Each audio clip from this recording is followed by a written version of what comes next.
everyone, how's it going today? It's been a while since my last stream. I felt a little sore, so my voice might be a little soft, I'm sorry.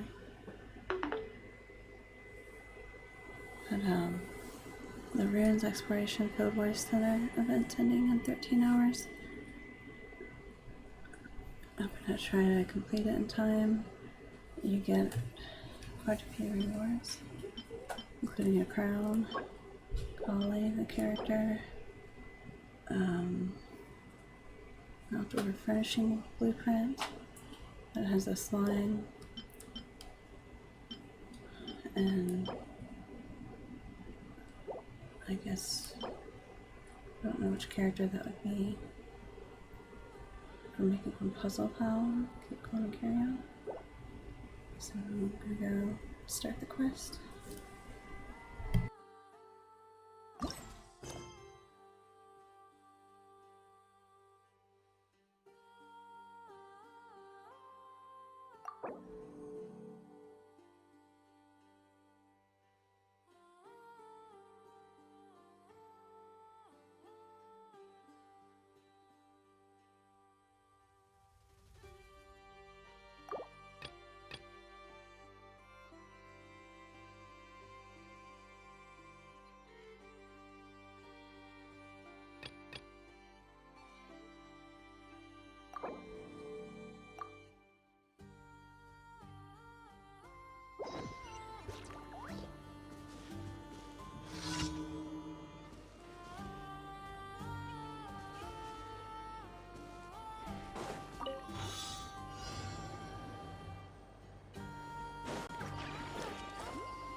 We haven't been back to the academia in a while.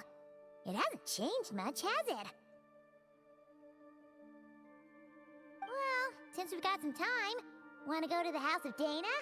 Paimon wants to do some reading!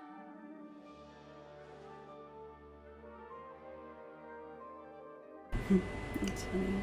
Excuse me, who are you and what have you done with Paimon? Ha! So you noticed!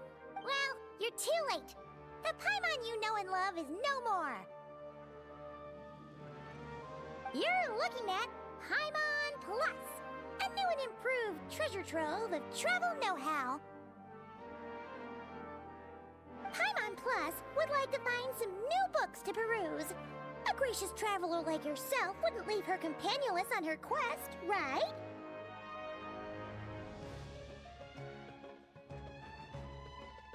I'm kind of afraid to see what would happen if I refuse. Come on, this way!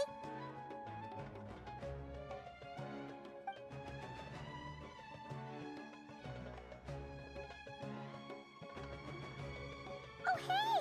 It's Kale and Cyrus! Wonder what's going on. Let's go see! And the bugs have been on the quest already. Well... You know what they say? Learning is a lifelong quest. Which means there's always another chance to read a book. But you never know when the next chance to reunite with an old friend will come along. Sure, whatever you say.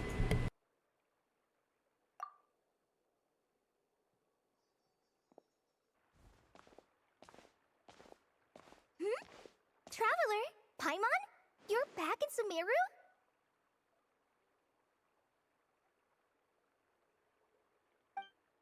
Ho, hello, you two. It's been a while. Looking to spend time with some old friends?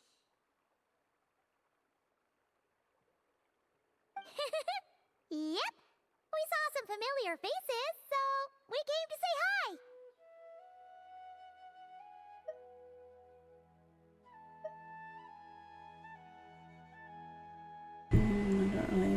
this guy, but okay. Exactly how could I forget the old man who was next to Zaha Hanabi? Exactly how could I forget Nafis's assistant? Okay. Ha! You must be mistaken.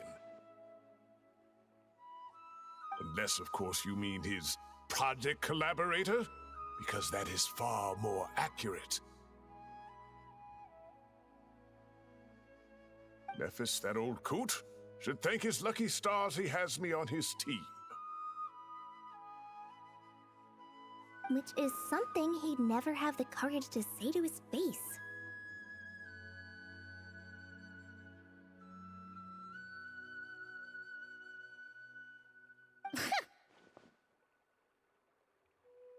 Well, Paimon's glad to see you in such good spirits, Cyrus. Must mean things are all good here in Sumeru.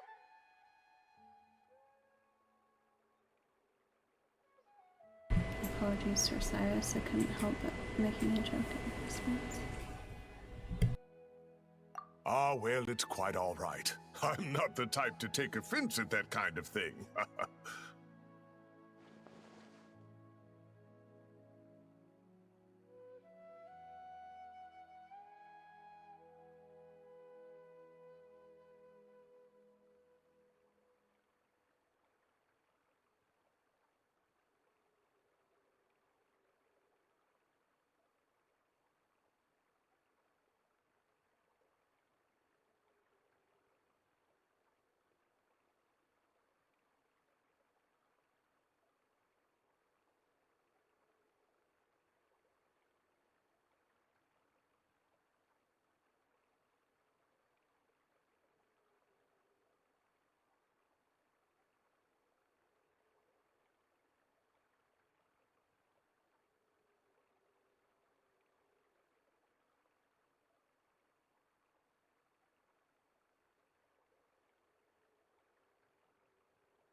You definitely are.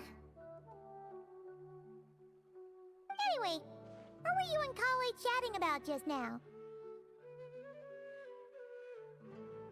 Ah, that. Well, it was quite a spontaneous meeting. I was leaving the sage's office when I spotted Kole in conversation with a Mahamata, and it looked serious. I thought something bad might have happened, so I hurried over as soon as the conversation ended. But as it turns out, our Kole is moving up in the world. The academia even hired her as a consultant. Wow! That's incredible! Oh, it's nothing, really. Look at that, so humble. Takes after me, she does.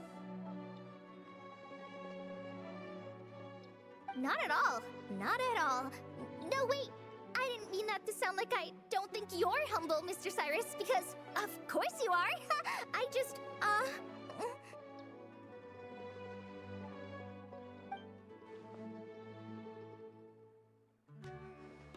Uh-oh, Kale's so nervous she's sweating, I should help her out. Anyway, what are you a consultant for exactly? Oh, well, I wouldn't even call myself a consultant. I'm just helping out. Now that the new semester has started, a lot of students and scholars are doing fieldwork for their research.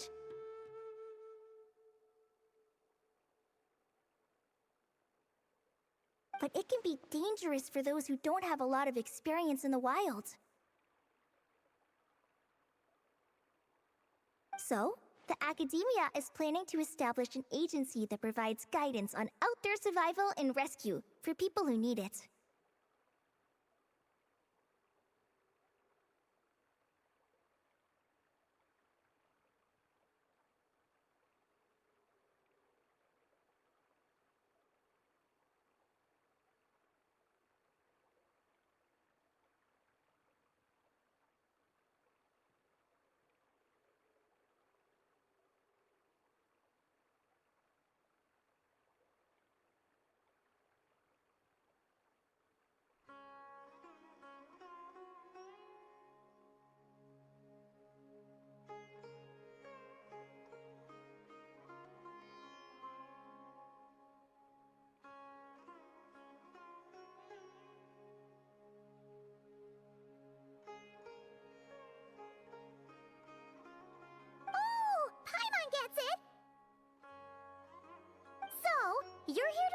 rainforest survival as a representative of the forest rangers.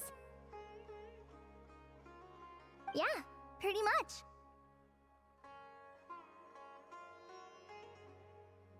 Of course, when it comes to tips on deciphering mechanisms or defeating monsters, that's for people who are far more senior than me to handle.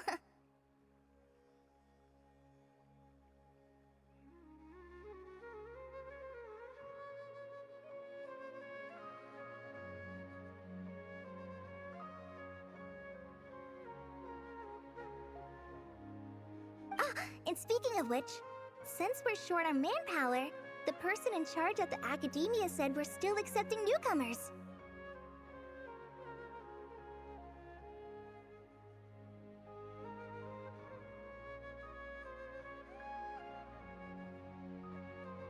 If you're interested, you're welcome to join and share your insights.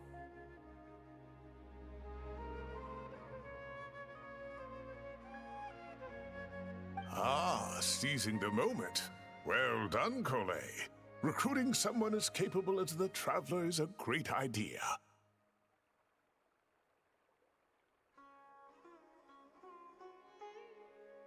Oh, and just between the four of us, the Academia has set aside a generous amount of funding for this project.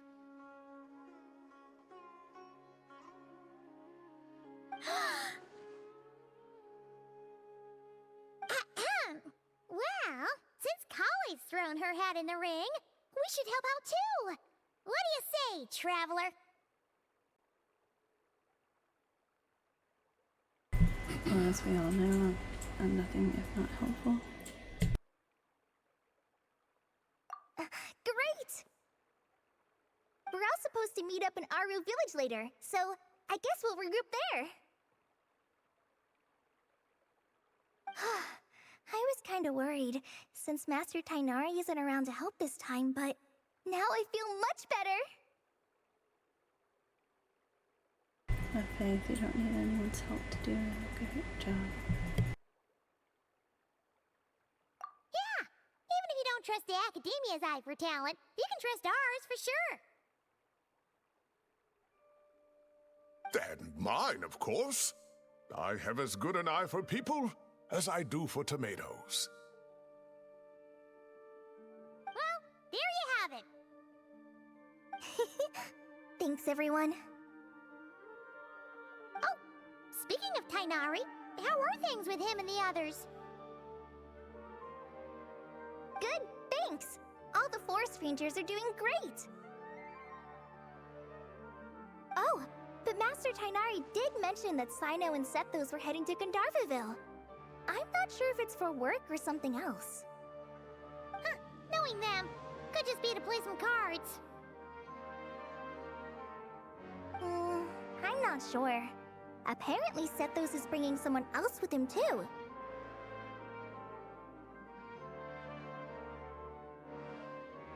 But with my academia commitment, I didn't have time to ask for more details. Huh. Well, now Paimon's curious. Should we go check things out, Traveler? Why not? It's been a while since we dropped in to say hi. That's true, and I'm sure they've missed you. Now that is how it should be between friends. Getting together to play cards or enjoy a meal. Yet here I am, stuck with Nephis, who only ever calls to talk about research. Well, I won't delay your reunion any longer. Until next time. Goodbye, Mr. Cyrus. Take care. All right. I should probably get going too. See you later, guys. Come find me in Aru Village when you're ready. Looking forward to seeing you shine, Kali.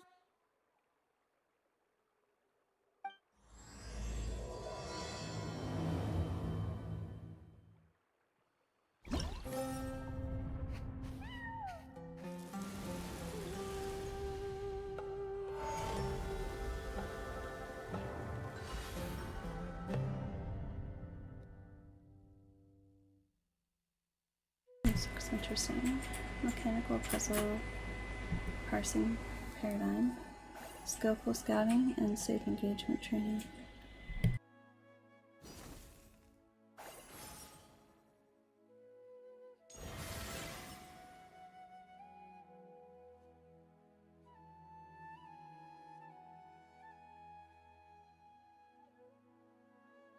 This is Fieldwise Mastery and in progress. At Colley's invitation, me and Paimon arrived at the venue of the Academia's newly established Fieldwise Center, ready to participate in its further development.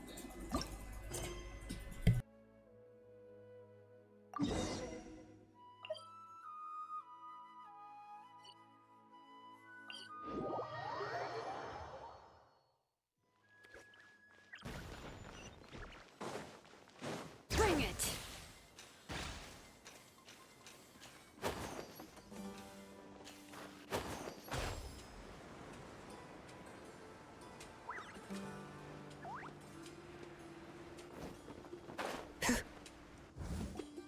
Traveler, Paimon, over here!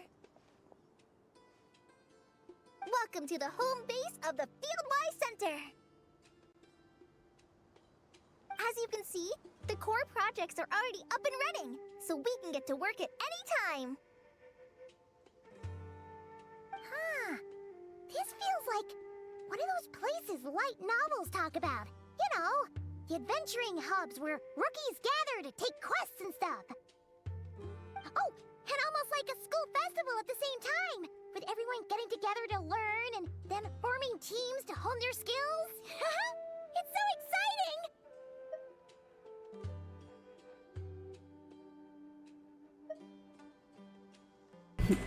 Yeah, I'm pumped. What kind of light novels have you been reading, Paimon?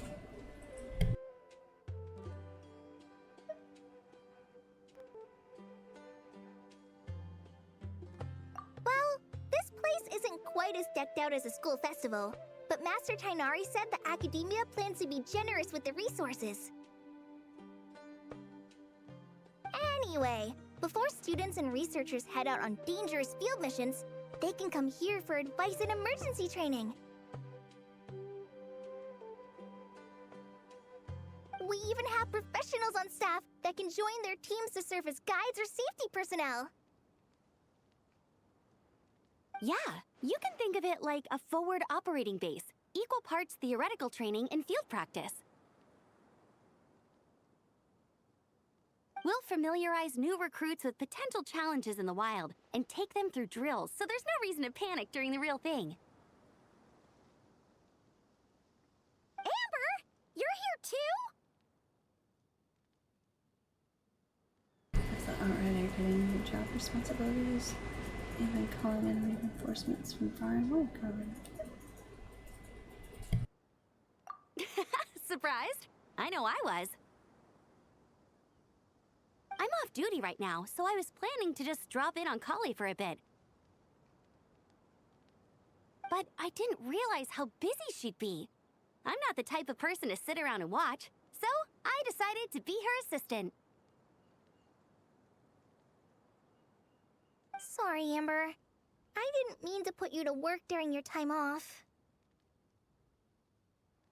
Don't worry about it. A little relaxation balanced out with some fulfilling work is a great vacation in my book. Plus, I've learned a whole bunch of stuff too. And I got to see the Traveler and Paimon again. I mean, it just keeps getting better. We should have a giant feast once we're done here. How does that sound? A feast with the first friend we met in Sumeru, and the first friend we met on our whole journey! Oh, that sounds just about as awesome as a giant plate of sticky honey roast! Well, we should get this show on the road then. Let's work hard so we can feast harder. All right, down to business then. Kale and I are in charge of the Scouting Speedsters project. The focus is using devices and machines to pass through hazardous areas, survey terrain, and get details on potential threats. Plus, a mortar research indicates that during dangerous situations, having the support of an adorable companion can help set adventurers' minds at ease and prevent excess nerves.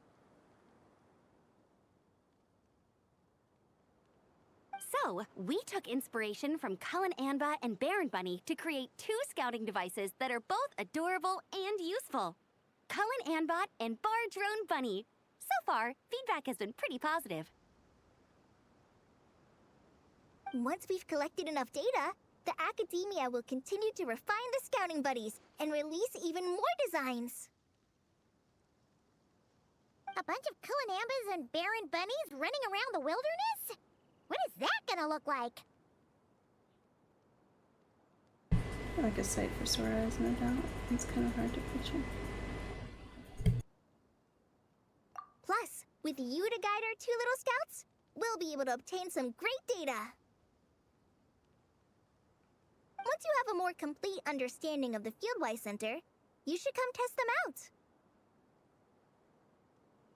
Now come with me.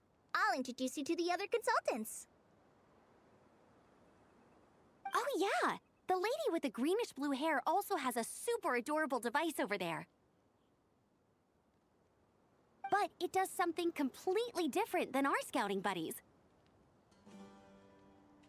I'm looking forward to seeing it in action. Oh hey! Another familiar face!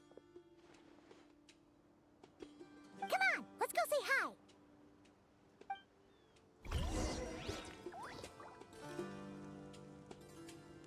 Okay, so what's her name? Farzan.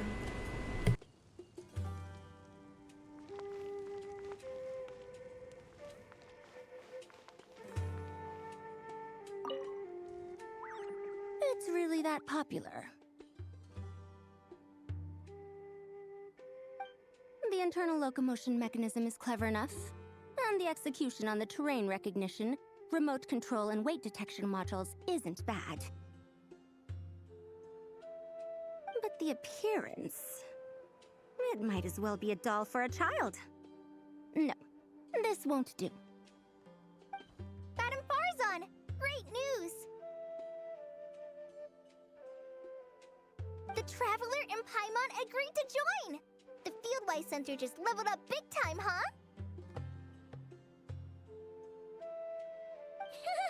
Hello, Madam Farzan! We're here to help! Well, look who the cat dragged in. Excellent job, Kale. Snagging 2 top experts with undeniable adventuring expertise.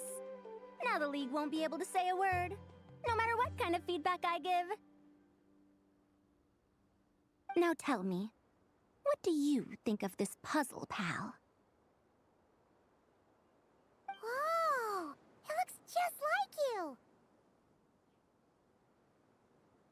It makes me feel safe and comfortable. It really looks like I've been trained here at all. It's a collaboration between my juniors in the Haravatat Darshan, the Puzzlers League, and the Synopsium on Ruin Mechanisms. Clearly, the technological aspect is quite advanced. But the appearance... it couldn't be more childish. You should have seen Anise, defending this design choice with more passion than her thesis.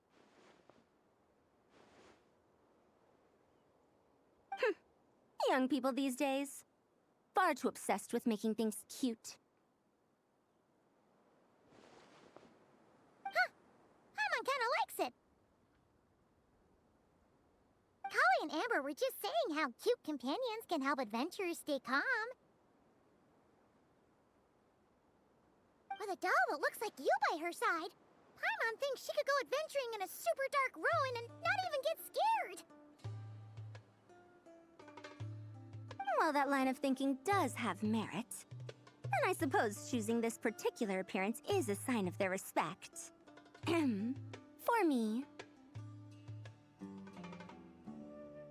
Still, there are adventurers who place greater emphasis on reliability and technical composition.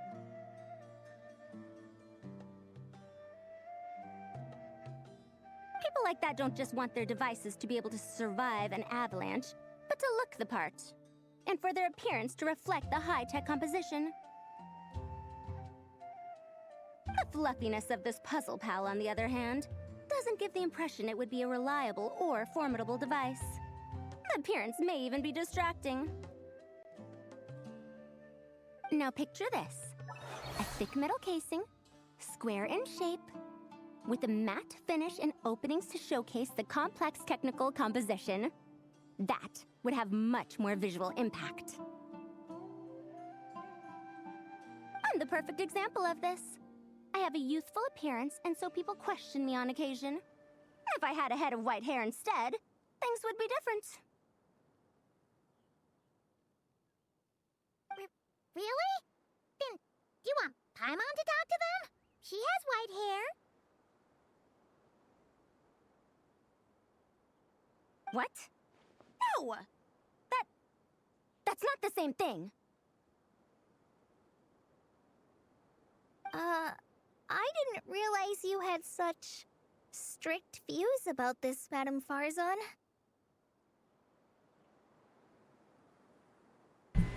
It looks good as it is. Maybe we can save the square model for next time. Huh? So, even you prefer this version? Well, if that's what you really think, then fine. You'll have to come back and test it out on some puzzles, Traveler.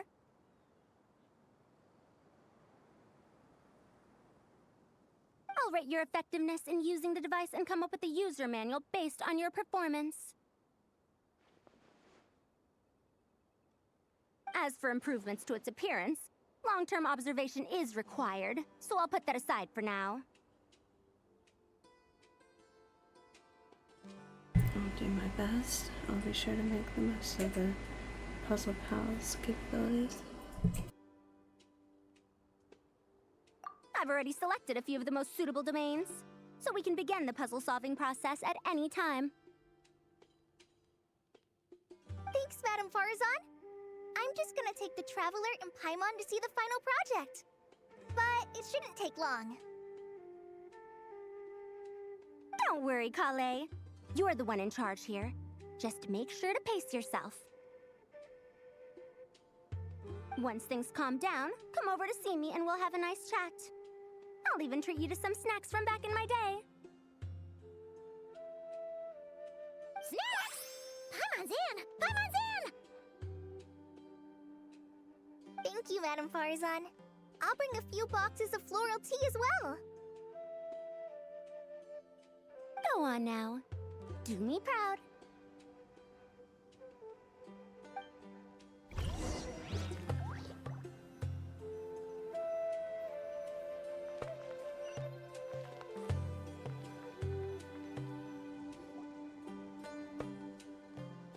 This last one is a long-term project we're calling the Security Division.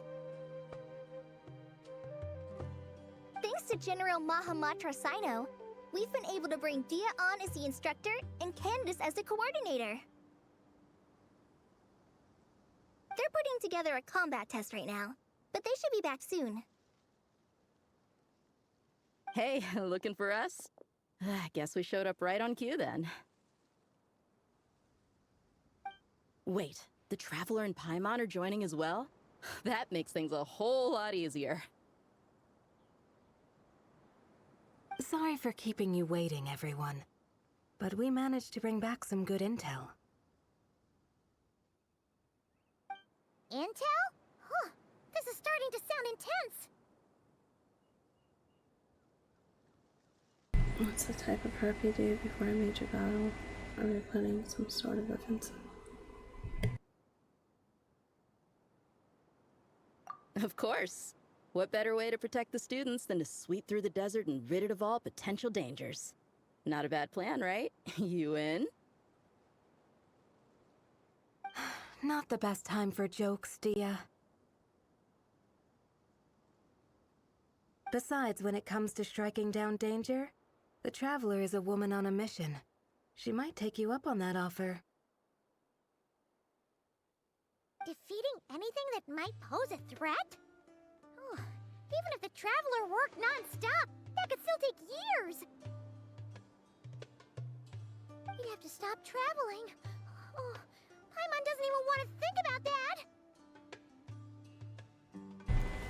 After all, the desert's just too big. Who knows how many enemies there are.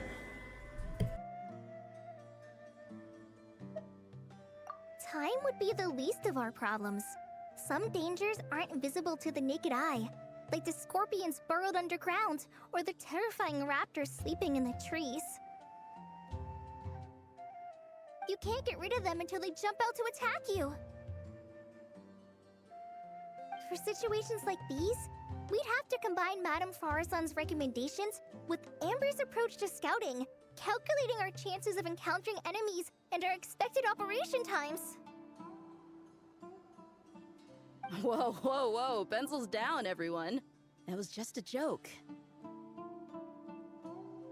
The Security Division's goal is a lot simpler, actually. We're just here to ensure that fieldwork teams include trained combat personnel. Some of this work has been entrusted to the Blazing Beasts and other mercenaries, but members of investigation teams who pass the combat test can also qualify. Before an investigation team is allowed to head into a dangerous area, the group must include at least 2 professionals who have passed the assessment. And Dia and I were just out collecting intel on the best place to hold the test.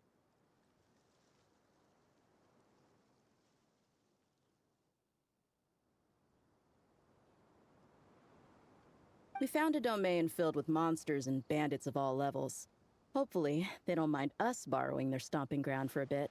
It'll only cost them a few smacks on the head. Oh, so we just need to supervise, right? That's right. Participant safety is our utmost priority. So we'll organize a group of capable personnel to take it in shifts.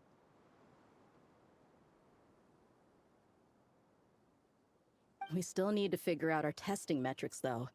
Fighting is different from an actual exam, and there's no one right answer.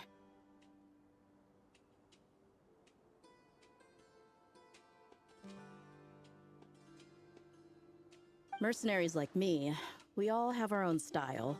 That's not a problem in actual combat, but when it comes to teaching, we tend to stick too much to what we're used to. So, we need someone to give us a baseline. Someone who has the experience, but also takes a more flexible approach in combat. It's my specialty, leave it to me.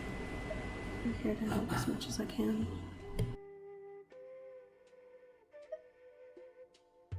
Yeah, based on what you just described, the Traveler seems like the perfect person for the job.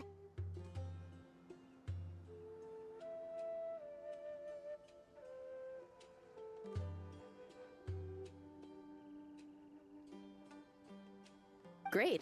Working with you is always a pleasure, Traveler. Smooth as butter on a steak. Don't forget about compensation for the Traveler in Paimon, Dia. You agreed without doing the math first. Ah, it's fine. We'll just split the funds Kale wrangled for us, 20-80. 10 for me, 10 for you, 80 for the 2 of them. Wait, we're getting 80%? It seems like a bit much. Thank you for your generosity, Dia. Don't sweat it. We're just in charge of the long-term operations. You're the one setting the metrics for the whole thing. So I think we got the better end of the deal. We've talked about a partnership in the past, haven't we? Well then, consider this the perfect place to start. Then I'll draw up a detailed overview of the compensation so it's clear for everyone. That'd be great. And don't worry, Miss Candace. About that piece of land you're leasing to the academia, the one used for grain storage? I managed to get them to agree to a 30% increase in their rent payment. Oh, thank you. Those funds will go to fixing up some of the village facilities, which should make for a more comfortable experience when investigation teams stop there in the future. All right. We should finish up our arrangements for the combat test. Stop by our station when you're ready, Traveler. See you soon. Oh, you sure are the beating heart of this operation, Kale. He brought the whole gang together. Oh, no. I'm just doing what I can. I still have so much to learn, so much work to coordinate. But for now, let's just give it our all. You bet! We'll make the Fieldwise Center the best it can be!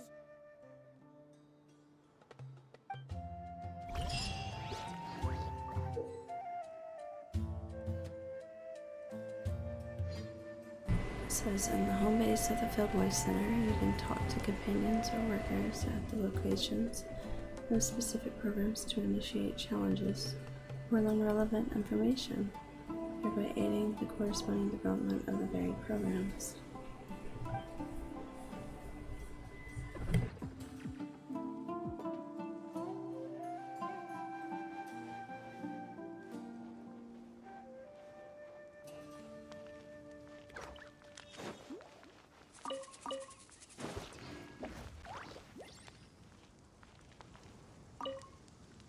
Hey there! Ready to go full speed ahead with Cullen Anbot and Bar Drone Bunny? Our two scouting buddies are tuned up and ready for testing. Hope you're not juggling too many things, Colin. I'll come back later. Let's get started. Don't worry. I'm using this station as a temporary office for the Fieldwise Center as a whole. But it hasn't been too bad. Just a lot of data processing for our scout bots and some paperwork. Oh, and we also give suggestions on how to modify the internal mechanisms. When an investigation team comes along, we register them and check if emergency training is needed. Then we take care of the departure procedures, allocate the required personnel and equipment, and then we monitor the situation with their camp provisions and touch base with the logistics staff. It's a lot to handle. We should pay more. I don't mind. It's just temporary. The center hasn't been open for too long, so we're still working out the kinks. Yeah!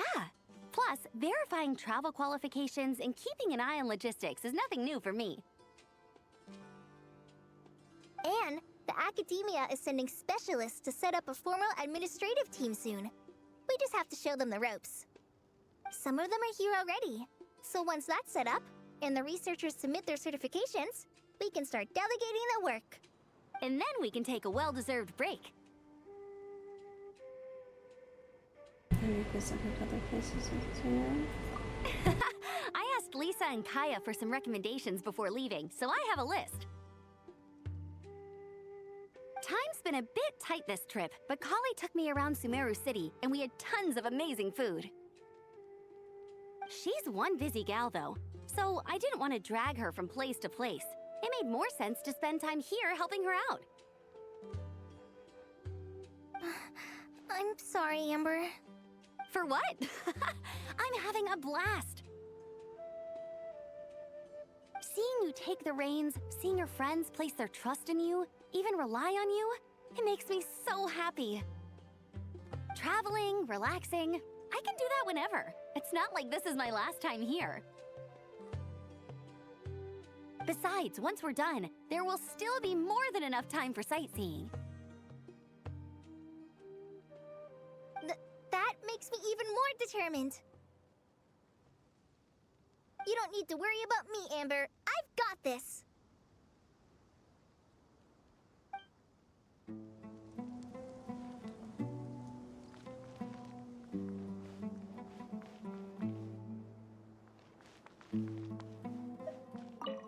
Oh, you're back. Ready to delve into the art of solving mechanical puzzles? Or did you want to have a chat? So I wanted to ask a few questions, actually. I've got a few other things to wrap up. As you wish.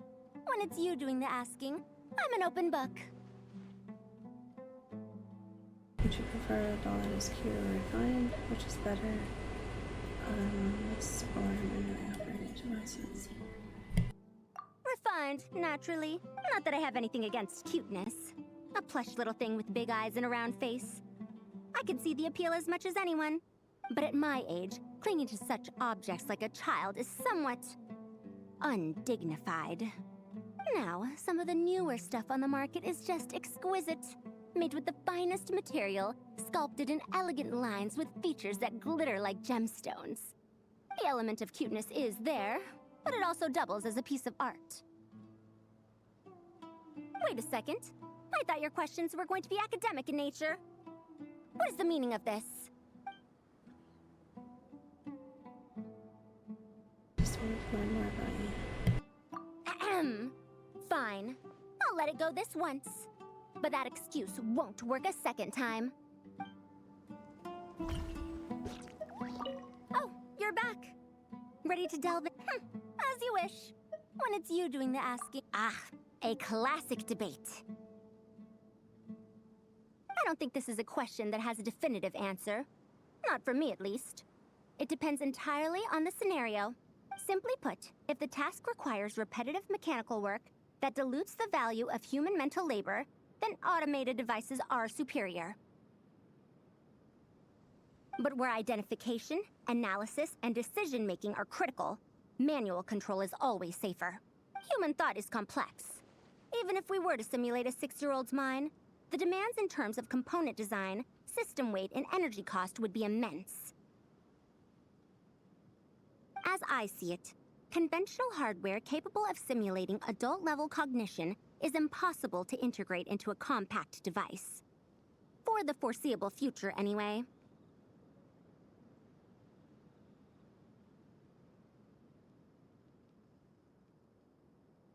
That was a very concise summary. I feel smarter already. Well, I've told you before, if you find these topics interesting, you should come to my classes. Cyrus's student, Lisa Mincy, is known as a once-in-a-generation genius. But with your smarts, I bet you could give her a run for her Mora.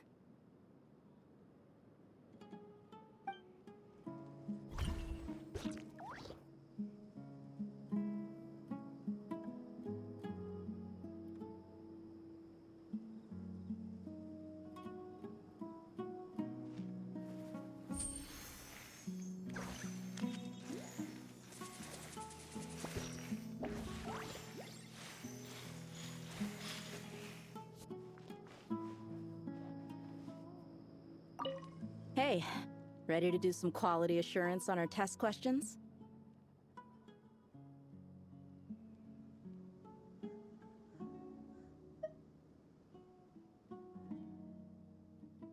So I'm not in a rush up for a chat, or give me a bit. I'll be right back.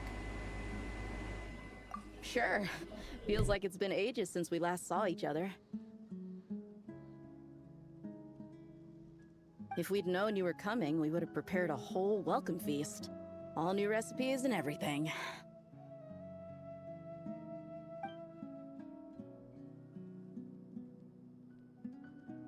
Oh no.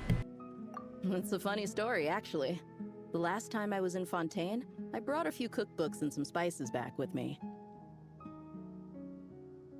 Then, I gave them to Candace, and she went into full chef mode, coming up with all sorts of new things. Like Romaritime flour meat jerky mixed rice. At first glance, it looks no different than the usual Aru mixed rice.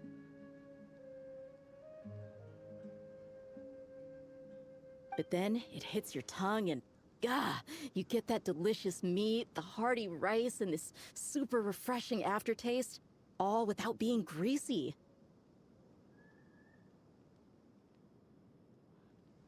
It's a great way to refuel, and it's not too dry. Honestly, perfect for camping out in the desert.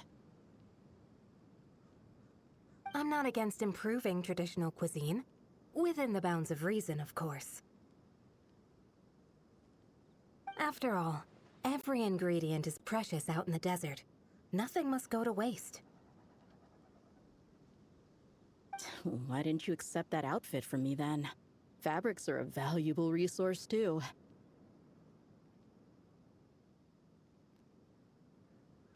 I mean, I know I'm pretty casual and not the most fashionable, I guess. But I had someone help me pick it out. I'm sure nothing was wrong with the fit.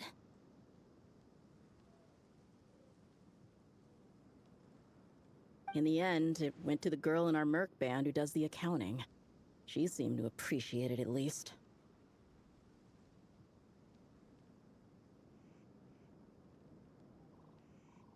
I did appreciate it, Dia. It was extremely thoughtful. But as the guardian of Aru Village, my goal is to blend in, not stand out. Besides, fine clothes should go to people who have an occasion to wear them. If your accountant is to represent the blazing beasts in business settings, she should have something to wear. That's why I recommended the clothes go to her. Oh, why didn't you say so earlier? I thought you just didn't like what I picked out. Well, seeing as the blazing beasts will be holing up in Aru Village for the foreseeable future, if you still want to offer something as thanks, you could bring us some bolts of cloth. I'm somewhat familiar with tailoring, and I could use them to fashion sand and dust-resistant cloaks for everyone. The fabric doesn't need to be expensive, just resistant to wear and tear. I trust your judgment on that. You're a real pro, Mattis. Anyways, cloak is perfect for this environment. Don't worry. I'll think carefully about the shape and pattern when I make one for you. Then all will know that you are an esteemed guest of our village.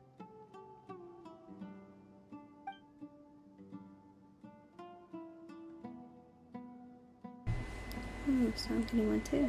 Thanks, no need to make it too complicated. Oh man, I'm getting kind of excited. In that case, maybe I'll head to Liyue next. I've heard you can get some really nice fabric there without breaking the bank. Oh, and they've got a huge selection of silks as well, if that's what we're going for. But they've also got security in spades, so no merc work for us. We'll just be tourists. Polite, well-behaved travelers. Once we're done here, I'll make a plan with the rest of the beasts.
Tainari's place.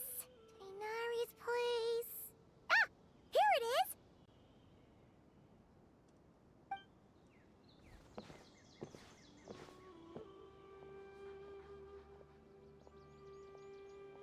Sino!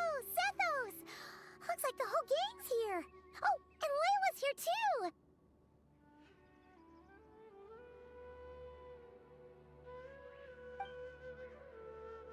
But, oh, she doesn't look too good. Did something happen?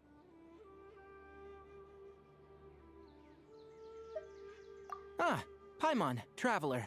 It's good to see you. I'd welcome you like a proper host, but I'm a bit busy at the moment. Apologies.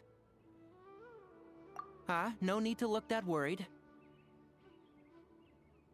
My observations indicate Miss Layla's condition has improved quite a bit. There's no danger to her mind. She's just fatigued and needs some rest. Excuse me for a moment while I blend some calming incense. I'll let you two explain the situation. All right.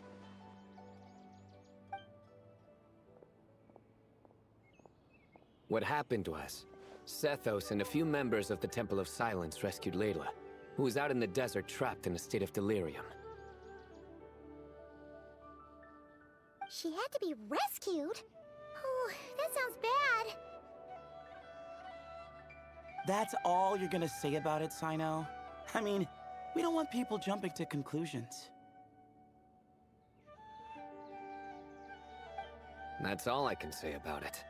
The person involved is unable to explain what happened to her, so we're limited in what we know.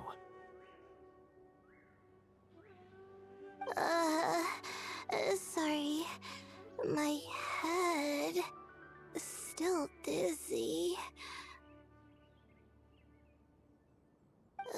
The moons. Exactly how many are there?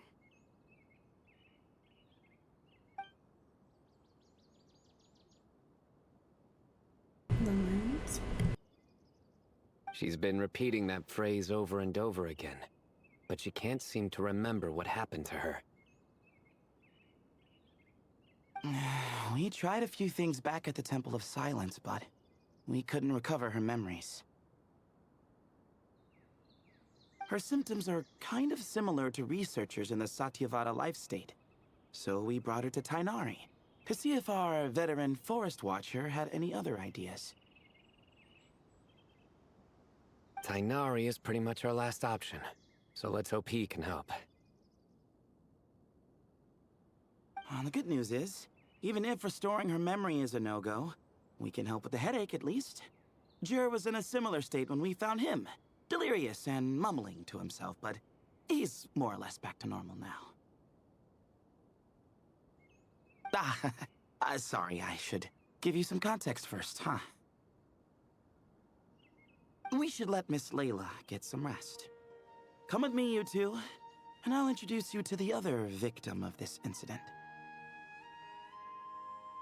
Good idea. I'll wait for Tainari here and keep an eye on our patient. All right then, this way.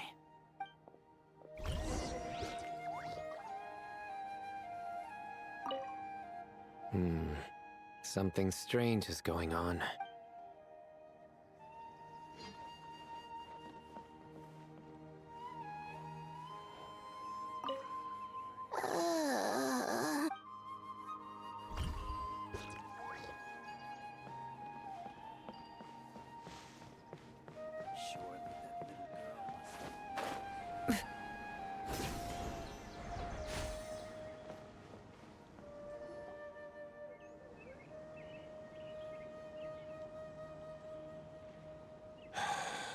Who did the Ajalenok not offend? I just don't get it. Hey, Jur. Still musing about Aji-Lenok nuts, huh? Want me to have Sino come over and tell some jokes? Might help distract you. No. No need. I'm done.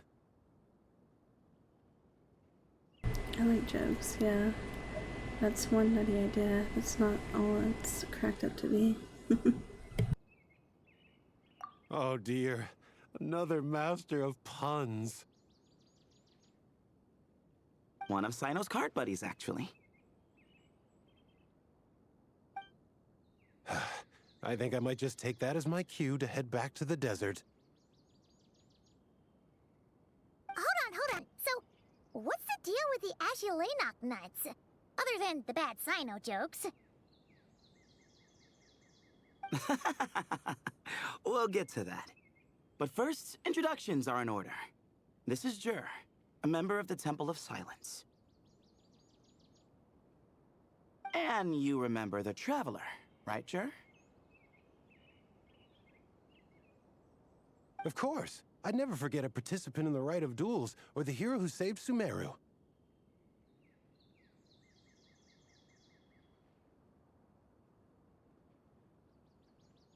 Awesome. Could you go over what happened to you one more time, Jer? Our valiant hero is gonna help us get to the bottom of this.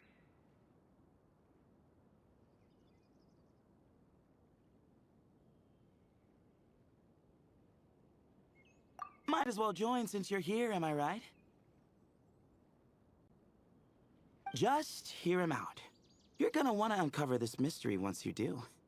I'd bet on it. Well, I was on an expedition in the desert not too long ago, when I got caught in some quicksand. Later, it became obvious it wasn't normal quicksand because instead of sinking to my death, I fell into an undiscovered ruin. In my panic, arms and legs flailing about, I suspect I touched some things I shouldn't have. Because in that brief moment, an enormous amount of information came surging into my mind. I would hesitate to even call it knowledge, because my brain had no capacity to process the information. To use an analogy, it would be like trying to stuff thousands of Agilenok nuts into a small water skin without it bursting. Sorry again with the Agilenok nuts, I know. It's fine. We're getting to that part of the story anyway. True. Well, just as I was on the verge of madness, a single phrase broke through the storm of thoughts in my head. It was a man's voice saying, "Don't eat Agilenok nuts." What? I know it's hard to believe, but that's what happened. I was saved by the phrase, "Don't eat Agilenok nuts." You mentioned a man's voice. Do you know who it was? I'm not sure. I'm not even certain it was a man's voice. It's hard to remember now that I've been repeating it so much myself. Anyway, the good news is I no longer feel like my head is going to explode. Of course, the bad news is that phrase has been stuck in my head for the past few days. Wow. But doesn't it have the opposite effect? Like, the more you say don't eat it, the more you want to eat it? Yes, that's exactly right. Whoever the voice belongs to, I don't know what his deal is with those nuts. Well, the world's a big place. There's bound to be people who don't like sweet stuff. I suppose. Strangely enough, I'm starting to think the voice belonged not to a man, but a cat. A cat? How? That's the question, isn't it? What would a cat be doing in an abandoned ruin like that? Just as my mind was reaching its breaking point, I could have sworn I heard the sound of a cat guiding me to exit. But when I came to, all I saw was endless desert, and Sethos shaking me in a desperate attempt to wake me up. I'll admit, it was pretty terrifying seeing you like that. Staring off into space and mumbling about Agilenok nuts. You sure don't sound terrified. Sorry. It's not that I don't care. It's just kind of hard for rambling about Agilenok nuts to sound menacing. Now, what Layla was saying, on the other hand, that is much creepier. You mean about the number of mints? Exactly. The unknown is what breeds fear. Agilenok nuts are familiar. But the moon suspended above us at night? That's about as foreign as it gets. We don't know that for sure. There could be a whole other world inside an Azulenok nut, with a moon of its own. Huh. I guess. Azulenok nuts are not to be underestimated. Right, yeah, of course. Won't catch me disparaging the mighty Azulenok nut. No, sir. Huh. So, a similar thing happened to Layla then? Yeah, I think so.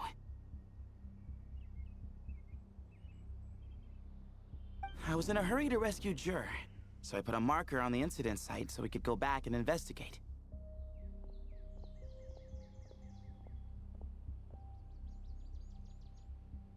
When his condition stabilized, we doubled back around to check and...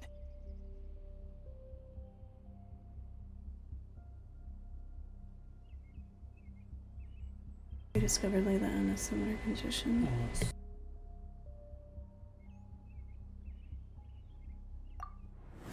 Exactly. Multiple victims with the same symptoms at the same location.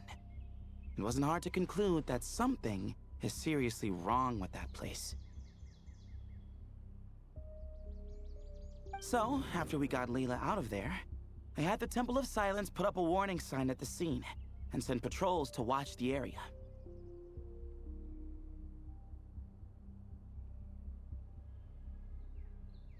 Speaking of, Sino, Tainari, and I are going to head back there and investigate once Layla is stable. So as per usual, you're here just in time. Yeah, it sounds like you need all the help you can get. That's for sure. But there is another reason I want Sino and Tainari involved in this. Because the story doesn't end there. Right, Jer? Oh, yes. Where was I? The Azulenok nuts butted in and I... Right. Yes. The cat.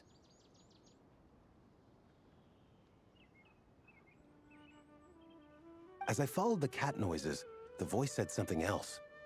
So, there are those from Tula who still endure. I thought that was strange, of course, because, well, was the voice referring to me?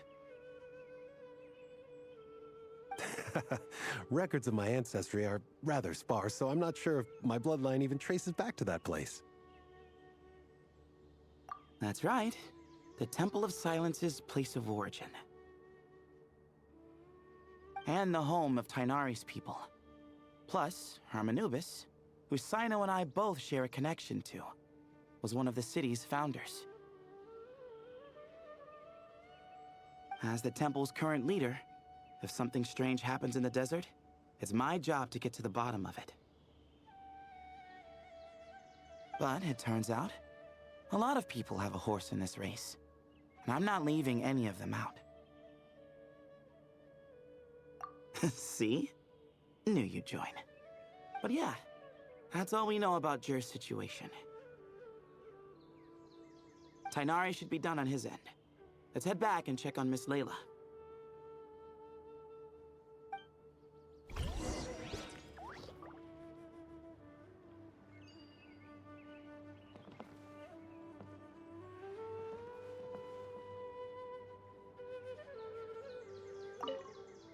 There are records in the Temple of Silence that speak of the ancient desert people's love of raising cats. Perhaps I encountered some ancestral cat spirit, long since passed on.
How are you feeling?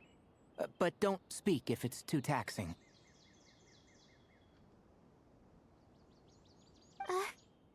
It's fine. I'm much better now, thanks. I feel like I haven't slept in 2 days, so pretty much back to normal. Whoa. That's your normal? Traveler, Paimon, I thought I heard your voices earlier. Oh, and, I'm sorry. Huh? You don't have to apologize. You didn't do anything wrong. No, I just mean, I think I'm about to disappoint you. My head was kinda muddled earlier, but I still heard your conversation. I know you're trying to figure out what happened to me, and I want to help. But, I really don't remember anything. Does your head still hurt? No, I feel fine. The incense you made helped a lot. I'm still hearing those words in my head, but other than that, I'm okay. It's just, all I remember are those words. Everything else is a total blank. One moment I was heading to the stargazing point I'd calculated, and the next, I was on my back in the sand. The same phrase playing over and over again in my mind. How many moons are there in the sky? Sethos, did your friend Jur suffer from memory loss too? Not really. His memories are blurry, but there aren't huge gaps like this. He remembers touching something. Someone talking, a voice mentioning Tuletula, and hearing a cat lead him to the exit.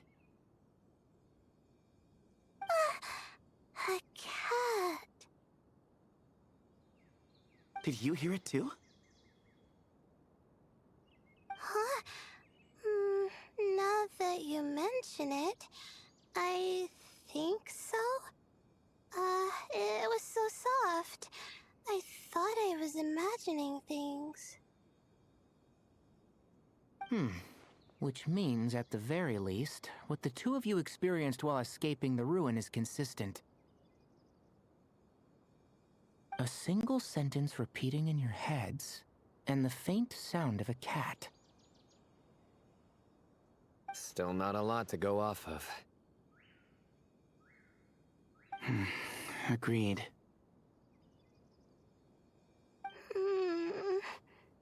Oh, is your head hurting again, Layla?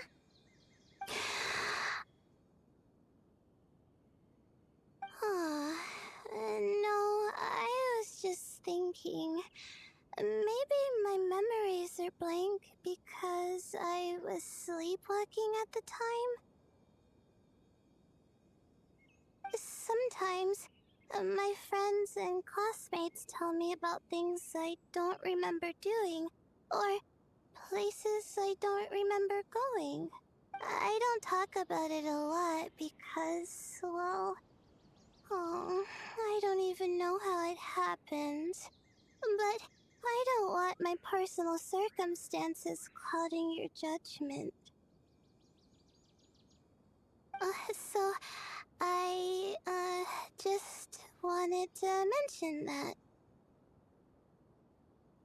Ah, I see. Well, thank you for telling us. But I don't think we need to dwell on that for now. We're gonna check out the site of the incident for ourselves, so that should help us come to our own conclusions. Tignoring. Don't put too much pressure on yourself, Layla. Okay. Then, could I come too? Oh, I have to know what happened to me back there. Sure, but on one condition. You need to be in tip-top shape before we head out. If your condition isn't stable enough before then, we'll have to figure out something else. Of course. No problem. Well, I'm more concerned about Tainari. You sure you'll be alright in the desert? You say that like I'll evaporate on first contact with sand or something. Call it curiosity. If this concerns my ancestors, I want to figure out what's going on. Anyway, as long as I take things slow when the sun's out, I should be fine with the right preparation. Besides, it's a good idea to have a doctor on hand in case of emergencies. So long as our doctor doesn't become the emergency. Well, if that happens, I suppose I'll just have to rely on the kindness of my entourage to haul me back home. Alright, well, that all sounds good to me. Let's meet in 2 days like we agreed.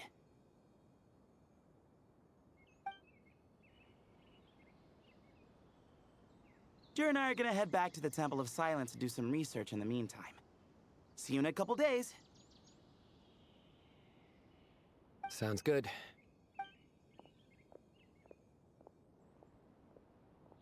What about you, Layla? If you feel like you need more rest, I can arrange a room for you to stay in. No need. I've asked enough of you as it is. Besides, I feel a lot better. I should make it back to my dorm, no problem. You sure? Don't push it too hard, or you might end up sleepwalking along the way. Don't worry, I'll be fine. I have other things I need to do anyway. Like letting my advisor and classmates know that I'm fine, adjusting my stargazing schedule, things like that. If I don't get it all done, I doubt I'll be able to sit still, let alone stay here and get some rest. I'm not so sure that's... You know what? I'll make sure she gets back. Ah, a much better idea. Thank you, Traveler.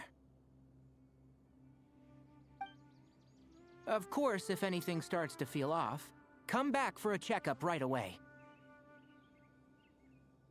You'd better listen to him, Layla, or he'll feed you tasteless slop as a punishment. Punishment? You're the one who caught a cold. You're supposed to eat light when that happens. Besides, with your nose stuffed up like that, you couldn't taste anything to begin with. Huh. Is that so? And here I thought it was an in-taste-to-know issue. Should have seen that coming. You're off the clock, so now it's time for puns, huh? Oh, brother, not this again. Don't worry, Paimon. I understand. If you want me to stop, then Then? you'll have to call a plumber. Tell them someone's gotta pipe down.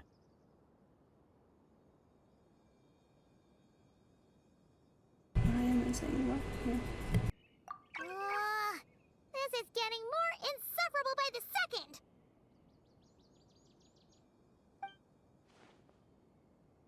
Put a sock in it already, please.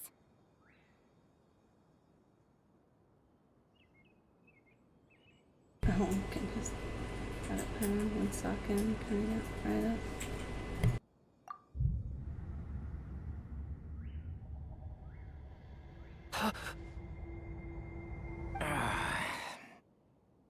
Paimon's done with this game. You win, okay? Let's just get out of here. Please. Okay, bye everyone. Keep Layla safe. And Paimon mentally sane. All right, you stay safe. I'll try to stay sane.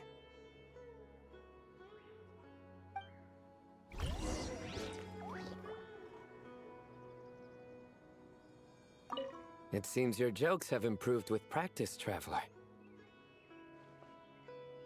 Happy about that? Absolutely. Finally, someone to share the load. Ah, you know what? Akale's helping out the academia, but I haven't had the chance to check on her. Why don't you do me a favor and go do that? Hold on. I thought you were having me over for dinner.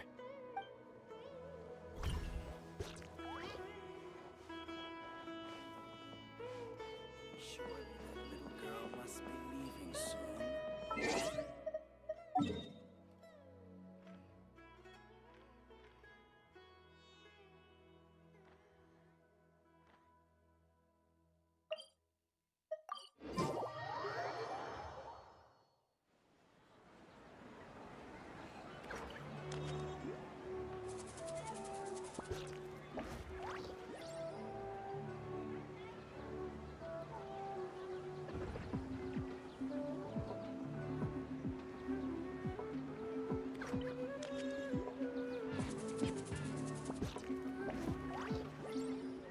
There are so many local specialties in Sumeru. I want to buy more. Don't you remember your adventure plans, my lady?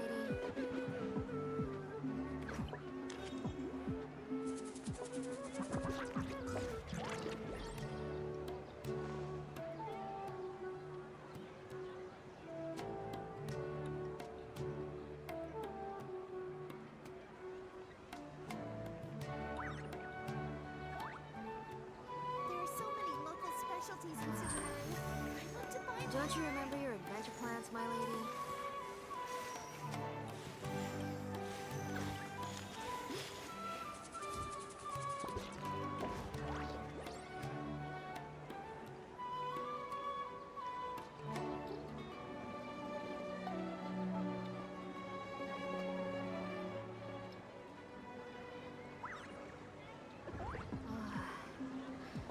Don't you remember your adventure plans, my lady?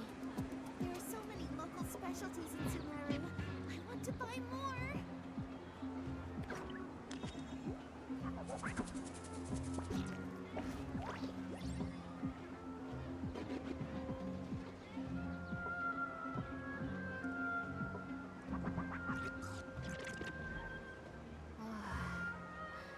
Don't you remember your adventure plans, my lady?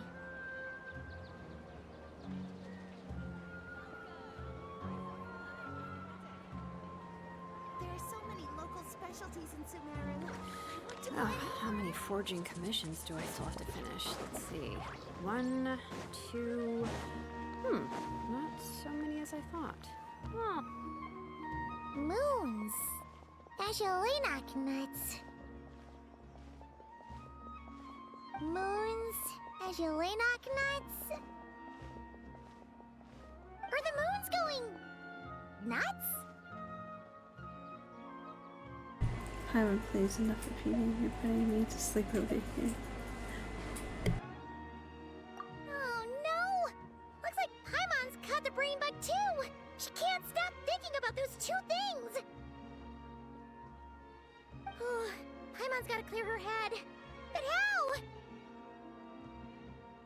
Get something to eat. Aha! Got it! The cafe over there! Why don't we head over for a quick pick-me-up?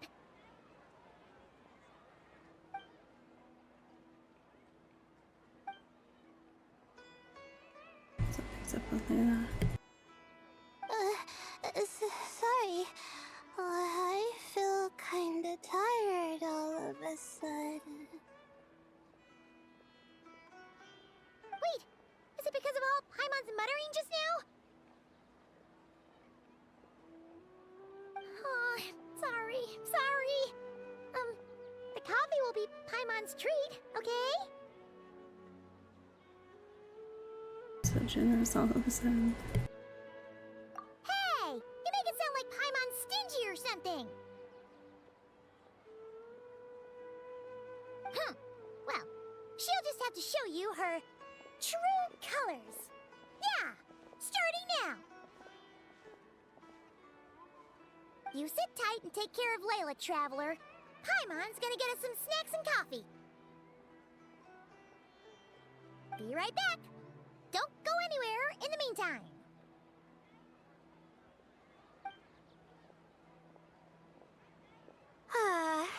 She's pushing herself again as always.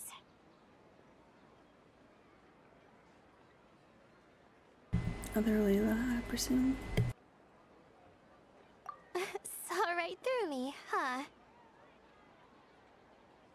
I apologize for the sudden emergence, but I didn't have any other options. It's fine. As far as I'm concerned, you're Layla as well. Well, that's true. So, for our sake and your safety, allow me to fill in the gaps in her memory. I knew it. You were in control when it happened. That's right. Layla was already in bad shape, stressing about her new study topic, focusing on the stars instead of her surroundings. By the time she realized the danger she was in, it was too late.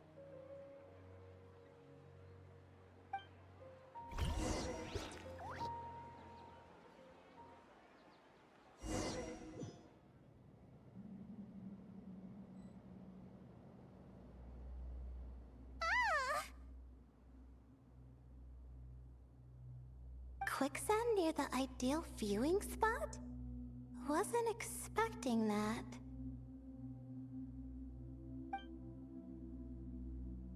Looks like Layla's been under a lot of pressure lately. She hasn't been paying attention to her surroundings. But why would quicksand lead to a place like this? Well, all in all, looks like a common desert ruin. Guess there's nothing to do but try to find a way out. Oh, Layla, what have you gotten yourself into this time?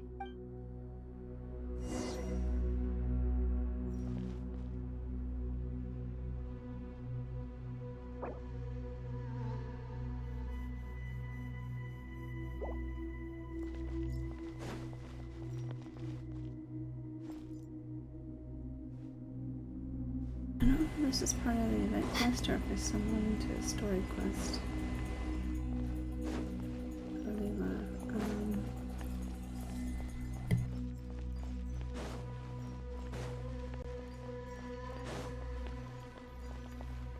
I think this door can be opened using the device next to it. Just like I thought.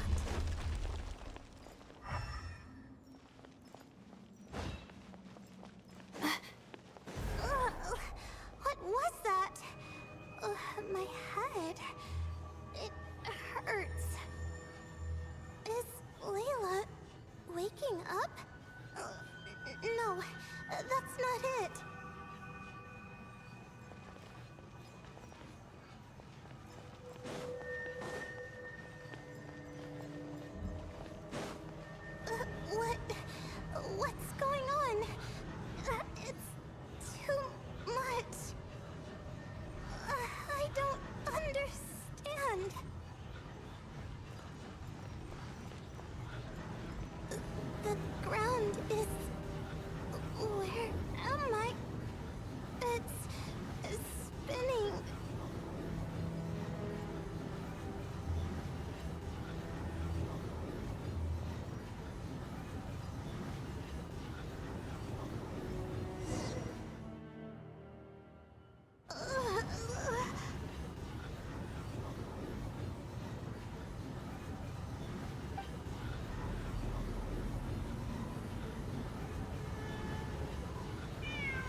There's the cat.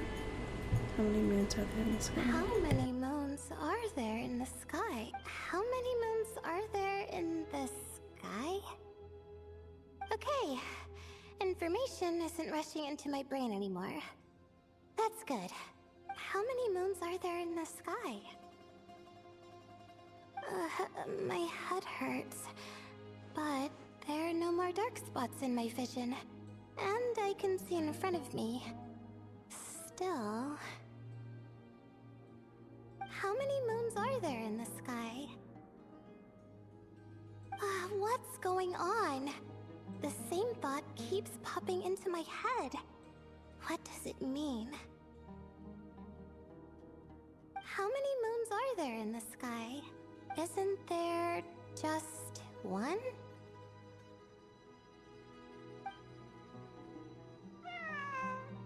A kitty. A cat? I think there was one earlier, too.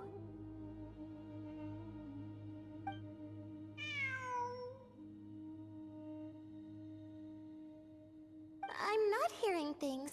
It really is a cat. But what is it doing here? How many moons are there? No! Stop it! Does it want me to follow its cries? Well, it's not like I've got other options. Come on, Layla. You can do this.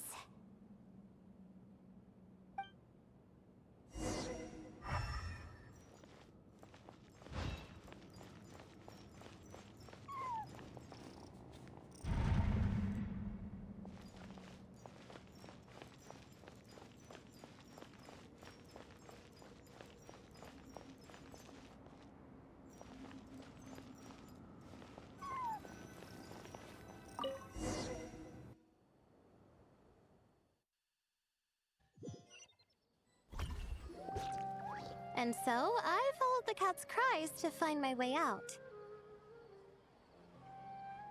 It was quite a kind creature. It didn't even leave until the other me started to wake up.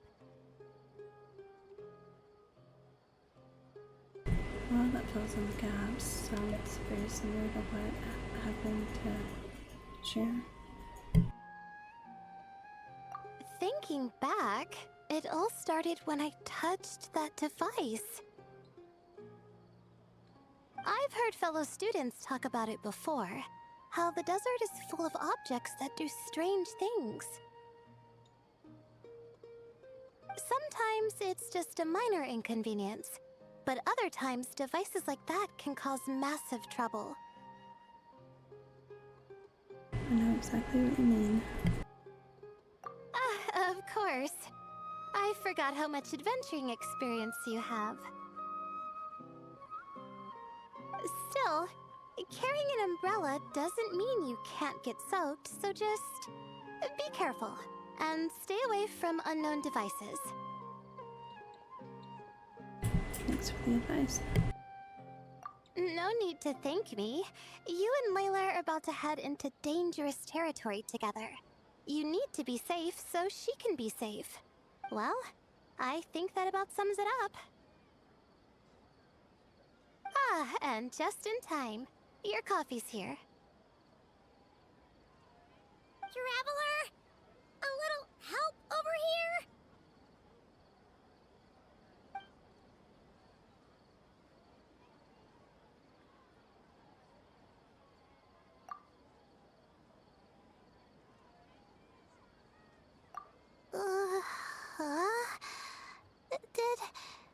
Did I fall asleep? Just for a moment, Paimon's an excellent hypnotist. Puts people right to sleep. Wow! Paimon didn't even know she had such an impressive skill! Ha! Does that mean since Paimon bought this coffee, it would just make you sleepier? A beverage that puts people to sleep. Better saved for work hours, I think. What? So you can nap on the job? Who does that? Huh? Oh.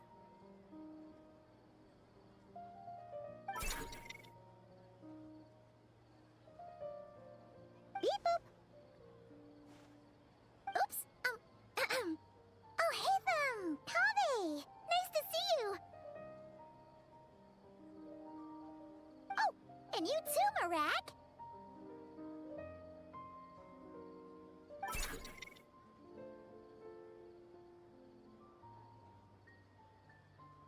Hello everyone, this is turning into quite the gathering. Sorry. Hope we're not interrupting anything. Miss Layla, you don't look so good. Is everything all right? Oh, I'm fine. I was sleeping just now, so I'm still a bit. Ah, I see. And we woke you, didn't we? I'm sorry. We shouldn't have been so loud. No, you didn't. I didn't mean it like that. Sorry.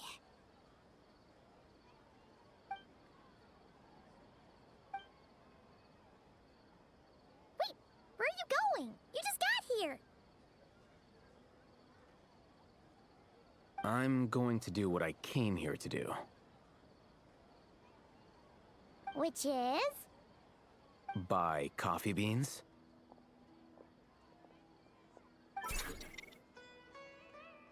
Huh? You're going too? Marak! Fine. Run off with him. See if I care.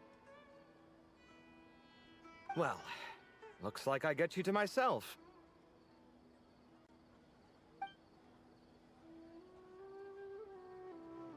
It's been a while, hasn't it? How have you been? So, a busy life of adventuring for you, and a busy life of academics for Miss Layla, is that right?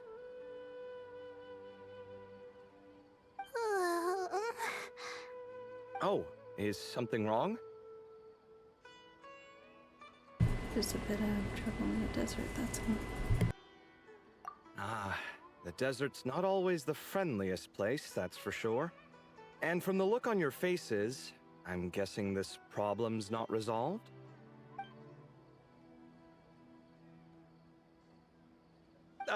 Don't force yourself to talk about it, of course. But I've worked on several projects in the desert before, so if there's anything I can do to help, just say the word. No, I don't have anything to hide. It's just complicated, so explaining might take time. Ah, well, lucky for us, I've got that in spades. Yes, you have been quite sedentary recently. Excuse me? I've been going about work as normal, thank you. And, might I add, you do way less work than me.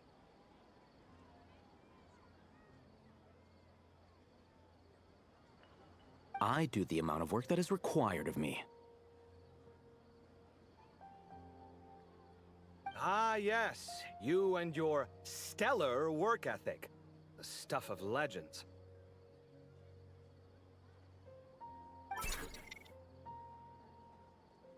Oh, now look what you've done. I've lost my train of thought. Where were we? The problem in the desert. Wait, you were listening earlier?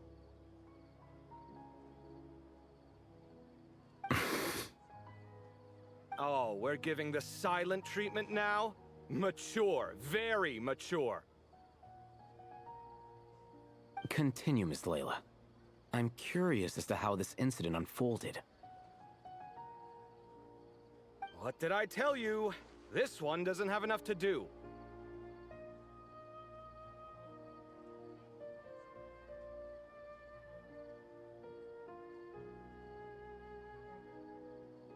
Alright. Well,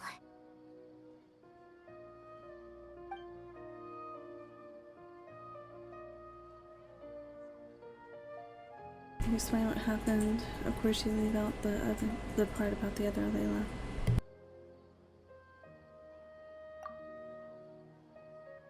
Hearing the word quicksand, Kava begins to look trouble. Could you still use some extra hands on this investigation team of yours? Huh? You want to join, Mr. Covey? That's right. I think my experience studying desert mausoleums could be of some use here. Alhatham's expertise in ancient languages could be helpful too.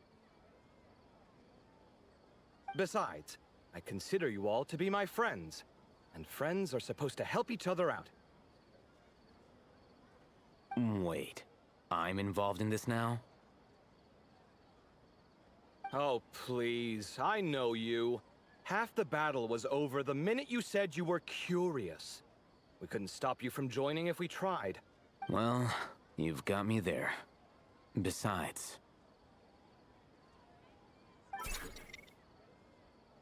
this suitcase of yours has been jumping at the chance to volunteer for a while now. I imagine... You imagine? mechanical life forms might also feel homesick from time to time. Huh. Now that you mention it, Arak's core was a component sourced from the desert. That could prove useful. You're sure you want to come with us? It could be dangerous. Oh, I'm sure. All the more reason to recruit as much help as possible. It's important to count on friends at times like these.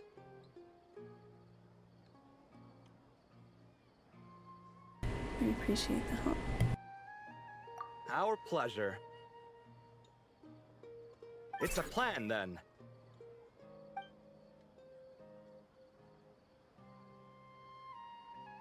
Give Kabe and Alhaitham the directions Sethos provided. We'll chat for a while longer and Leo's spirits are lifted. All right, we'll head back to our place to get ready. This one hasn't been on a trip in a while. Chances are, he doesn't even remember how to pack a suitcase. I'm not worried. It'll get done. Somehow. Would it kill you to help every once in a while? I do help. It's called moral support. Oh, of course. And I am ever so grateful. Goodbye, you three. We'll see you soon! Oh, and Kaveh, your coffee beans! You were too busy glaring at Alhaitham, you almost forgot them!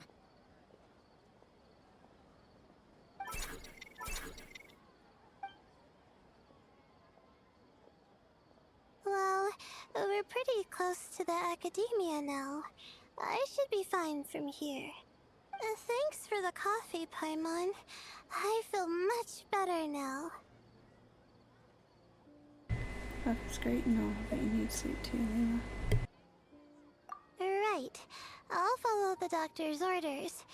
Or try to, at least. With the blessing of the stars, I hope we all get a good night's sleep.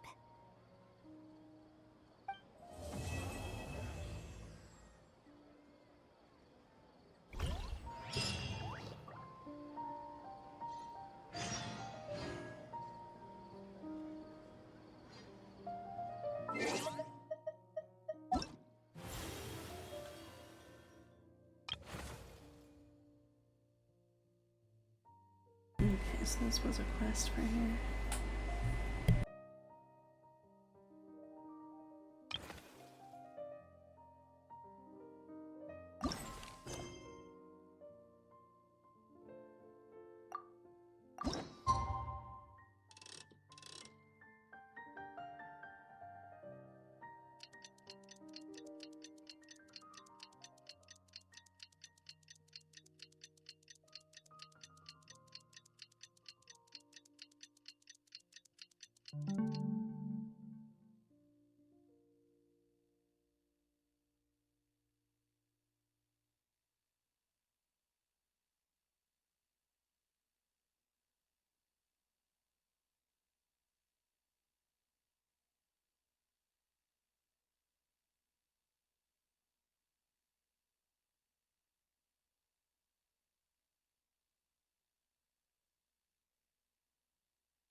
Sand is the natural enemy of fire and civilization. In the desert, ruins are all that remain to tell the story of the past.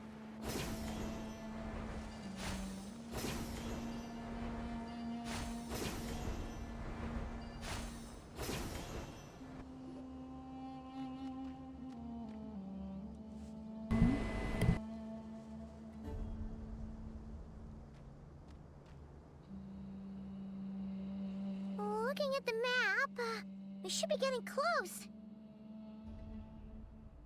Speaking of which, the closer we get, the more Paimon's heart feels like it's beating out of her chest.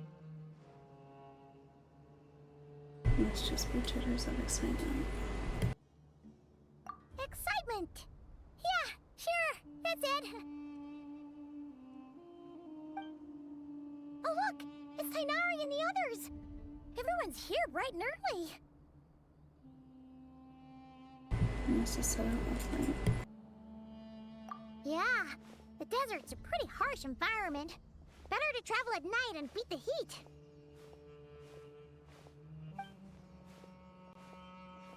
Hey everyone, we're here! Ah, right on time.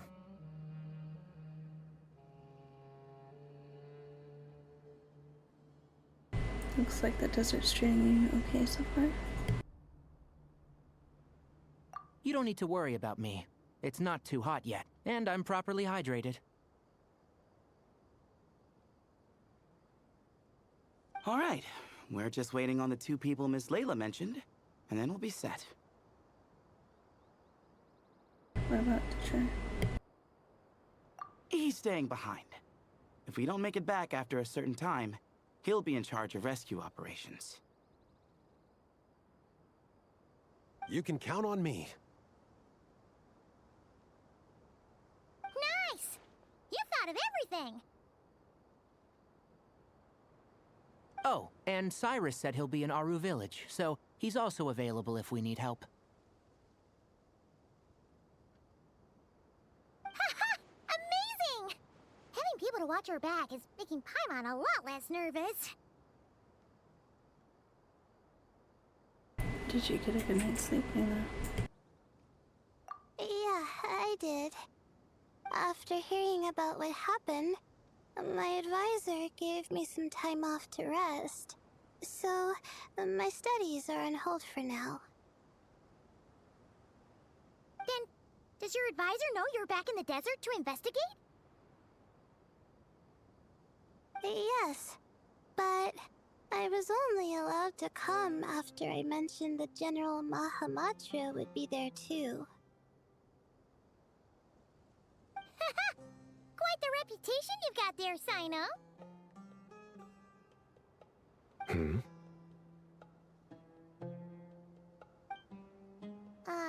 Something wrong? You haven't said a word this whole time. Are you in a bad mood or something? No. Being skilled with words also means being a good listener. I'm just reflecting on what you're saying. Oh, Hatham! Kaveh! Ha! Over here!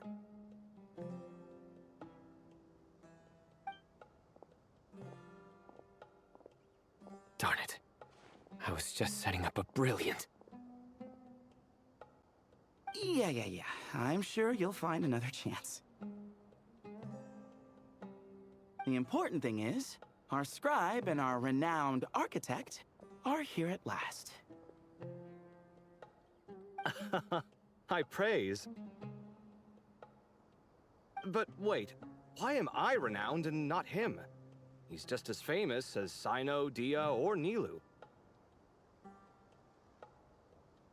That just means your level of fame is even greater. How could a lowly scribe hold a candle to you? Lowly scribe? Please. All those strings you pulled to get those new books from the House of Dana? What do you call that? Borrowing. Anyone with an employee ID can do it. Uh-huh, yeah. The House of Dana bends over backwards for just anyone, does it? Send a report to Lesser Lord Kusanali, then. Let her know someone at the Academia is abusing their position.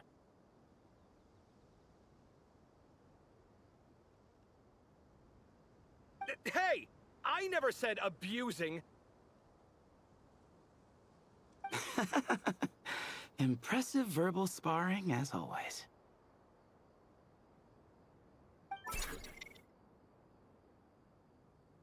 Oh, hello to you too, Marak. Well, looks like your assistant is raring to go, Kaveh.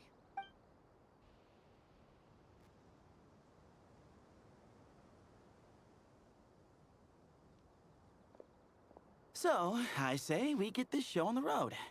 No sense delaying the inevitable. True, but we skip ahead. No need. We're in this together, remember? Sure. This is the entrance, yeah? Yes. Perfect. Then, if we're all set, let's get moving.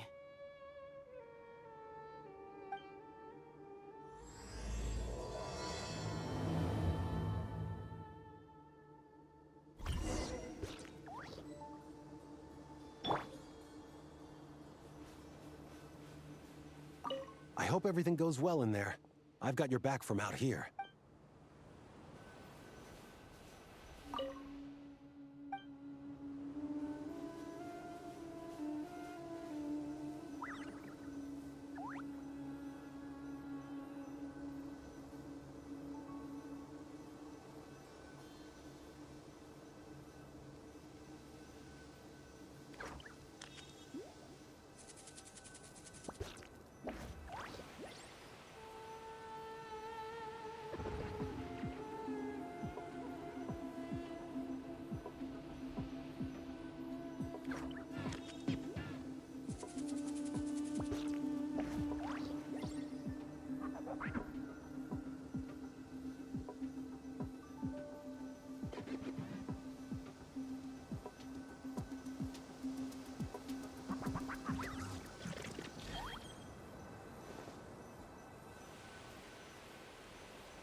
My potted plant on the porch has died again.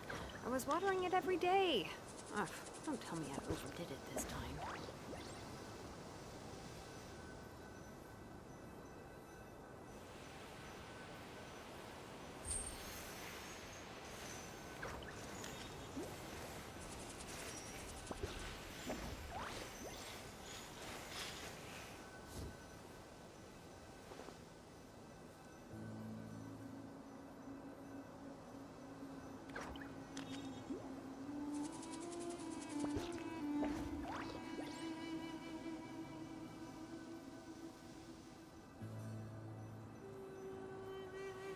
We should, take a break after all that running around. Yeah, let's rest here for a bit.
to broaden our horizons again.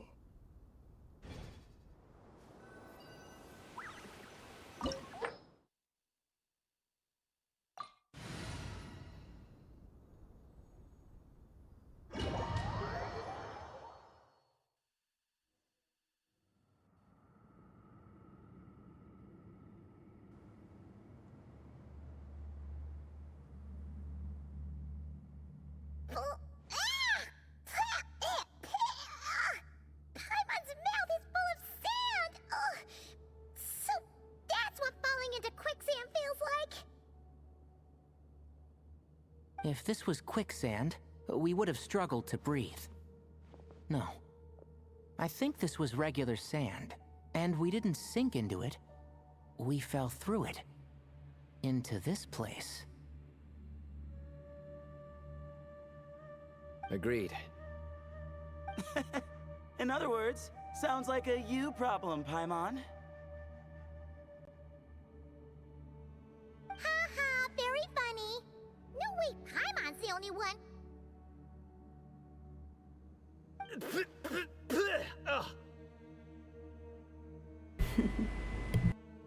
Ha!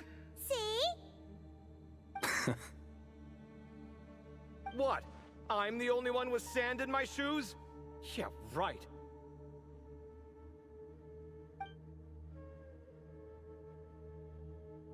This place looks kind of familiar.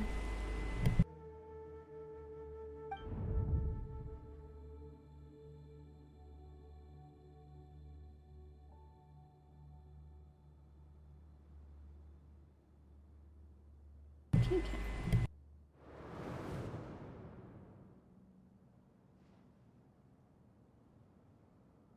Well, looks like everyone made it here unscathed. Let's keep going.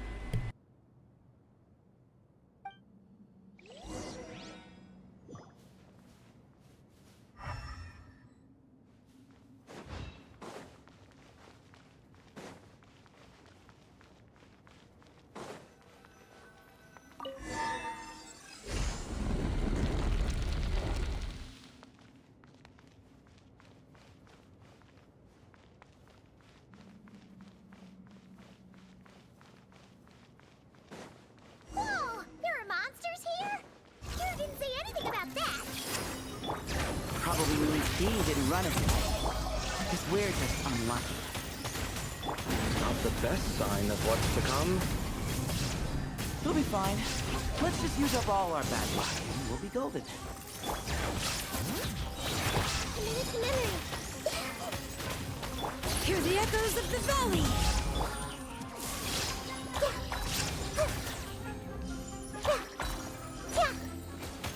Shine down! Inazuma shines eternal! Rise with the sun! Light of the blazing sun! Incinerate! Grow, grow, grow! The Temple of Wisdom! Yeah! Illusion shattered!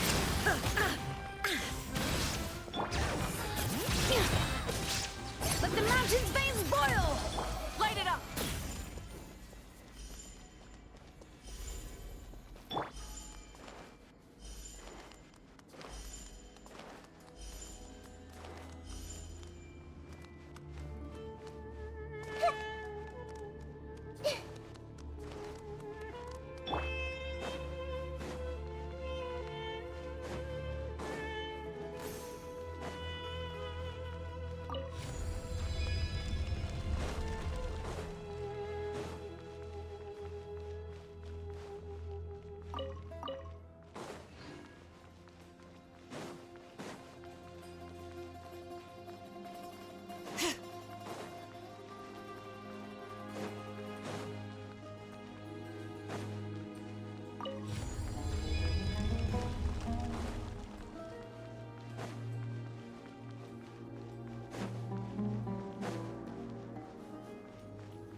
According to the other Layla, there should be a door nearby with a strange device in front of it. Ah, there it is. But the door is shut and the device seems to be out of energy. In that case, it should be a safe home. Good, at least we won't fall into the same trap. Should probably remind everyone not to touch anything though. Be careful everyone, don't run around touching everything.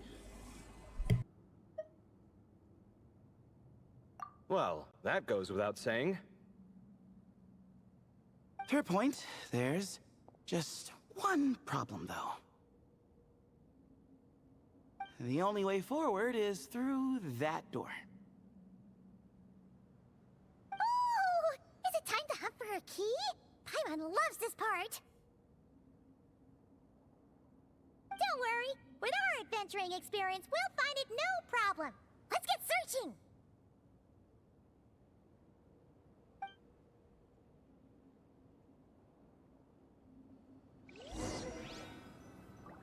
Marak, wait!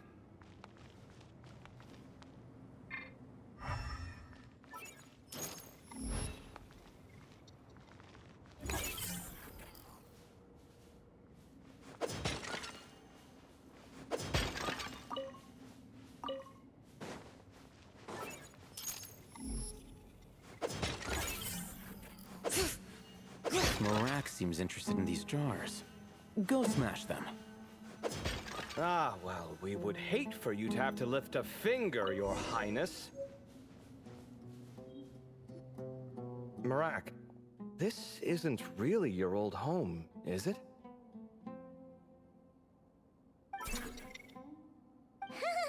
No idea what that means, but Marak does sound pretty happy.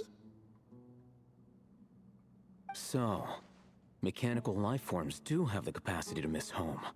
A novel discovery. Well, with Marak leading the way, we should be safe, right? Okay, let's follow Marak's lead. I'll open the door, stay on your guard, everyone.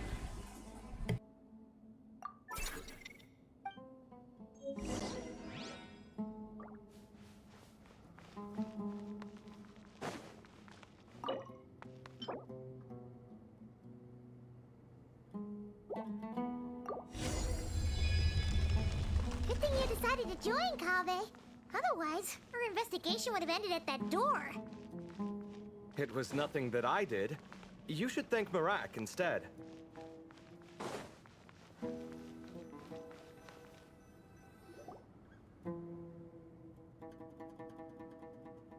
on. At this rate, Paimon's gonna lose her title as best guide to a mechanical suitcase.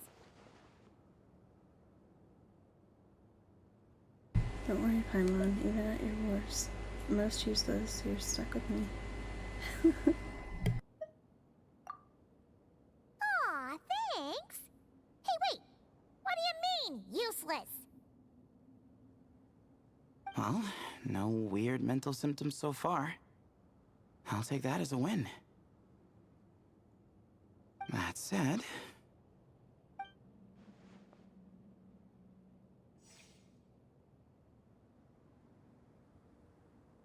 There are 3 doors here. So, we split up.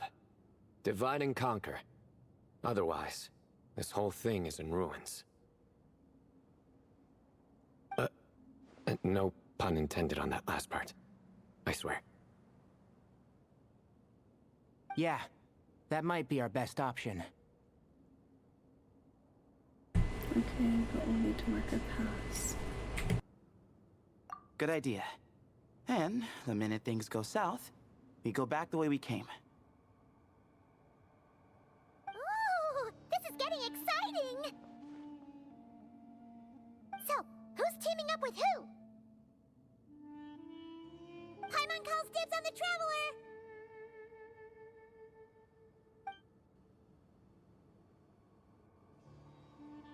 After a quick discussion, the team's inmates are decided. Marak was a popular pick, but ultimately I decided that Marak should go with our other lead, Kaveh's team.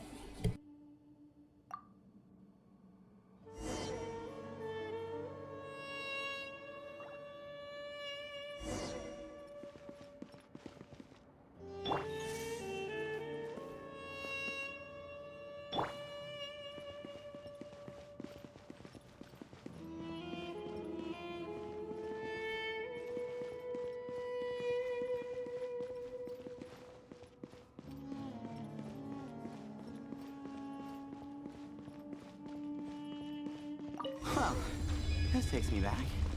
The last time we were in the desert together, the two of you came all the way out here to gang up on me. Oh? Sounds like someone's holding a grudge. Just what I like to hear. If you're still hung up on that last one, just name the time and place, and we'll have ourselves another thrilling...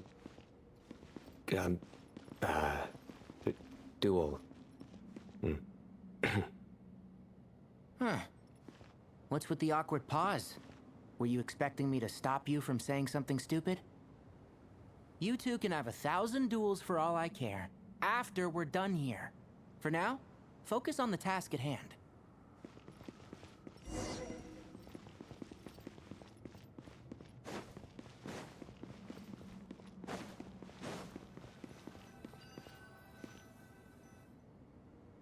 This chamber is huge. I can't even imagine what it's used for. Oh. What's wrong? I seem to have stepped on some kind of stone slab. Huh. There's a pattern on this, but it's hard to make out with all the dust. Huh? Look! The shape seems to match the markings on the ground over there. Let's slot it in and see.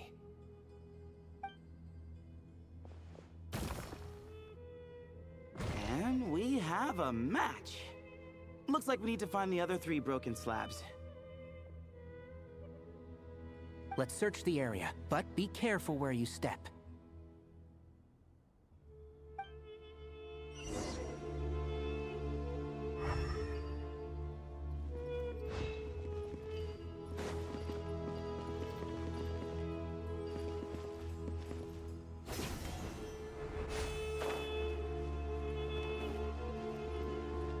Ooh, got one! Ouch, but watch out. The edges are kind of sharp.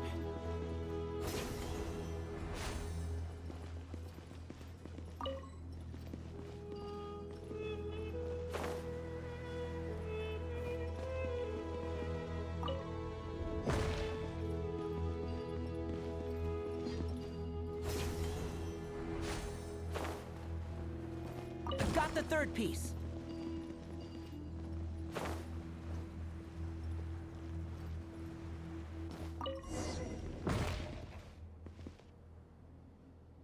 We just need one more.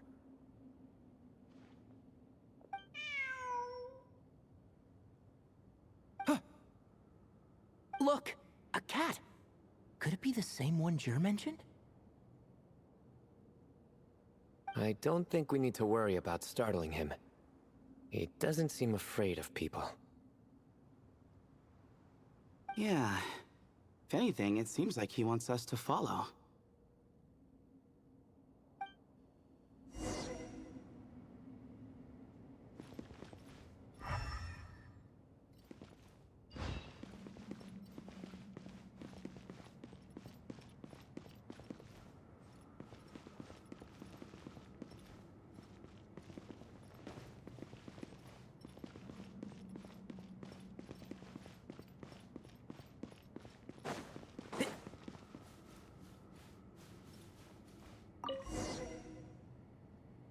Oh, he led us to the last piece.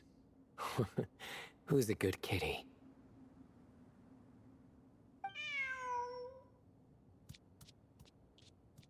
I never thought I'd hear you say something like that. You've clearly never heard how the professor talks to his tomatoes, then.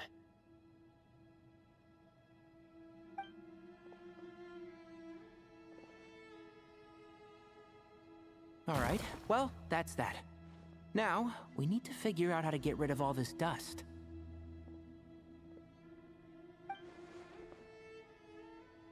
Behold, the great Vayu Viastra.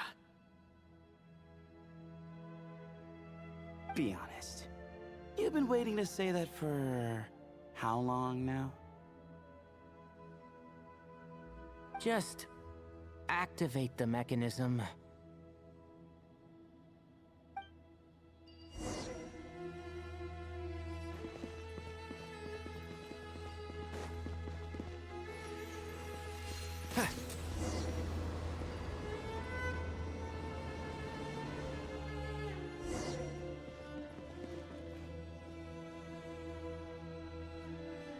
Huh.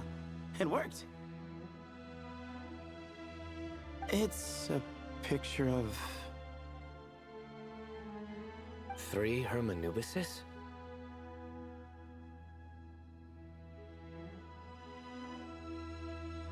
That can't be right. The ears aren't vertical. Oh, true. And the lugs fall short. My hat is much better looking.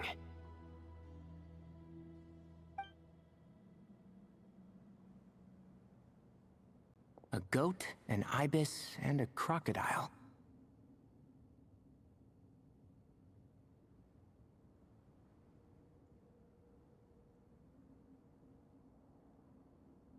Oh, wow.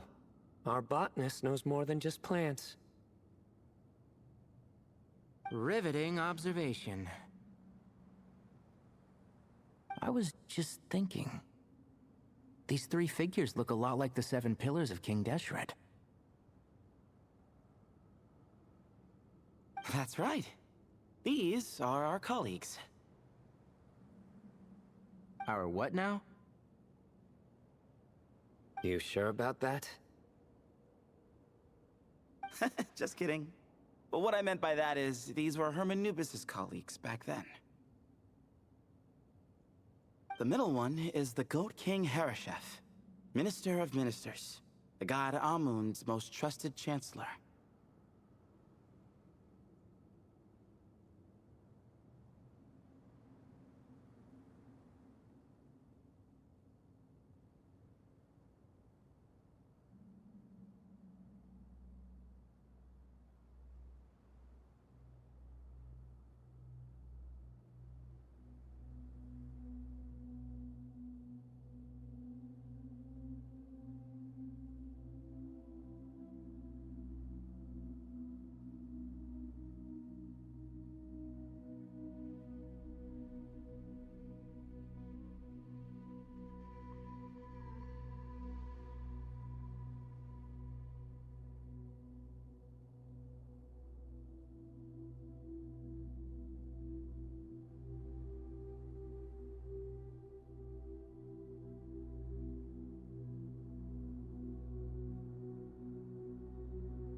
Records say he was the deputy king of the Desert Sands, chief among the 7 pillars.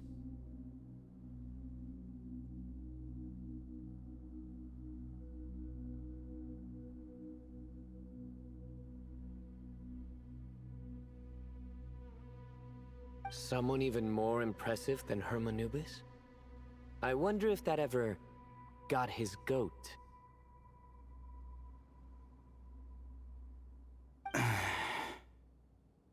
Sorry, couldn't resist.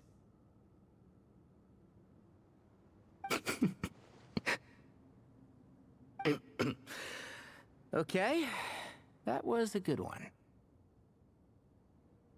Wait, really? I've got so much more where that came from.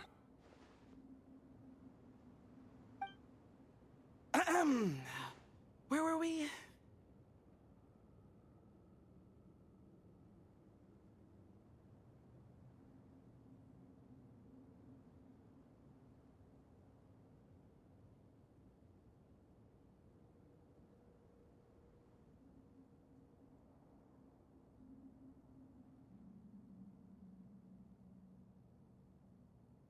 This is Sobek, the Crocodile King, Captain of Captains. As the name suggests, he was a valiant commander, and had dominion over all weapons of war. And finally, this is the Ibis King Thoth, Scribe of Scribes. Your memory's pretty impressive. I bet you're almost as good as me at memorizing cards. A scribe? Did he manage archives then? Like Al-Haytham?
Wait, that's all Alhaitham does?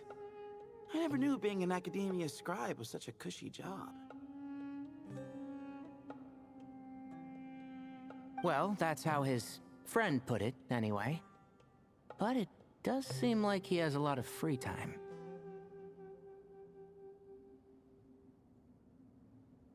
Well, I don't know much about the academia, but I'm sure the Ibis King had more responsibilities than that.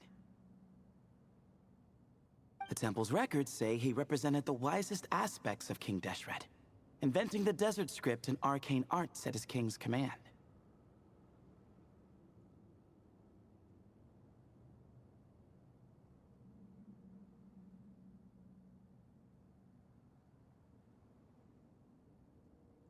He must have been quite the impressive man, then. Or creature, depending on how you look at it.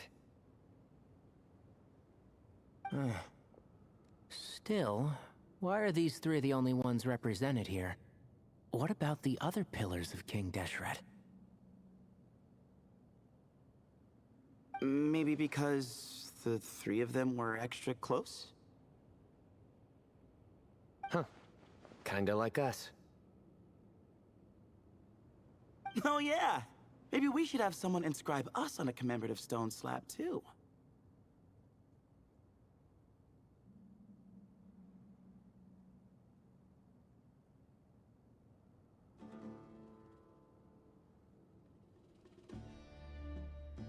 Or, we could just take a picture.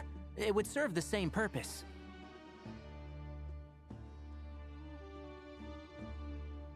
Anyway, no more distractions. Huh. Doesn't it look like there's writing carved into the corner? Huh. There is. And it's in the ancient desert script, too. Looks like the Ibis King left you some homework. Give me a sec.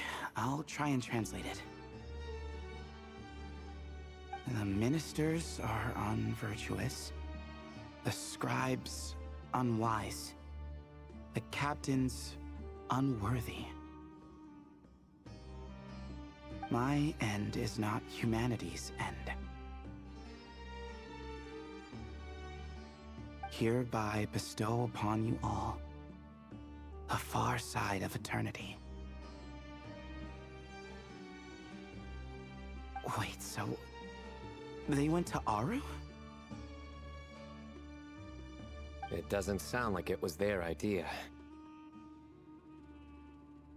The far side of eternity is said to be the final land of dreams for all desert dwellers.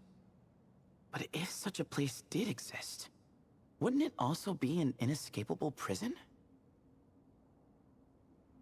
Yes, and based on the writing here, it's clear King Deshret wasn't pleased with these three.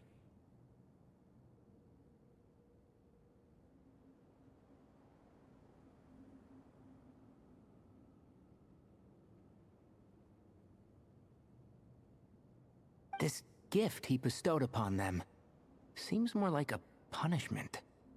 Such is the power of a king, I suppose.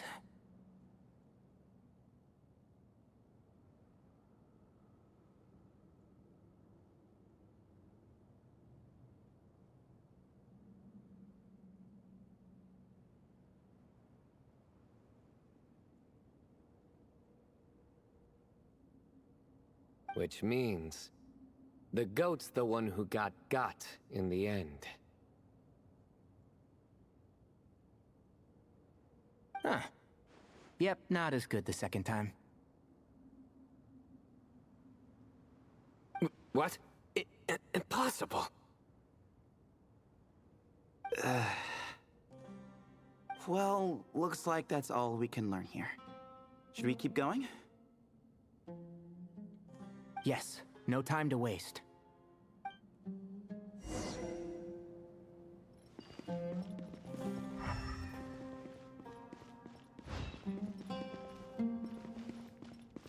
Keep up.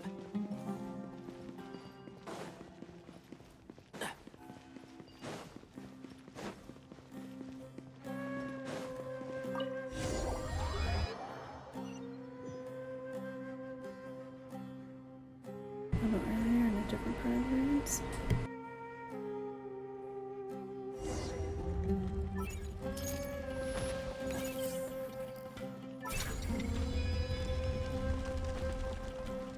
Jeez, who knew a suitcase could be so fast? Marak is nothing like this when it comes to housework. Hey, wait up! The scout's job is to take the lead. Just let Marak figure it out. Easy for you to say. I'll be the one doing the repairs if something happens. Why don't you go scout ahead then?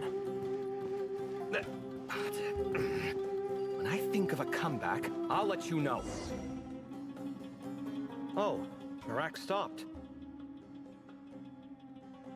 What is it? Found something?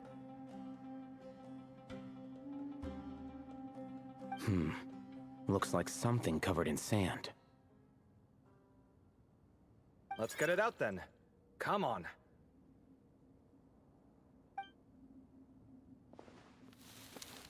Oh, it's a stone slab. Good job, Marak.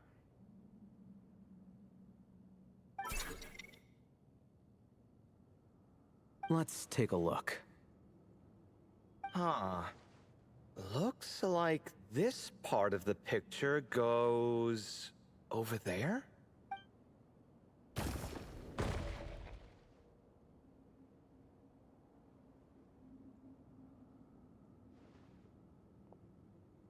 In that case, there must be other pieces. All right, and let's look around. Hey! Why are you sitting down? I thought Marak was helping. Oh, so you do know what that word means. Great. Are we supposed to just sit back while Marak does all the work? No, I doubt you could do that. Exactly. But I can.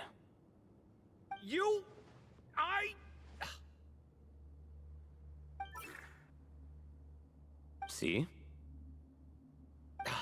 It's all coming back to me. How insufferable it is to work with this no-good, do-nothing... We could be more efficient, I agree. I'll work on this piece. You take care of the rest.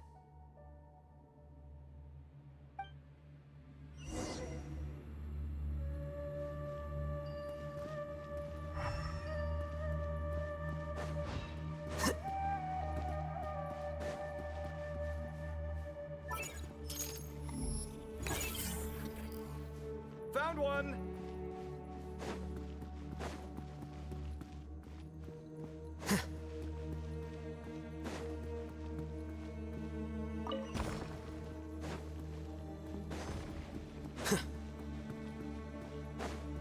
Good teamwork.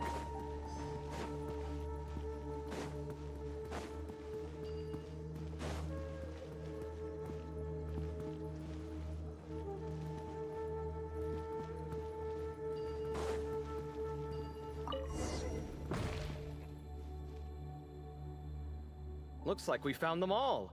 The pieces fit together like a glove. But we can't see what's on them. Turn around. Huh? Look. Oh, I've seen this before. It can create strong winds. Just what we need to clean off the slab. Come on, let's... Hey! Don't worry about me. If I sit here, I won't be in the way. Oh, you don't want to be in the way? Then sit right in front, so the device can blow you straight back to Sumeru City.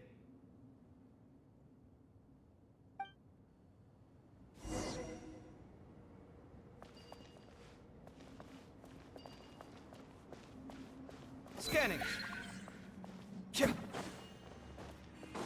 Breaking new ground.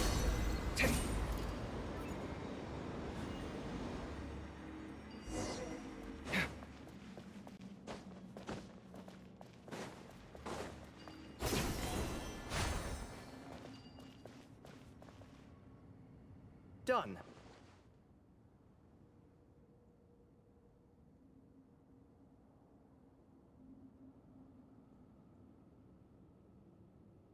Huh. That's one big cat.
And there's a shattered crown. I think it's depicting some kind of story. Look, there's writing too. Sorry, I'm trying to order food. The Ibis King answered the young noble, granting him the wisdom he sought.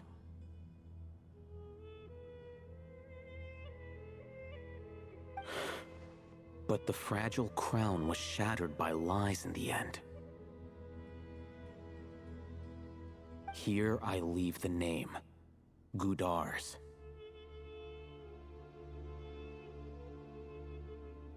Gudars? I've seen that name in a history book before.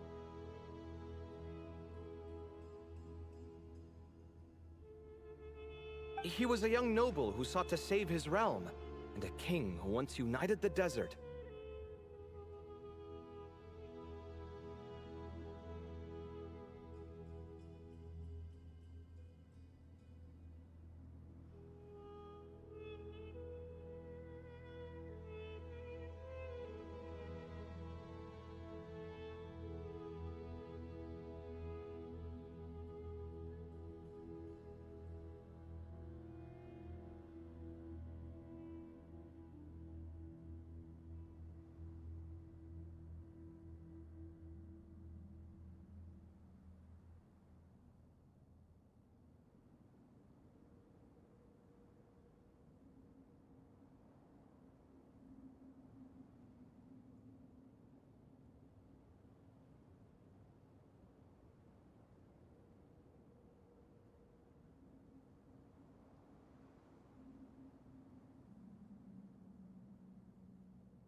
Sorry, I have an issue I gotta take care of.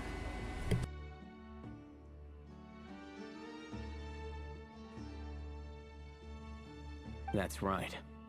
Although his methods were rather shameful.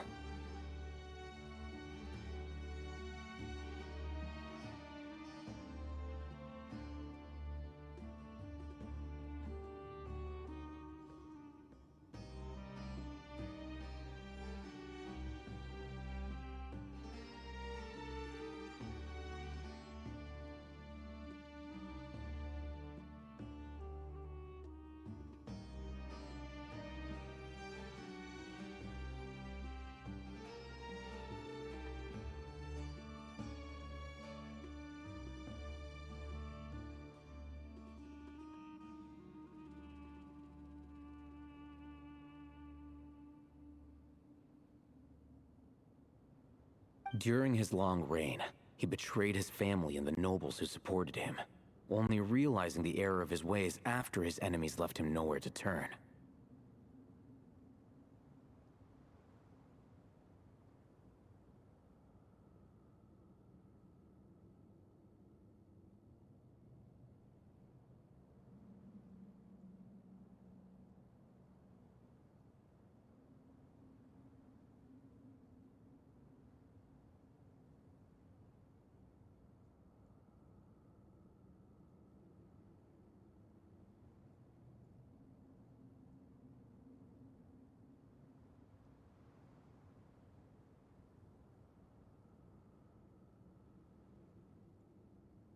But by then, it was too late.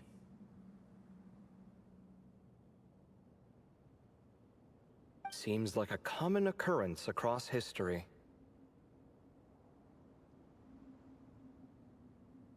Different people, same mistakes. It's an inevitable pattern, destined to repeat itself.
the writing mentions the Ibis King, but a cat is depicted here.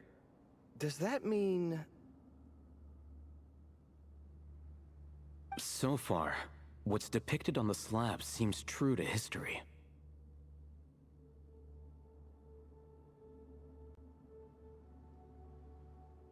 In which case, this cat is either a proxy for the Ibis King or a manifestation of said king himself.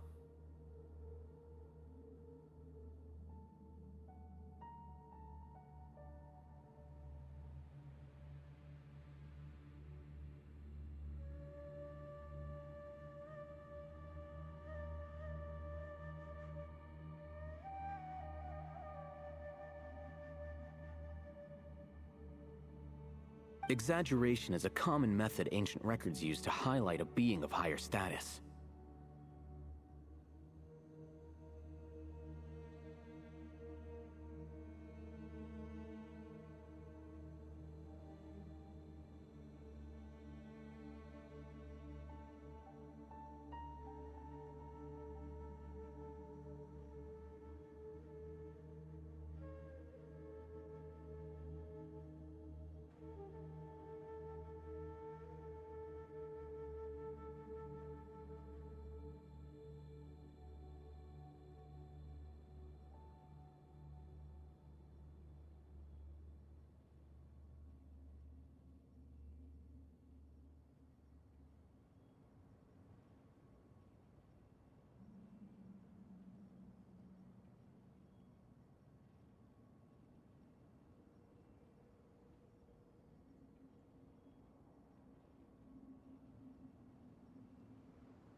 And as we know, Layla and Jur both heard the sound of a cat while escaping the ruin. You're saying the Ibis King, one of the legendary 7 pillars of King Deshret, is here, still helping those in need? I'm saying we can't rule it out.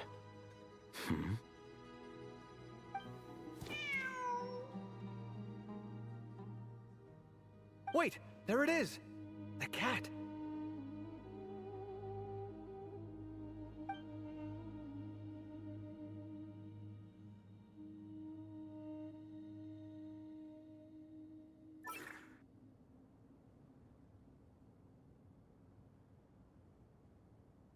Ah! Marak went after him!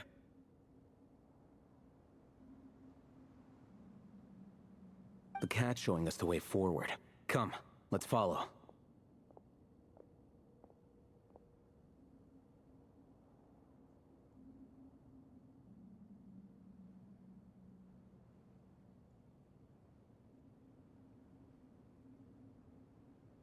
Okay.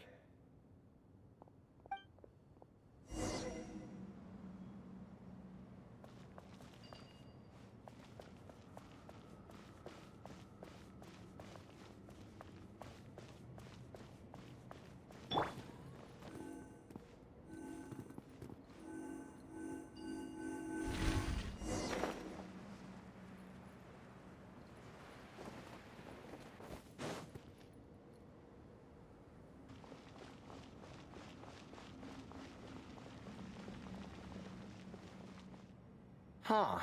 The cat's gone. Yes, but look where he led us. Oh. Another slab. It looks similar to the last one.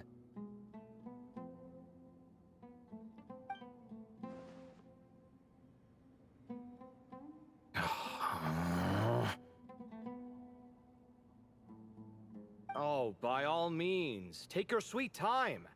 Wouldn't want you to overexert yourself.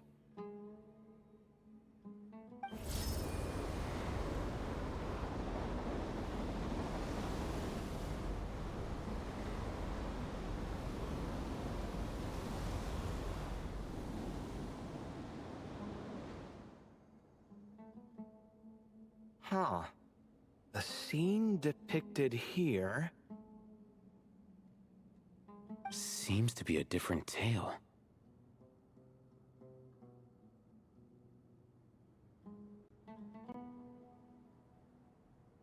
The Ibis King answered the gin-blooded dancing girl, granting her the wisdom she sought.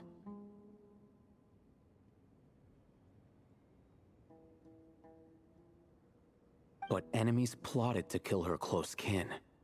Snake venom was her self-chosen end.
Here I leave the name, Makaira.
The Temptress of Woe?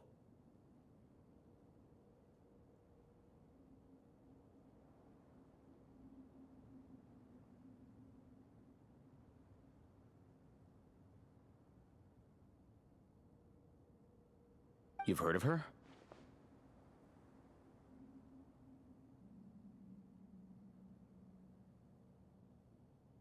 Of course. I don't just sit around doodling all day. She's mentioned in tons of papers about the desert.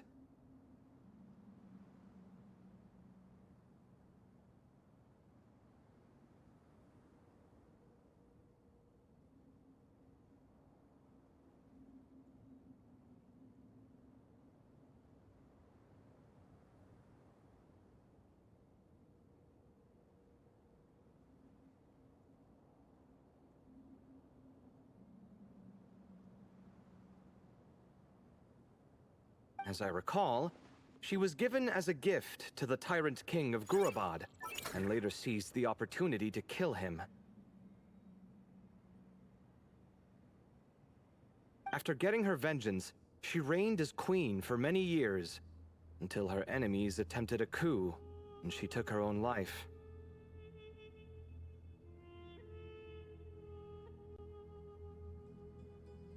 That's more or less the version I've read as well. It seems this queen also had dealings with the Ibis King.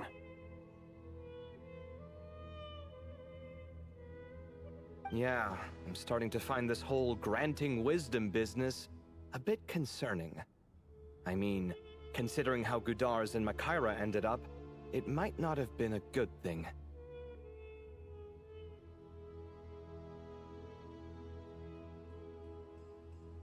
But, at the same time, if the cat guiding us is linked to the Ibis King, then he doesn't seem like a villain either. People are complicated, and the same is true of the servants of the gods, no matter their wisdom or power.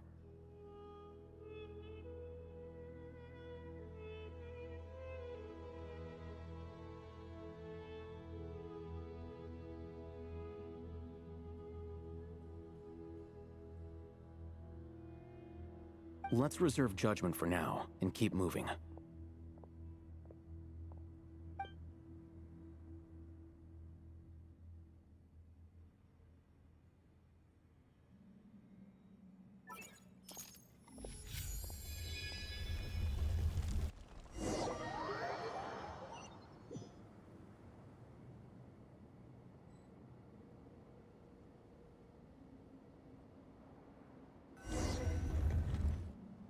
Oh, Paimon meant to ask earlier. Have your memories come back, Layla?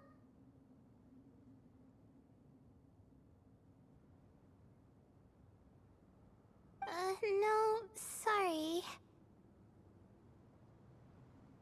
To be honest, nothing about this experience feels familiar.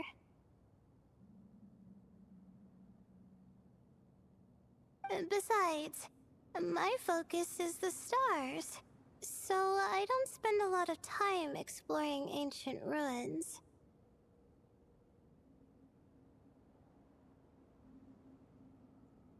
Guess that makes us the senior researchers in this scenario.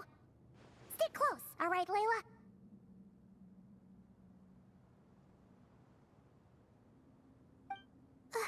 Okay.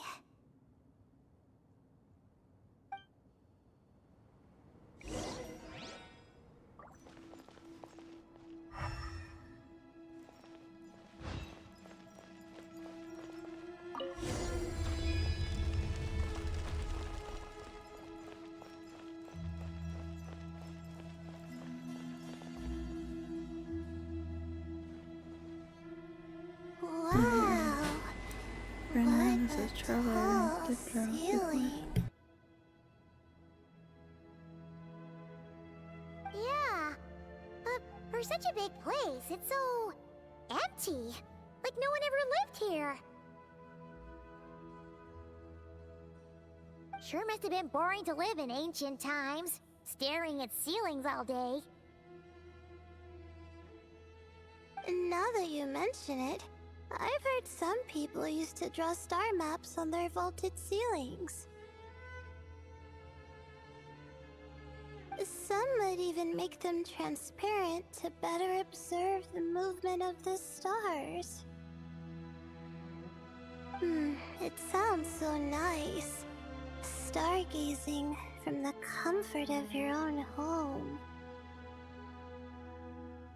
Wait a second. I think I see something up there.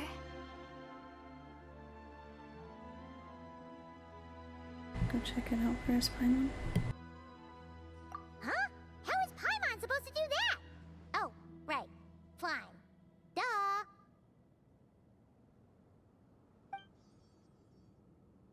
Alright. Sit tight, everyone. Adventurer Paimon will be right back.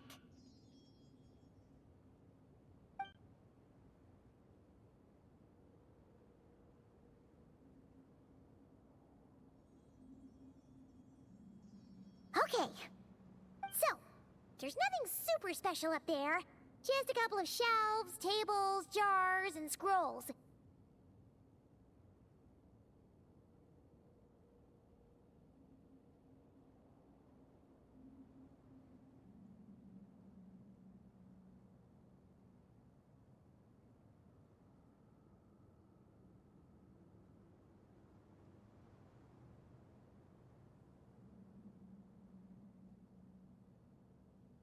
And a whole bunch of dust, dirt, and sand. You really want to search through all that stuff?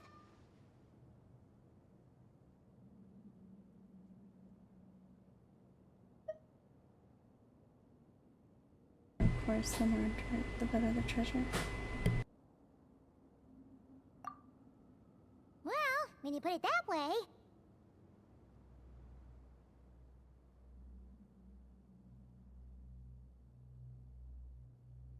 Come on then, let's see what we've got.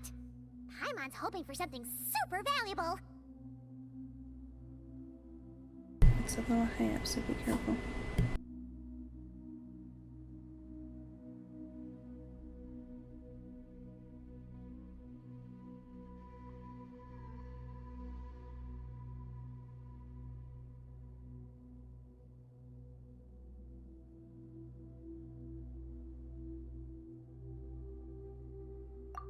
Thanks.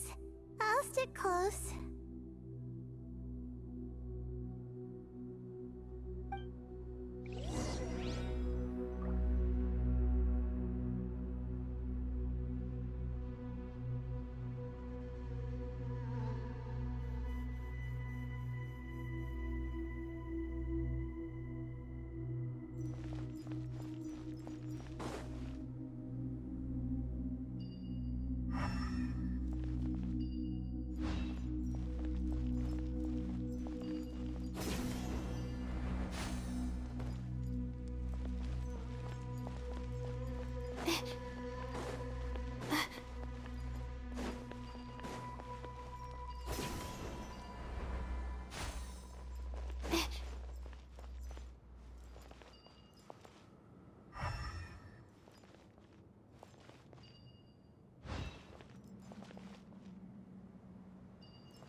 I think that's everything.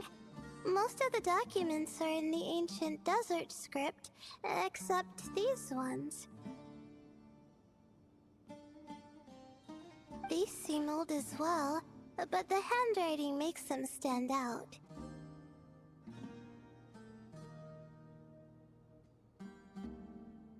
There are dates on them. Right! Let's arrange them in chronological order before we read through.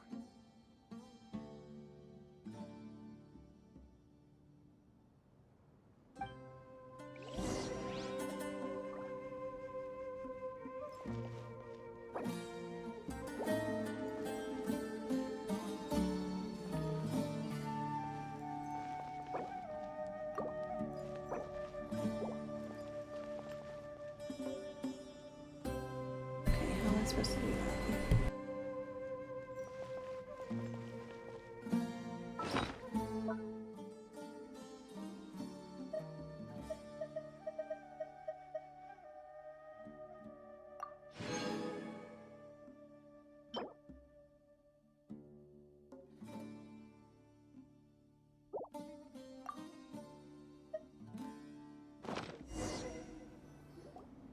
Okay, now let's take a look.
Seems like there might be someone who's trapped here. Maybe this person fell in by accident, like Mr. Jur and me. Yeah, maybe. But they don't sound super worried about their situation.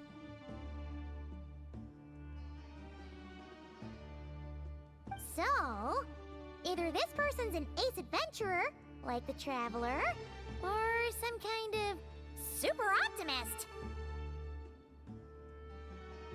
An optimist, huh?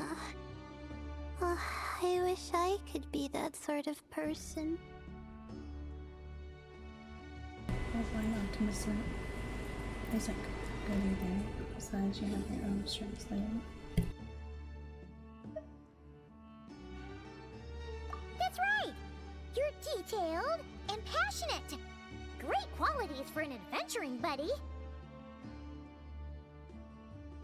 This optimist seems super obsessed with exploring every corner of this place.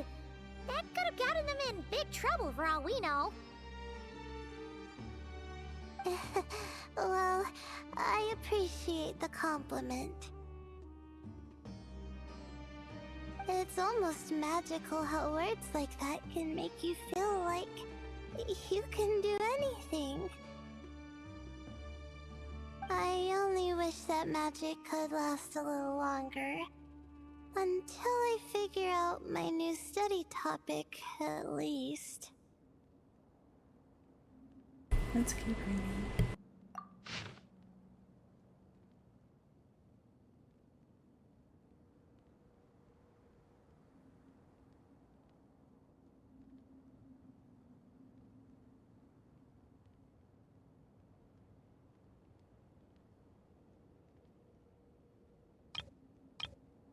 Oh, looks like you were spot on, Paimon.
happens when you don't think things through.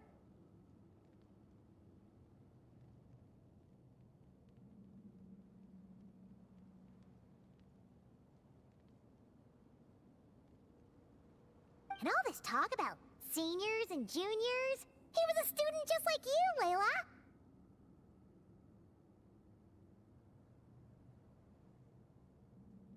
Whew, he sure talks a big talk for a student, though. You'd think he was some kind of old scholar instead.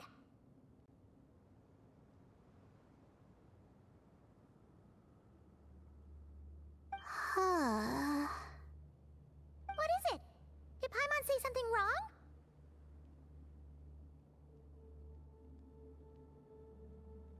No, not at all.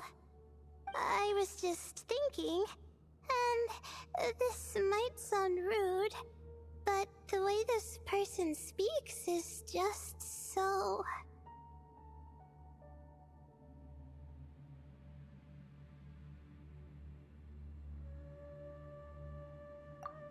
you noticed too.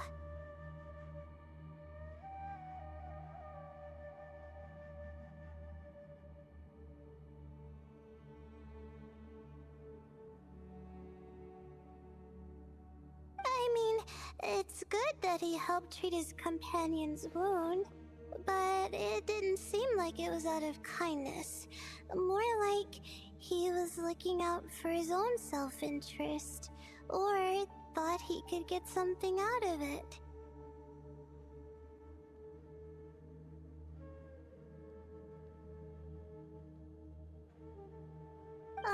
I don't know. Maybe I'm reading too much into it.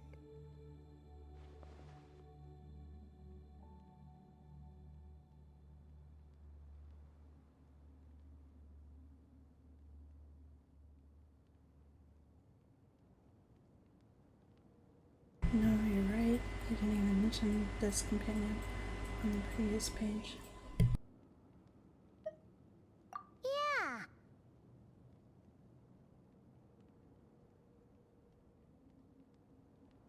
If you're both in this dangerous situation together, wouldn't you mention them at least once? If it were Paimon, she would write down the name of every single person she was with. No one would be able to get away!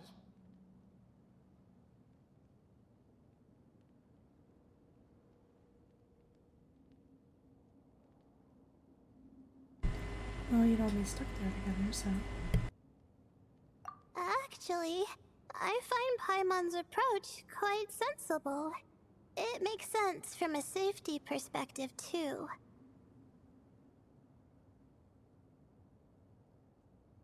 That way, if anyone came to the rescue, the notes would be able to tell them everything they needed to know.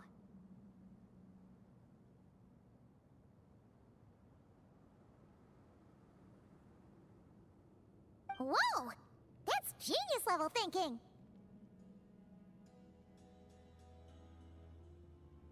Well, I learned that from Madame Farazan, actually. I'm not speaking from personal experience or anything. Oh, no! I'm just a student. It's fine! You taught us something, so you're our teacher! Simple as that!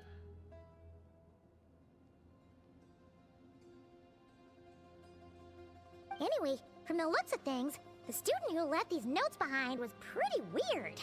Let's keep reading.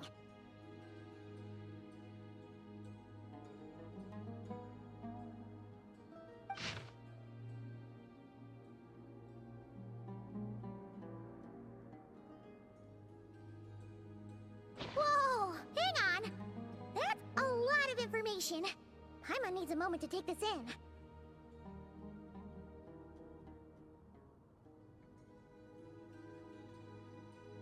The Ibis King. So, did this person actually meet the Ibis King here? Never talked about the Ibis King before. Sorry. Who? Oh, you've never heard of the Ibis King? Strange.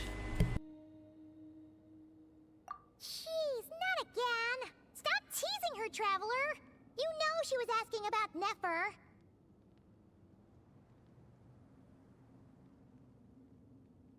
Anyway, Nefer's, a friend of ours. And she's mentioned the Ibis King before, but not in much detail.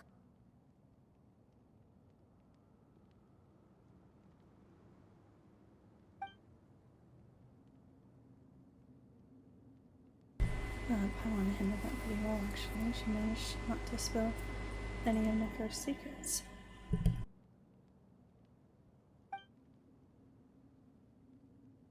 Guess the boss of the Curatorium has earned her respect and then some. Oh, I see.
Well, that's not too surprising. Most people in Sumeru know about King Deshret, and most in the academia have at least some knowledge on the Seven Pillars.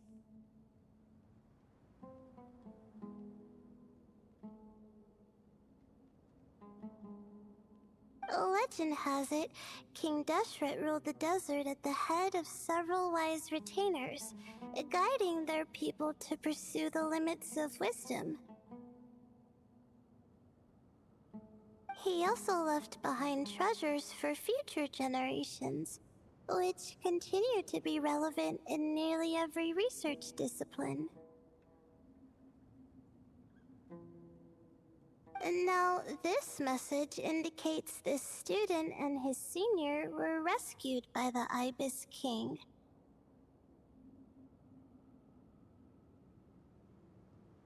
But to think it's possible to meet him in a place like this...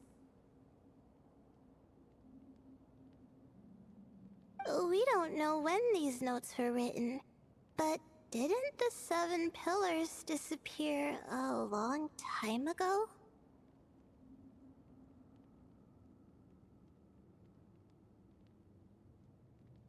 There's something else that's odd.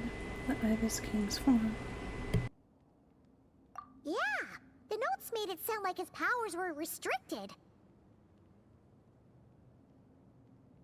Also, the mention of this form? What is that supposed to mean? I'm not sure. Let's keep reading.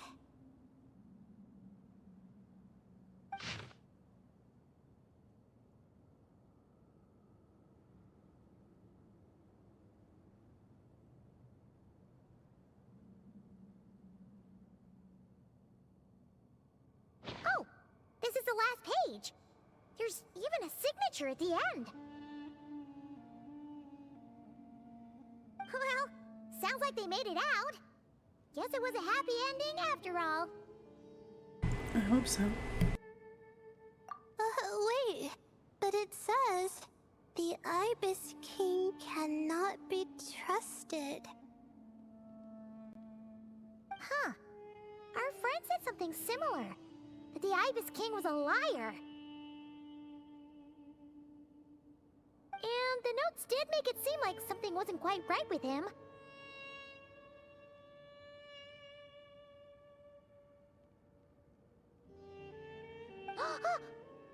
Maybe he wasn't one of the Seven Pillars at all, but some kind of con artist. 1,000 apologies on that, Lord. Paimon meant no offense. Clement's words do not reflect the opinion of the group.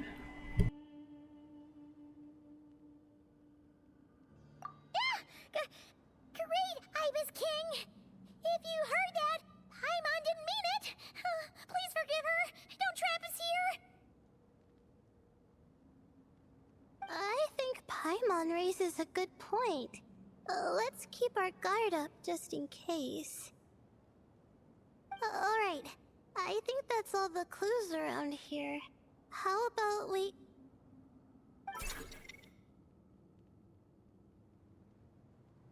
Oh! It's Marak! That means Kaveh and the others should be around here, right?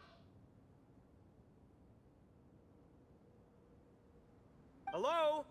Anyone up there? Can you hear us? Yeah, we can! You know, sound travels just fine in an empty chamber like this. You don't have to shout. Of course, if you're shouting to express your excitement at being reunited, by all means, pretend I never said anything. Yelling like this is kinda exhausting. Come on, let's head back down.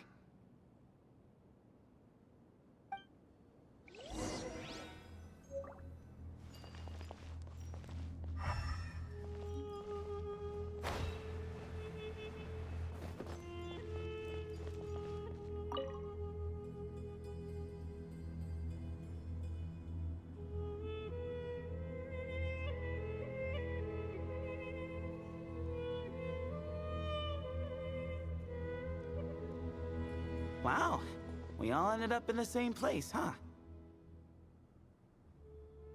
Yeah, what a coincidence. Indeed. Or as I like to call it, the chai factor.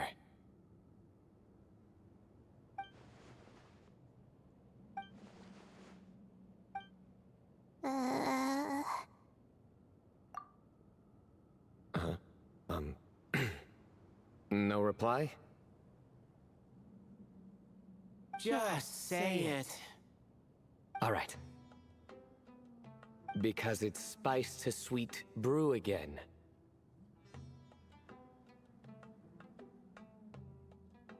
Oh, hey, that's a new version. Wait, what? You've never heard that one?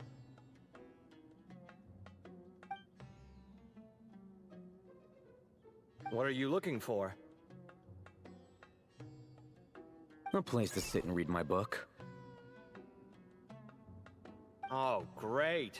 What else is new?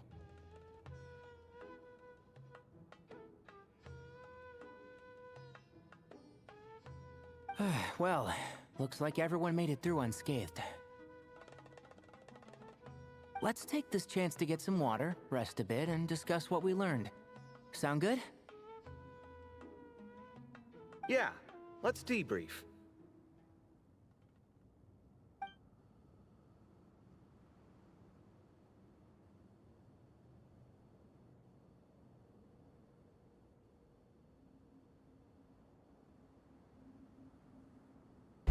Everyone shares a lot of food and also their findings. It turns out Sino actually did bring some spice tea. Okay, so we all learned a lot, but it feels like we ended up with even more questions.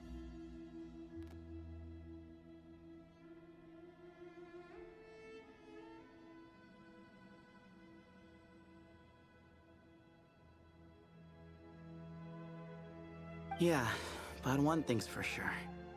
This place is tied to the Ibis King in some way.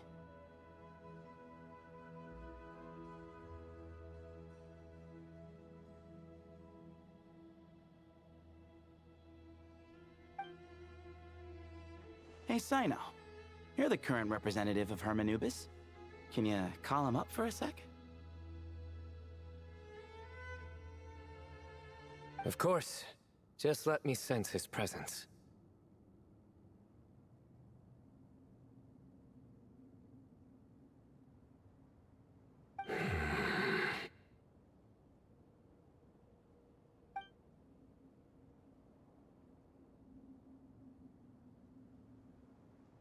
Just kidding.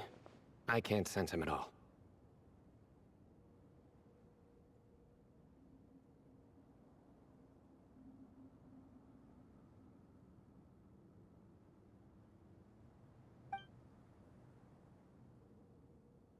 Jeez, Sethos. Did you set him up for that one? What are you, a two-man act? Sorry, Herman Nubis isn't like the Ibis King. He can possess me, but I can't talk to him whenever I want.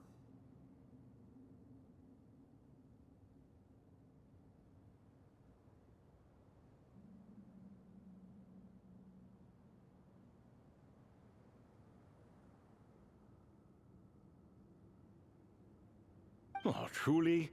Does that mean he's gone? I would have liked to reminisce about old times with him.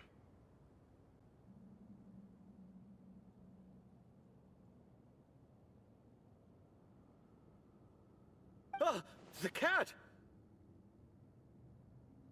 It speaks! Of course it speaks. In fact, it is not an it at all. You do me a great offense. My apologies. Esteemed cats, sir?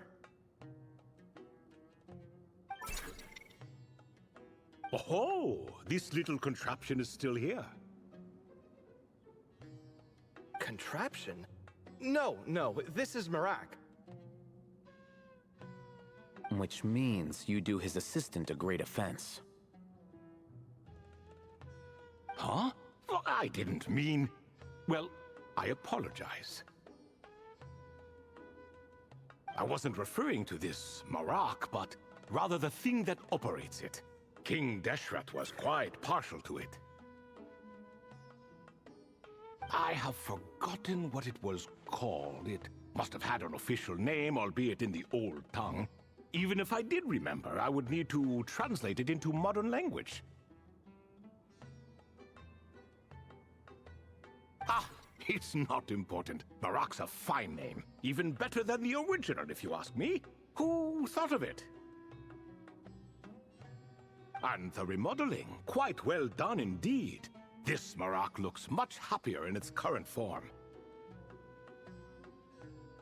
Oh, and the components should have model numbers written on them. You can look them up if you're curious. This cat talks a lot. Quite the one-sided conversation. Is this what the Ibis King was like? He seems quite eloquent. I wonder if he plays cards. Ha! I knew Marak was a great name. Go me! Let's see, what page was I on again? Should have brought a bookmark.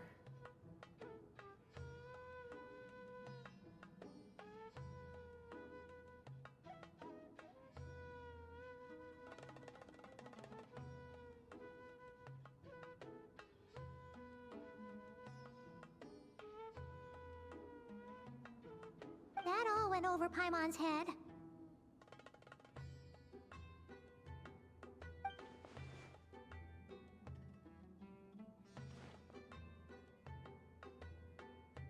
So when the notes mentioned something being off with the Ibis King, it was because he's in the form of a cat.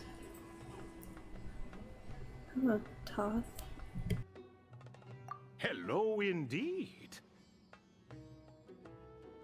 For you to know my name.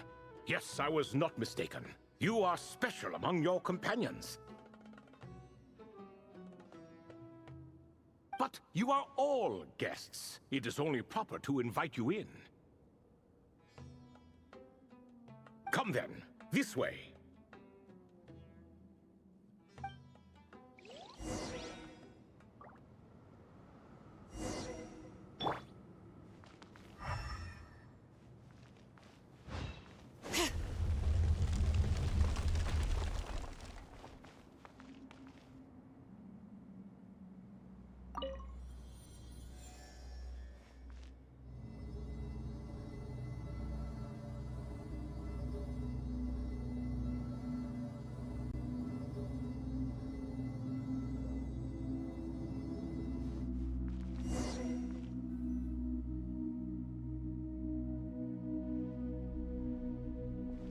Look, another cup.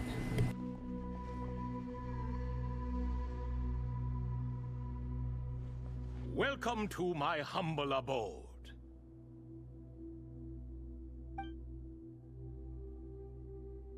Oh, your house sure is spacious, Lord Ibis King. I fear it's not quite what it used to be. In fact, it has long ceased to be my home at all. It belongs to the descendants of the cats I once raised.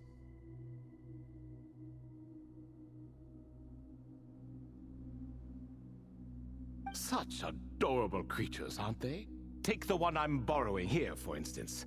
A chubby fellow with such lovely fur. Anyway, tradition dictates that a special guest such as yourself be presented with a gift. Alas, it's a first-come, first-served basis, you see. I fear with the passage of time, none are left. What? So the treasure's gone already? Treasure, you say? Not an inaccurate description.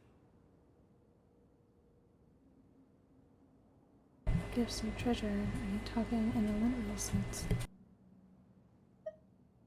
Yes, and no. I have the power to grant gifts inaccessible to the masses. The only requirement is answering a question. Not a bad deal, yes? Of course, my questions were given unto me by King Deshret, who in turn received them from the Mistress of Flowers. There are 3, and no more. What causes our rise and fall?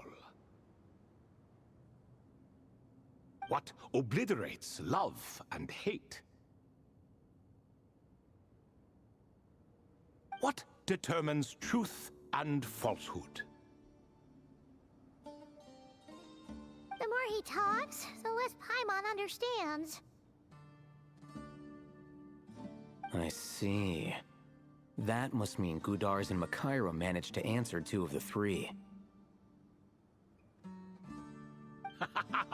Another who understands. Oh, so that's the event those 2 slabs are depicting. Ah, priests and their records. A singular obsession, and quite boring, too.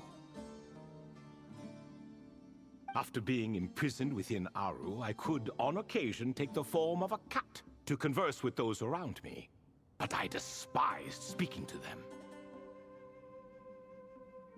No conversational skills whatsoever. Now, humans like you who stumble in here from time to time, you are much more interesting. Hold on! We're getting off topic again. The 3 questions you just mentioned? What are they for, exactly? Ah, that is a story that begins with King Deshret. And we're in for another long one. Nostalgia for the past is common to us all, is it not?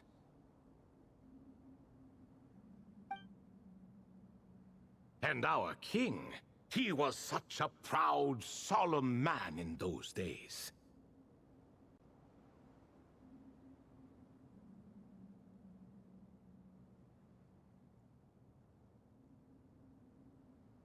He watched us speak of the present and the future, of the wisdom we possessed, or were about to obtain.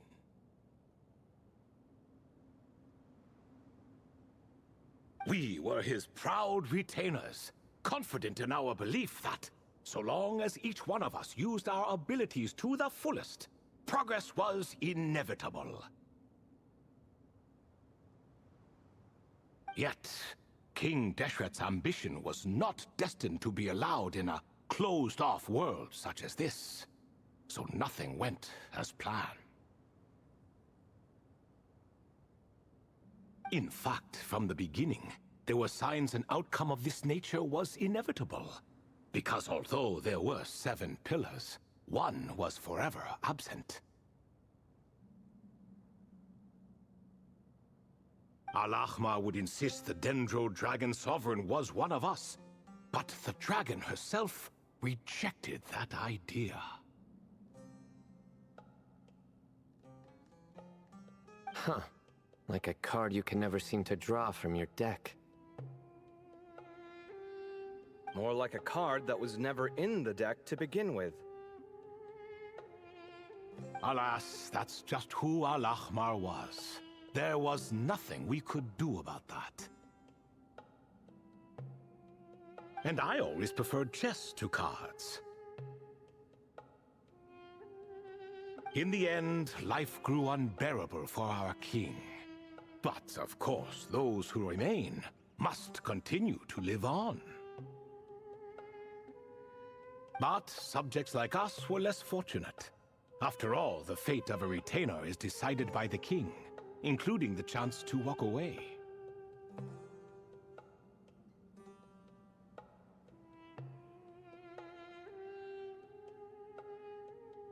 So it was then that King Deshret had Kroko, Goti, and I locked up within Aru, where we remain to this day.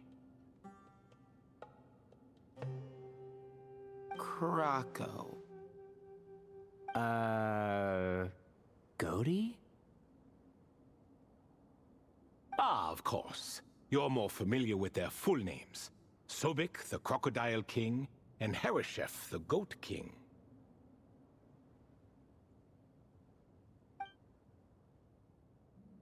And let me tell you, when it comes to chess, Hereshef was a habitual backseat strategist, always spewing nonsense from the sidelines.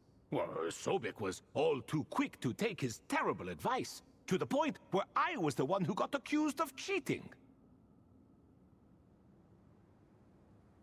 Chess is an exercise in patience, and that man couldn't sit still to save his life. He could never excel at that game. In fact, neither of them were good at chess. Even so, we played together often. And since I was always the winner, we got along quite well.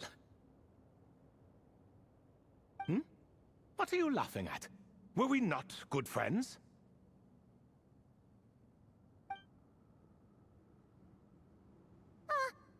No one's laughing.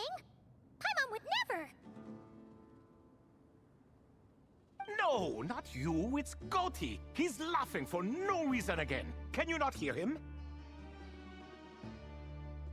Ah, right. Of course you can't. The two of them are inside Aru, as am I, so only I can hear them. What is even going on here? Has he, like, started to lose it after being trapped for so long? That does happen to prisoners serving life sentences. Speaking of which, how's Azar doing these days?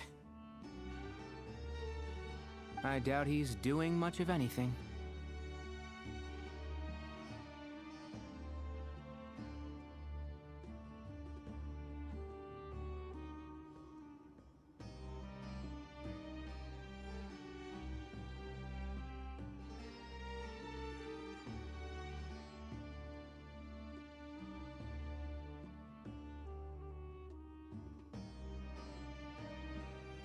Just what I wanted to hear. What is the meaning of this? You doubt my words? I have half a mind to not talk at all. Oh, no. They're not questioning you, Lord Ibis King, just discussing other things. Please, continue. In that case, where were we? Getting to the part about the 3 questions. Hopefully. Ah, yes, we're almost there. Before I entered Aru, King Deshret said I could be released from my eternal seal if I chose humans who could provide the correct answers to those 3 questions.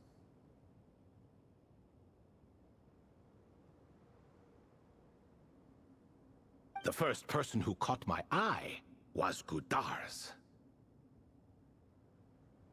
I asked him, "What causes our rise and fall?" He answered, "Conspiracy and betrayal, for it renders the righteous and wise unable to succeed, and thus nations fall." I found his answer quite interesting, so I bestowed upon him the power to deceive. The second human I chose was Makaira.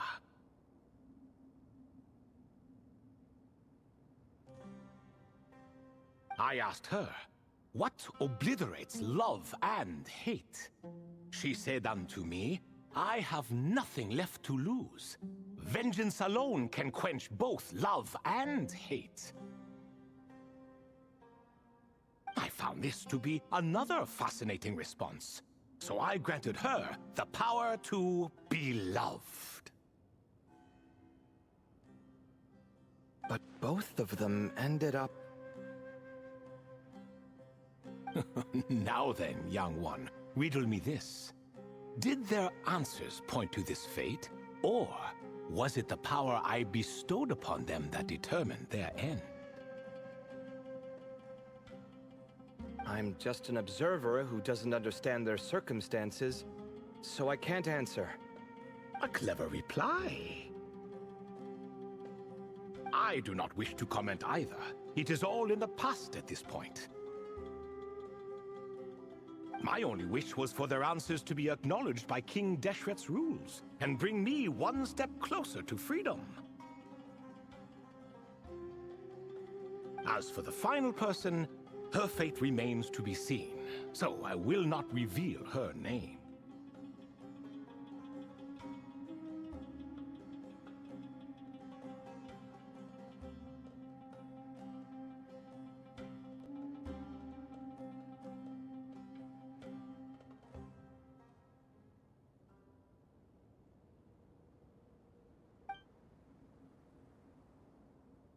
That must have been enough for them. I asked her, "What determines truth and falsehood?" and found her answer quite compelling, so I bestowed upon her a gift to match. As you can see, however, I have not been freed, so it's clear the answer she gave at that time was wrong. But, alas, 3 people were chosen, and 3 questions were asked. So now all I can do is wait. Wait until her wisdom is in line with the rules set forth by my king. Until she has found the true answer to that question. No wonder there was no third stone slab then.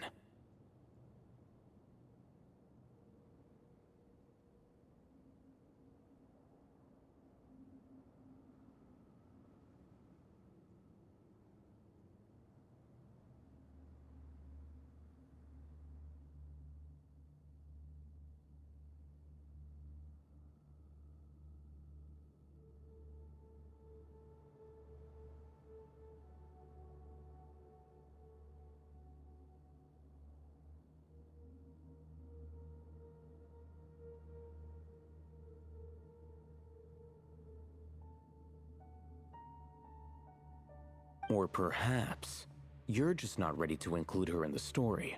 Though, that might be a generous interpretation. Well, it's not merely because her story remains unfinished. Thank you.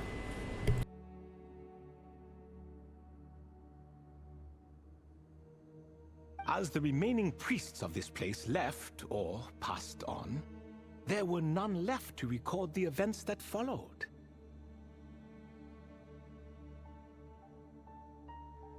Besides, stone slabs are few and far between in the Great Red Sands. In the sprawling desert, very few things or people even manage to leave a trace.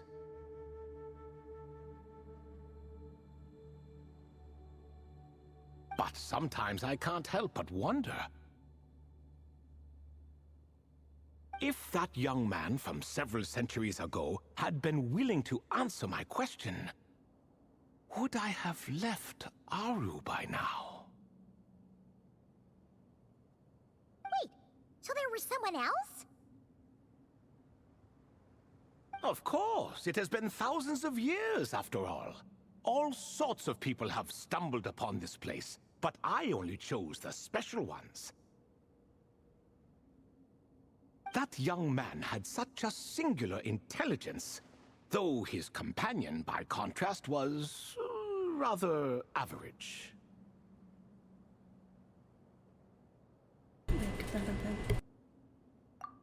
The author of those notes we found? The student named Zandik? Ah, yes, I think that was his name.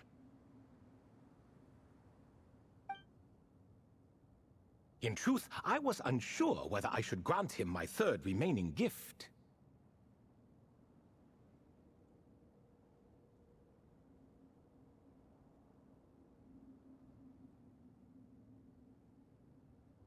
He was, of course, exceedingly clever, but he was also mistrustful and narcissistic in equal measure, and there did not seem to be a line he was unwilling to cross. Too much power could be dangerous in the hands of someone like him, so I found myself rather relieved when he declined my gift. Oh, he turned you down? Did he give a reason? Yes.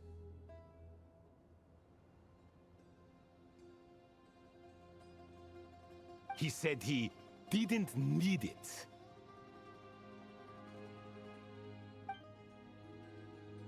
I still remember the look in his eyes.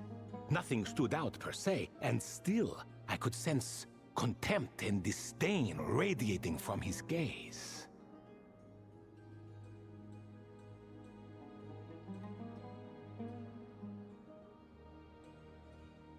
I could not give an exact reason, but on instinct I just knew. It would not end well to get close to a man like that. So, I tricked him. Stick close to your companion, I said. Only the descendants of Tulatula can come and go as they please. Leave him behind, and there is no escape for you.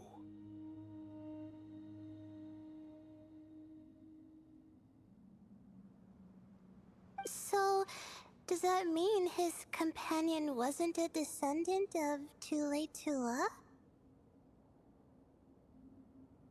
Oh no, that part was true. The lie was in the other half.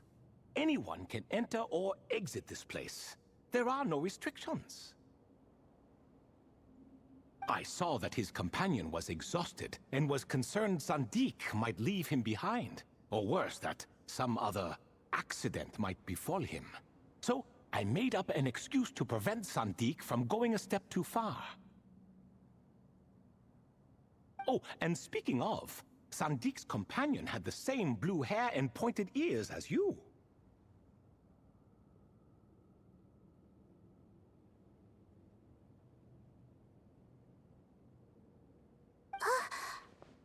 Wait, does that mean Layla's also a descendant of Tulatula?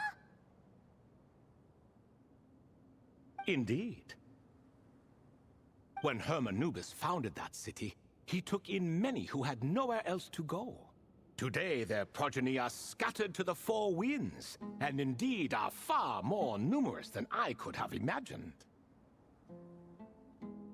So the person you protected could have been my ancestor.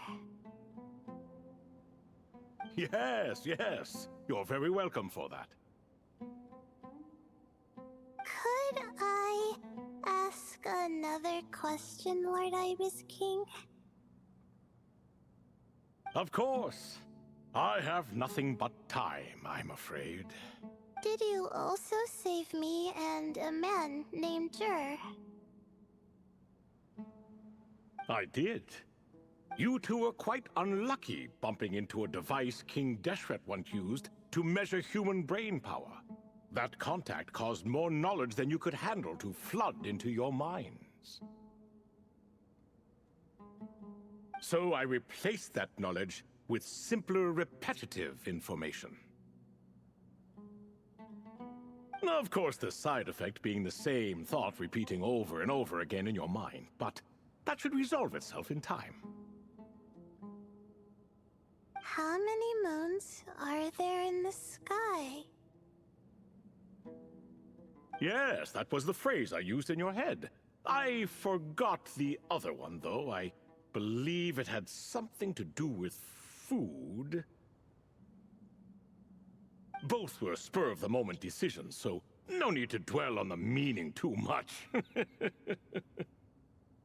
Oh, I see. Thank you, Lord Ibis King. As I said, young one, you are most welcome. If you're inclined to return the favor, perhaps you could turn off that device so no one else can trigger it? There's only so much a cat's paw can do, so I'm afraid this is something I must leave to you. Or Marak, I suppose.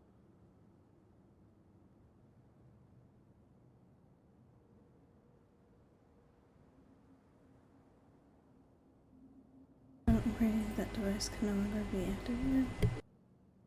Oh, splendid! Another one bites the dust. Such is the fate of things here. Day by day, little by little, the remnants of ages past fade into obscurity. For that reason, the gifts of bygone eras, be they tied to your blood or technological in nature, are not to be revered. They are tools, nothing more. Disrespectful? I simply make the most of what I have. Besides, our king has been gone all these years. What good does it do to revere him now? Oh, are you talking to the Goat King again? No, Croco this time. He's pestering me for another game of chess. Says he wants to even the score. Wishful thinking, if you ask me. If we counted one push-up for every loss, he'd owe me 300,000 by now. Of course, that's just a rough estimate. I've never kept count. It appears that's something you like. Being someone unable to be defeated. I suppose so. All right then. Time for me to extend my winning streak, and for you all to head home.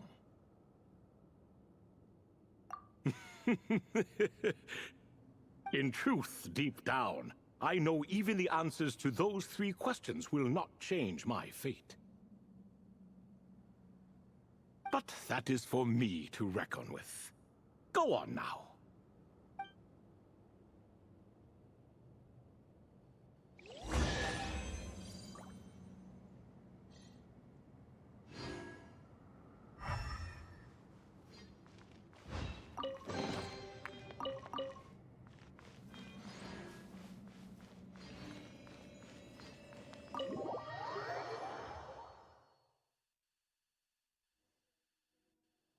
Excuse me. Do you even know what time it is? I've harvested 3 crops of tomatoes while you've been gone. You're exaggerating, Professor. I'm making a point. There's a difference. The sincerest apologies for keeping you waiting, Professor Cyrus. See, that's what I call manners. Now, are any of you hurt? Nope. It went way smoother than we expected, actually. I presume the investigation is complete then. Come, tell me all about it.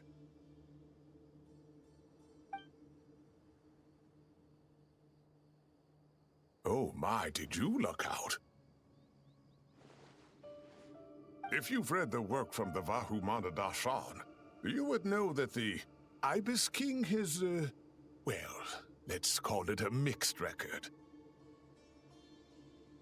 Perhaps he softened up a bit in his old age, and that's why he chose to help you. Or perhaps he just didn't have a good enough reason not to help us. See? Marak agrees. How do you even know that's what Marak meant? That could have just been a happy noise. In any case, there's a lot to be happy about. We figured out what happened to Layla and Jur, and there were some unexpected takeaways too. Yeah, I never expected to learn about my ancestry. I've always thought of myself as just an ordinary student.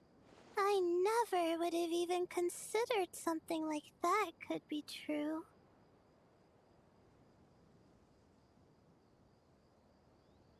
Come to think of it, our ancestors might even have been friends at some point.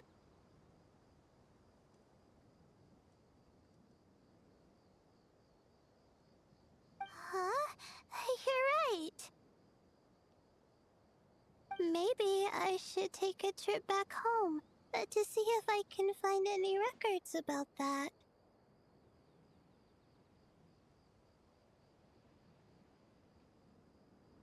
Oh, I was just throwing that out there. I wouldn't want you to go to the trouble. It's fine. My advisor gave me a break, and I still have a few days left, so... Oh, wait. My study topic.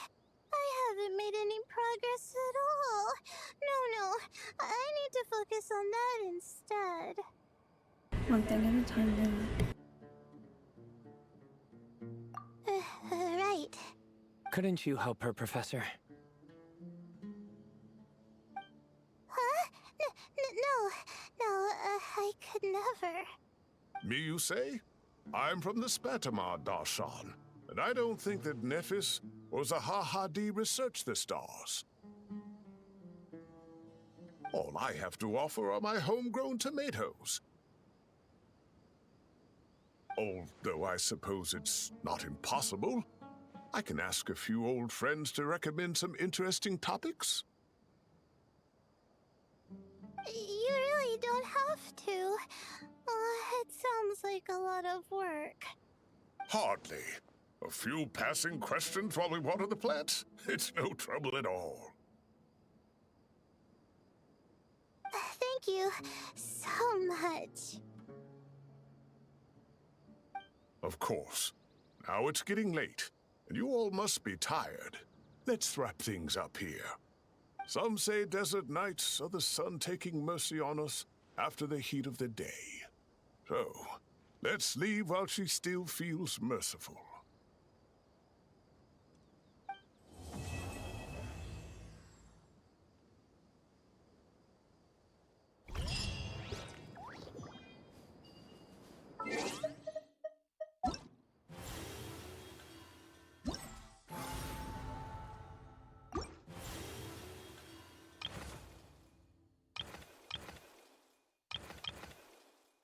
I'll finish the 2 quests.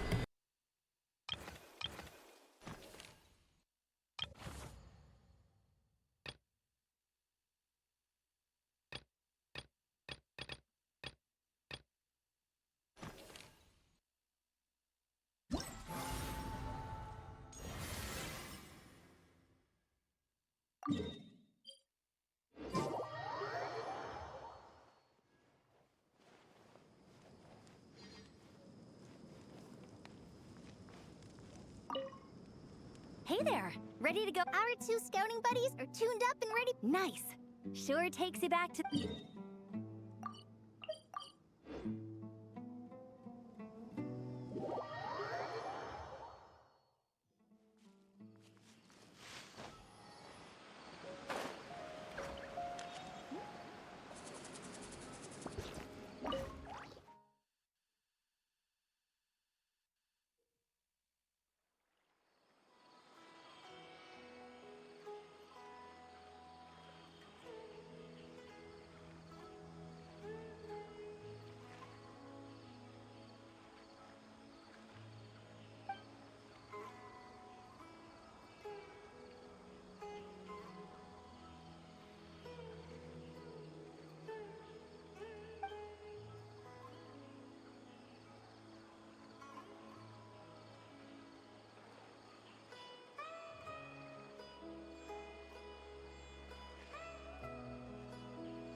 so I have two more left of this race thing.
I ended up choosing Sangonomiya as my 5 stars choice.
casting spell things.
Many insects have a compulsion to follow the light, and humans are the same.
Miss Me. Thank you for the follow.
Interesting. Control of one console.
Now I just need to save engagement training.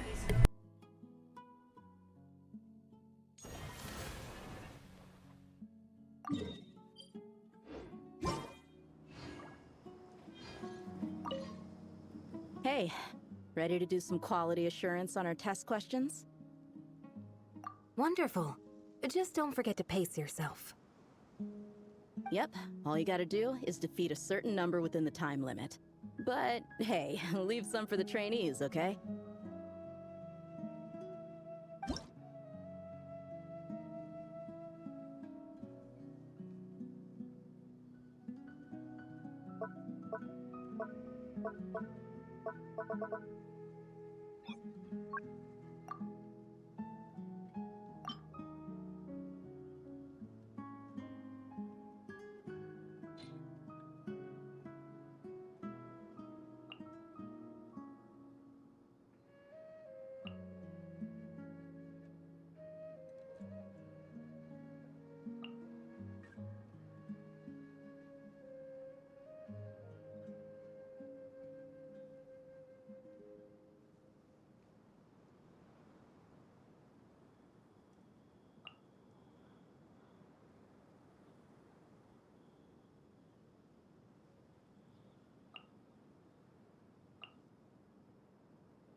oblivion! This may hurt a little. Light of the blazing sun!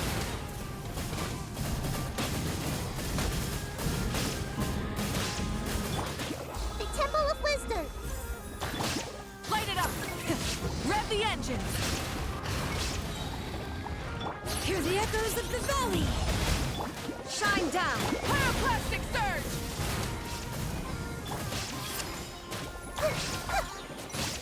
Burn it down! Inazuma, shine!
One with the force. Rise with the sun! Let's nip that in the... Committed to memory. Sharing my knowledge. Wrath from the skies! And shroud! Retribution! I'll uproot you! Light it up! Rev the engine! The Temple of Wisdom. Ouchie. This may hurt a little. Light of the blazing sun! Can't see? Burn! Let's nip that in the bud. Burn it down! Committed to memory. Make yourselves a...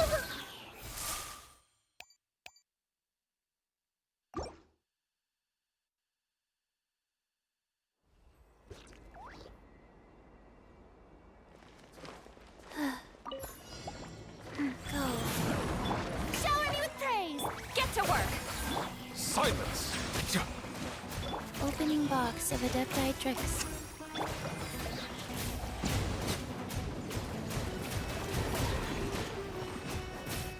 The tides beckon.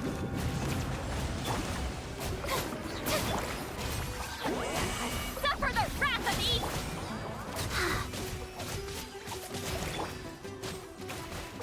Strike a pose! Let my name echo in song! Rise. Bow your head.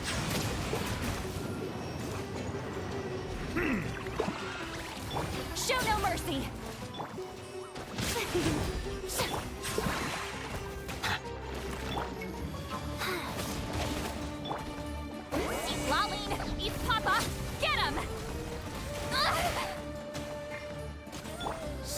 down!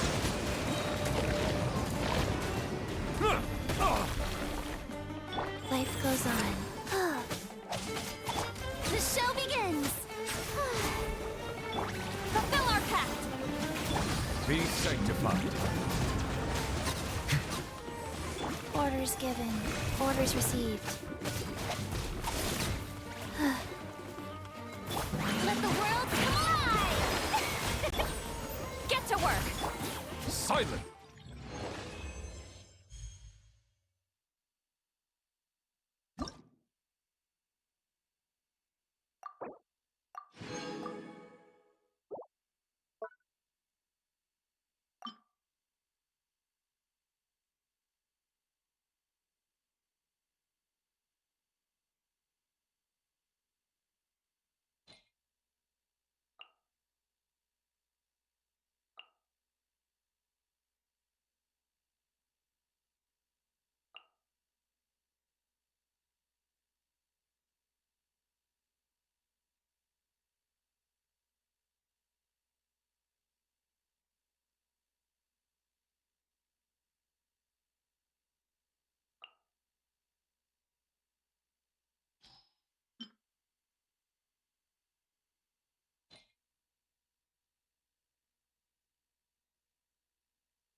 Rise!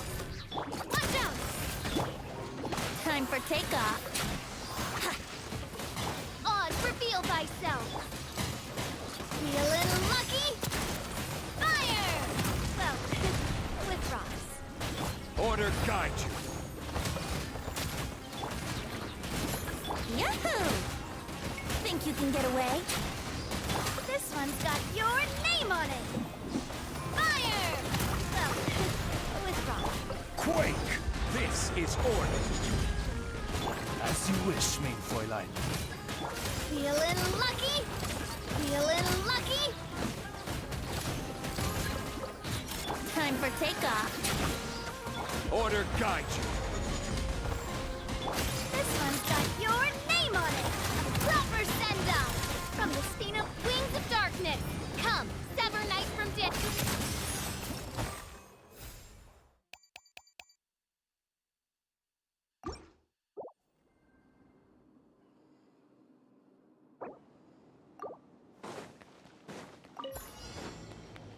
Shower me with praise! This may hurt a little. And Shroud! I hear everything! Let me scribe, decided by destiny!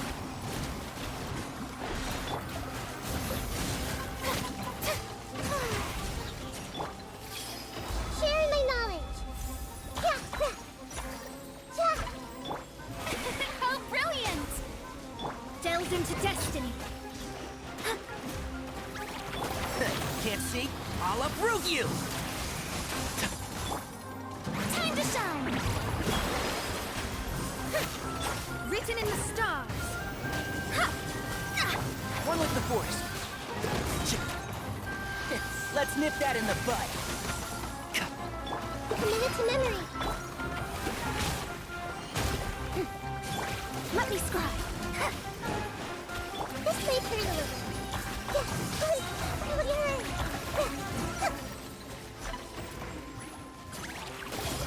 The Temple of Wisdom.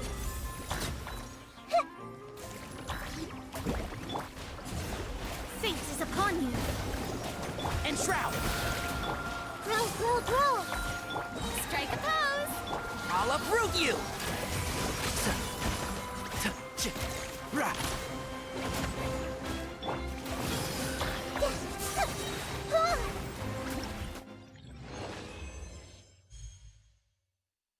Barely got 1,000 points.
mercy!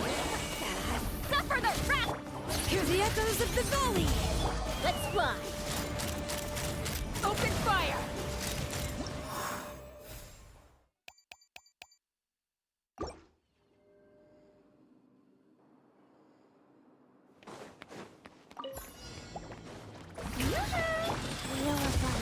Opening box of Adepti-Trix. Torn to oblivion! Time for retribution! Let my name echo in song!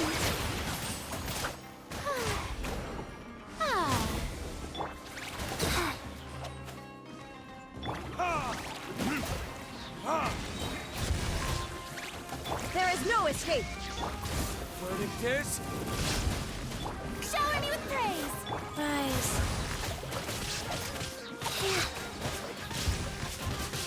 Orders given. Orders received. Now you shall perish! Shine down! Retribution! Strike a pose!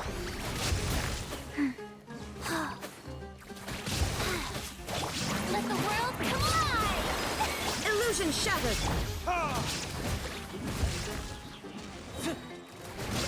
Verdict is... Torn to oblivion! Shower me with praise! Shine down! Opening box of Adepti-Trix. Time to shine! Oh, so close to 2,000.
Which I had.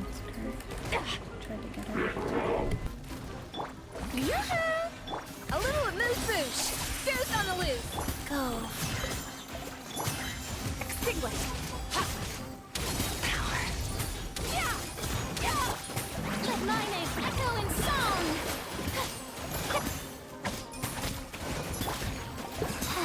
Orders given. Orders received. Strike a pop! Stop that! Annihilate! Power! Yeah! Yeah!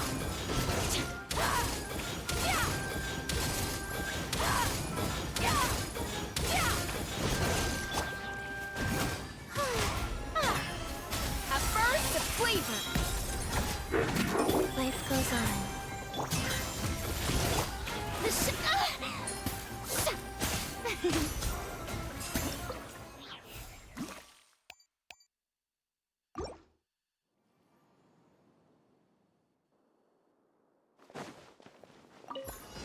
Use the There is force no authorized. escape! Inazuma shines eternal! Hold the line! Covenant of the Deep! Midnight Phantasmagoria! Shadows of fate, decided by destiny! Please, my space! Insolent! Use the force authorized. The insubordinate! Let me scribe! Resistance is futile. Save yourself. Now you shall perish! Resistance is futile. Save yourself. Midnight Phantasmagoria! Fate is upon you! Ha! Zap! Nah! Billowing surge! Allow me! Inazuma shines eternal! By royal decree!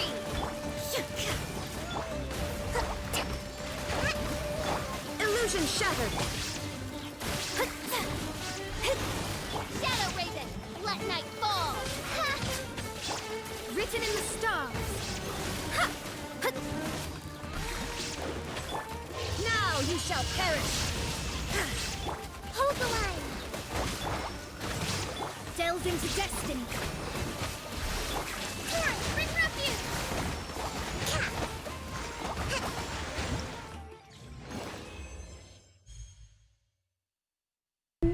That score.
Accelerating. Allow me. Oz, reveal thyself. Wings of... Preparing for dust up.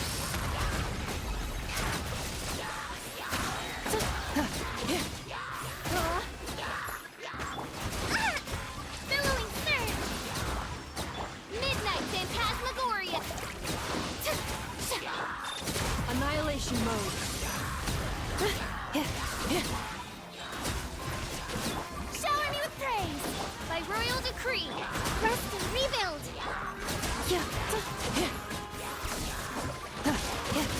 Ultimatum protocol. Torrent, bring refuge. Wings of darkness, come. Let the world collide. Preparing for dust up.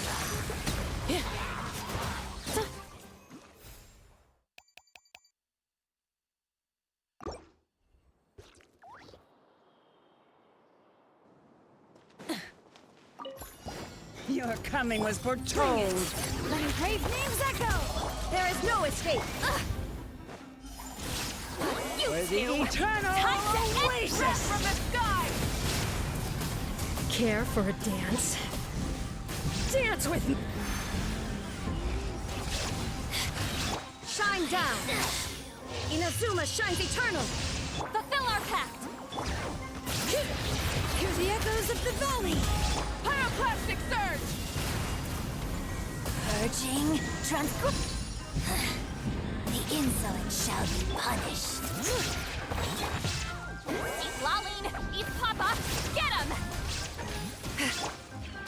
Let the mountain's veins boil. Light it up! Wrath from the sky!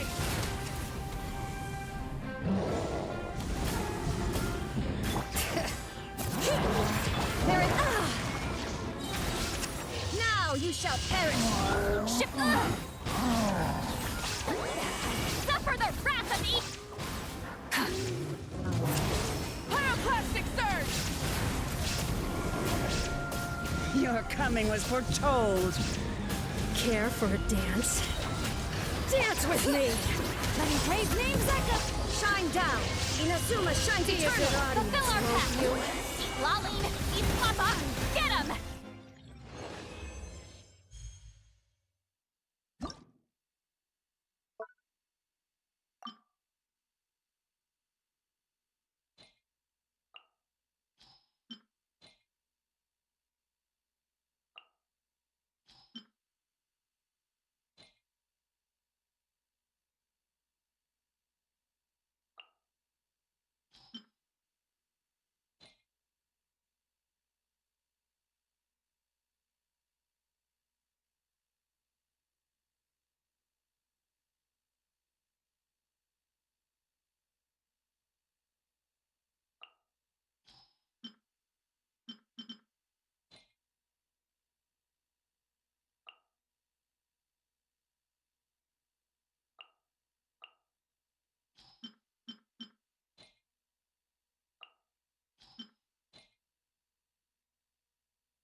Move out.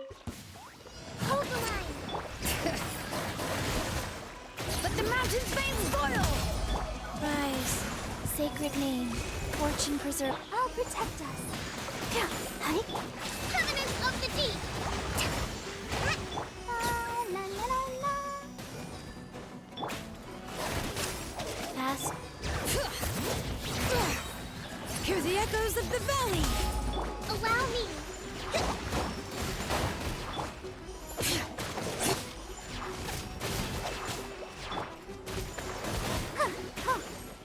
Let's dance! Letting brave names echo! Rest and rebuild! Wheel of life. Bring it! Hear the echoes of the valley!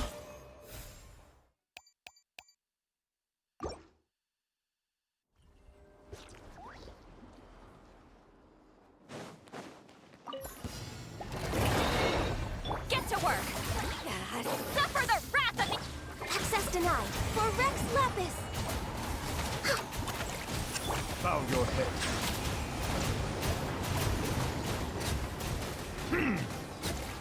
Let my name echo in song! Fulfill our pact! Settle down. Let the mighty be humble. May I present...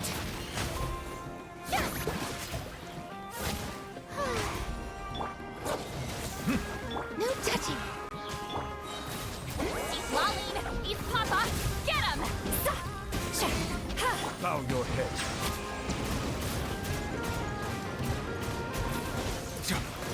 Born of ice and frost.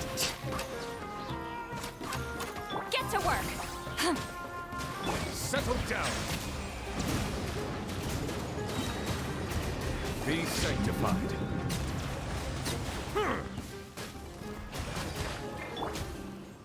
No touching! All hail! Fulfill our pact! You two! Time to... How brilliant! Let the world come alive!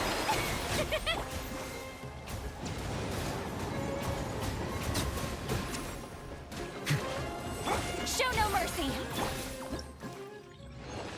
Oh no.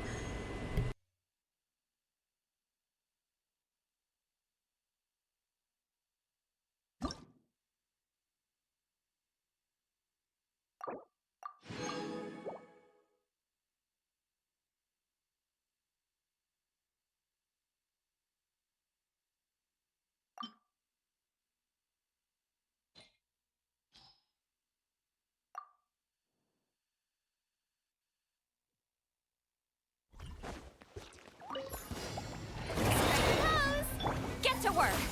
He's Laline! He's Papa!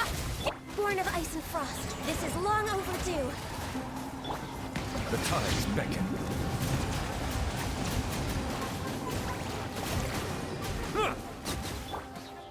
Let my name echo in song!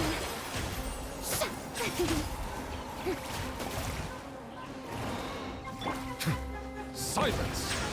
Show no mercy! No touching!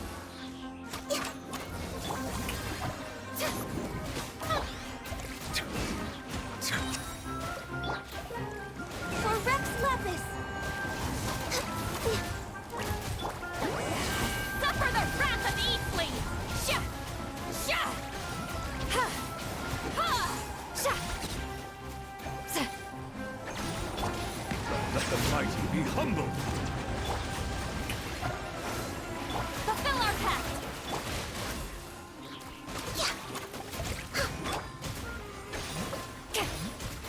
Bow your head. Time to shine!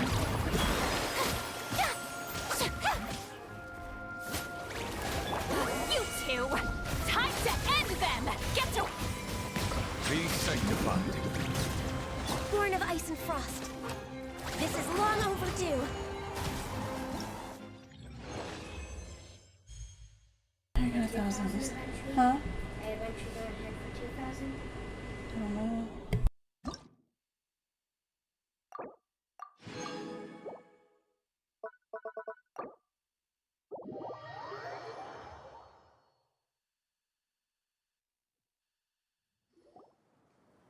news, everyone! The Fieldwise Center is getting a lot of praise from important scholars all throughout the academia. Soon, they'll send a team of specialists to take over the management of this place, based on our recommendations. So, thank you for all the support.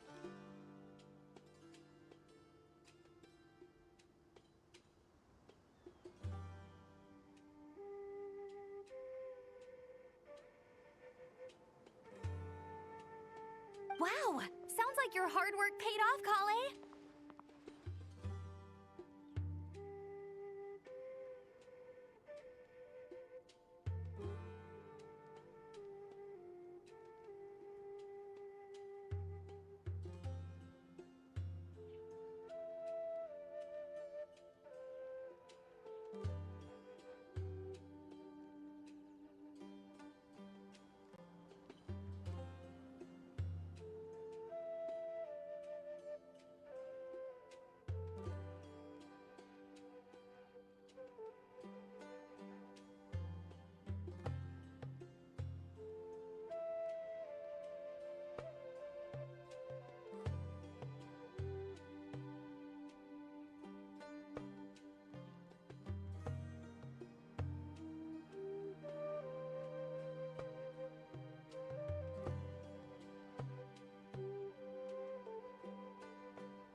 And you're overseeing the transition yourself.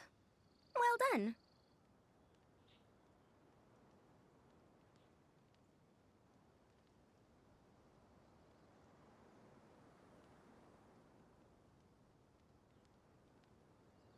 The young students today could learn a thing or two from you, Kale. Your confidence, your proactiveness, your leadership. It's admirable.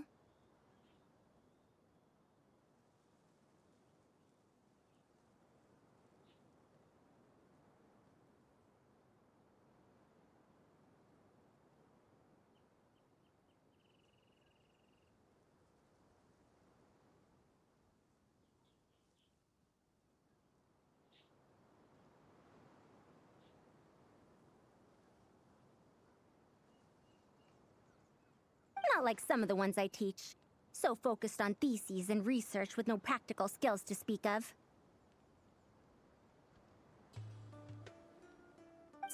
To be honest, I don't feel all that confident. Being the go-between for all the different Darshans, coordinating everything, I still can't quite believe I managed it. Oh, but the Traveler and Paimon played a huge role in that too. I can't thank you both enough. A total team effort. Yeah, we're used to this kind of work. So for us, this was more like a super special camping trip with friends. You know, a few puzzles here, a little exercise there. It was super fun. Pretty much a piece of cake. Oh man, now Paimon's hungry. Hey, now that we're all done, why don't we go get some food to celebrate?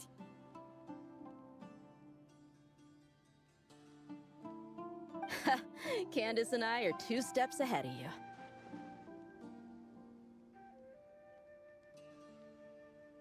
This way, everyone.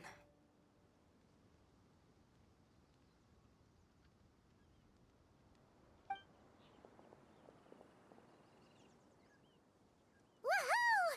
A feast!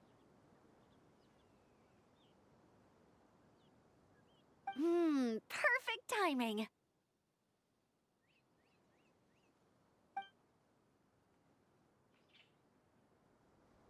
Oh, it's been a while since we've had such a delicious spread of dishes from Sumeru. Paimon feels like she could eat twice as much. No, 3 times as much as normal.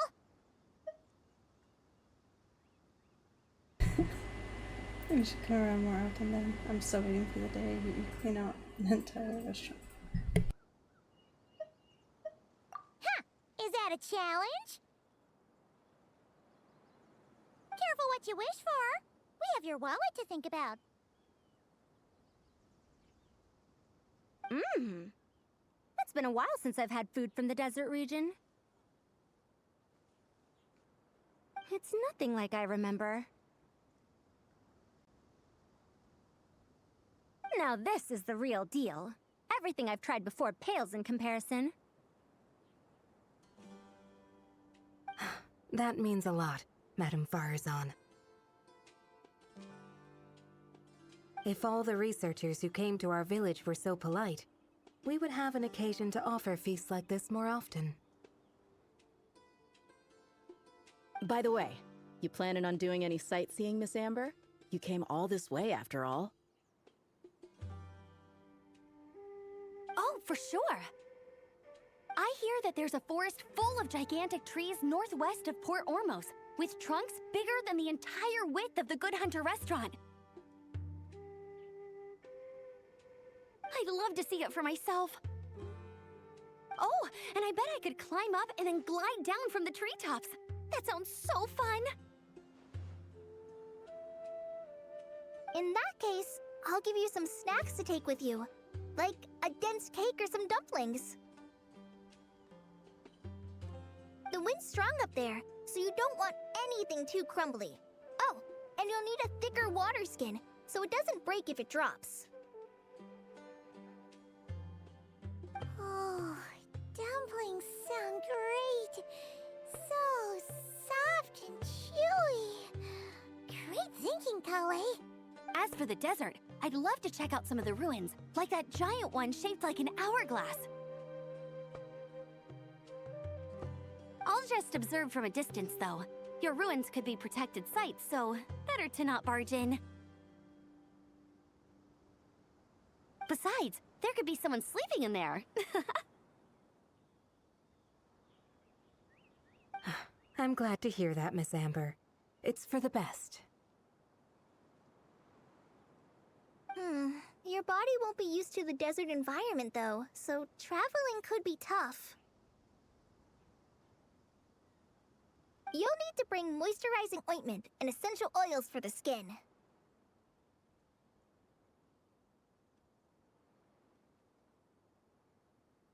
So even thinking about skincare is still holding me away with confidence.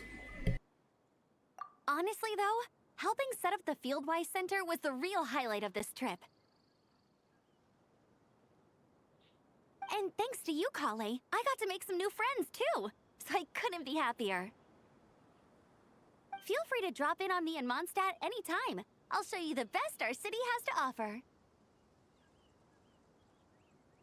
Don't mind if I do. I had some dandelion wine while I was in Fontaine, and man, that was the stuff. So sweet and fragrant. Not a single bitter note in there at all. And that was the imported stuff. I bet the taste is even better when it's fresh. I'm looking forward to downing a couple of barrels already. It couldn't hurt to take a break from wine either. Those children gave you some hennaberry thorn powder, remember? You could make some tea.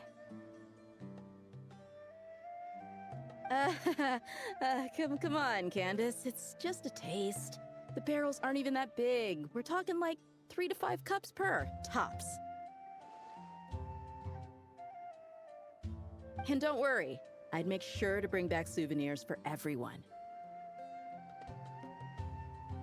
Well, I've heard the Knights of Favonius Library has quite the collection. I wonder if there are tomes that approach engineering from a different angle. Could be worth perusing. I'm not sure about the exact number, but the library's pretty huge, all right. What kind of books are you interested in, Madame Farazan? I can write them down and have Lisa get them ready for you. Either way, just leave your Mondstadt travel plans to me. Lisa? Lisa Mincy? Cyrus's prize student who he never stops bragging about? So that's where she's hiding.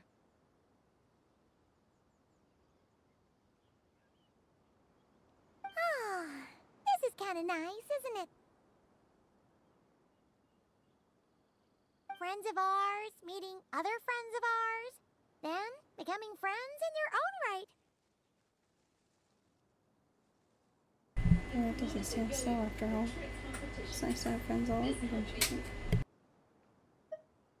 Yeah! Maybe we should start introducing our friends to each other. Paimon can think of a few who might get along. Huh, not a bad idea, right? Just imagine all the fun we could have!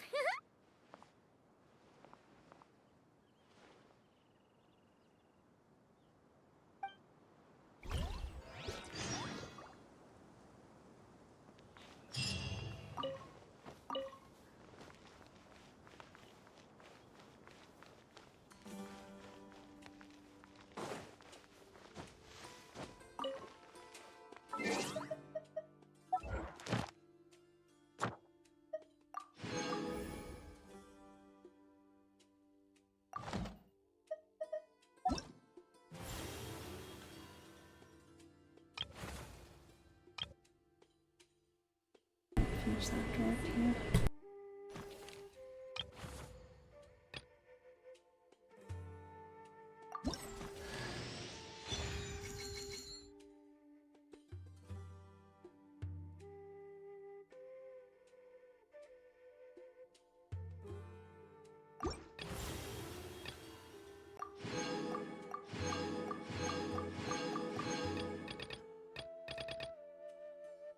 At least got enough to get all the rewards. Mostly.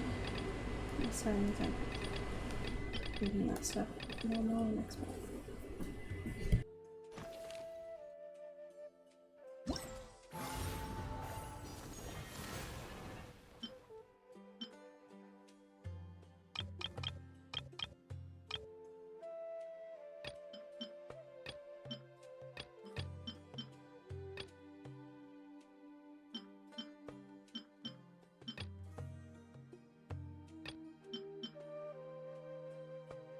Okay, so 2,000 points is what gives 100 gems. You used to want the data, but like now you're tired of her. What? You used Well, I to. already have her C2. Yeah, but like you got her so many times that you got tired of her. Mm-hmm. Right? What level even is she? She's very low, isn't she? Yep, she's in the void of unleveled characters. In the void of unleveled characters. 50? What? What? Level 50 characters? Oh, nice. Yeah, I know. Yeah, you can get Aina too.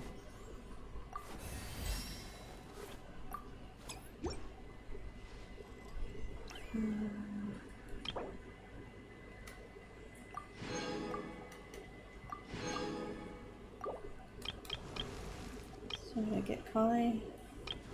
Alright.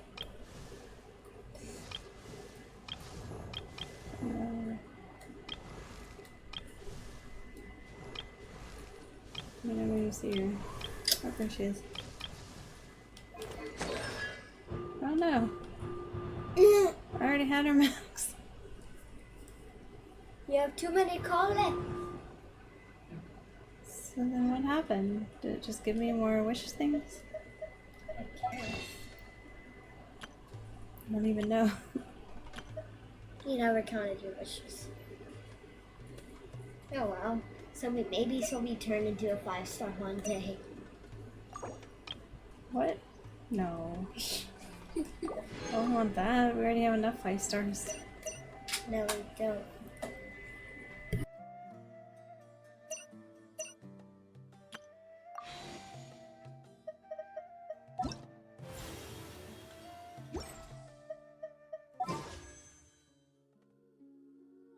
Oh, 66 missions though.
Astra Abyss.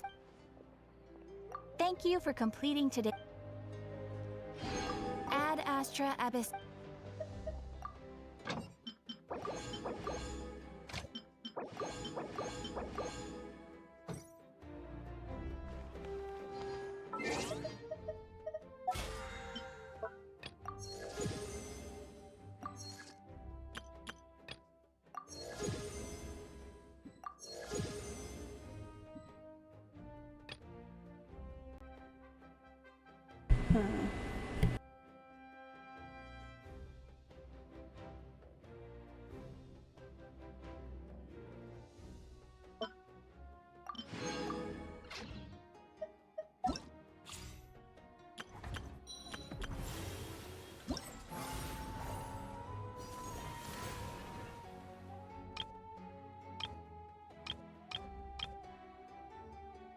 So it's one of those that get 4,000 points.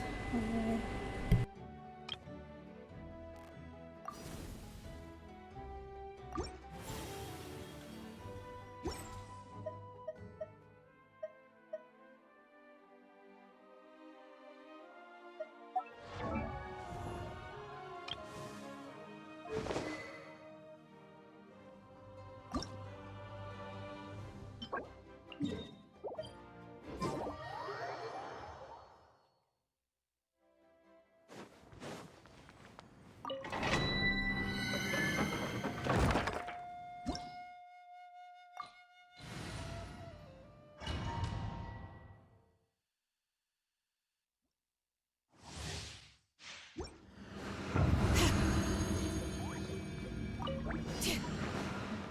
Committed to memory.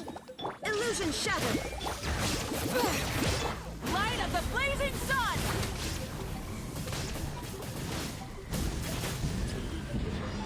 Pay your dues. Shine down! Now you shall perish! Let the mountain's veins boil! Grow, grow, grow! So soon.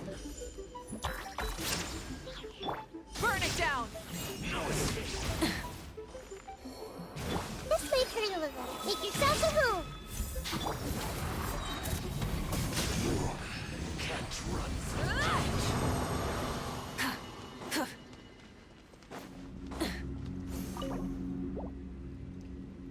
Here the hell, maybe with me.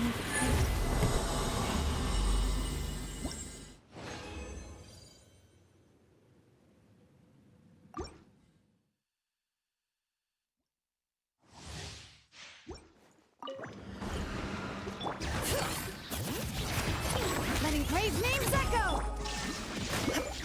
Rise with the sun! Pyroclastic surge!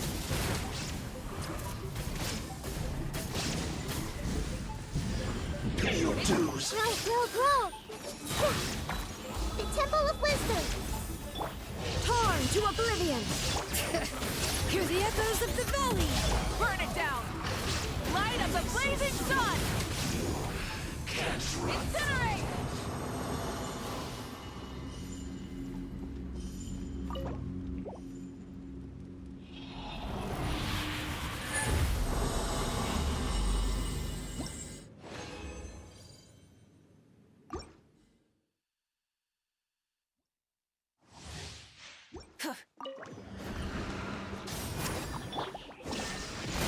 Bring it!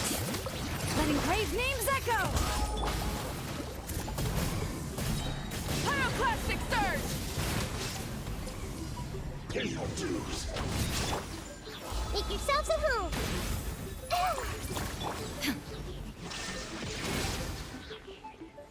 Inazuma shines eternal! Let the mountain's veins boil! Light of the blazing sun! Yourself. You can't run from Full throttle!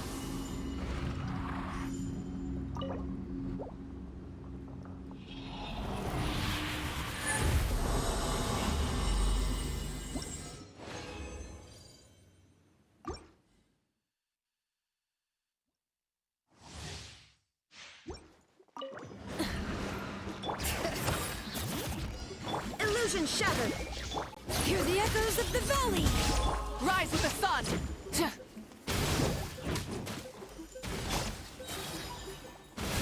Sharing my knowledge.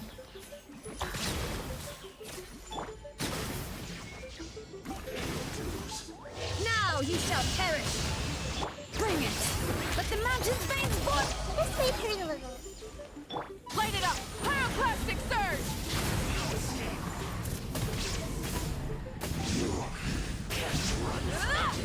Commit it to memory. The Temple of Wisdom. Can't run from death.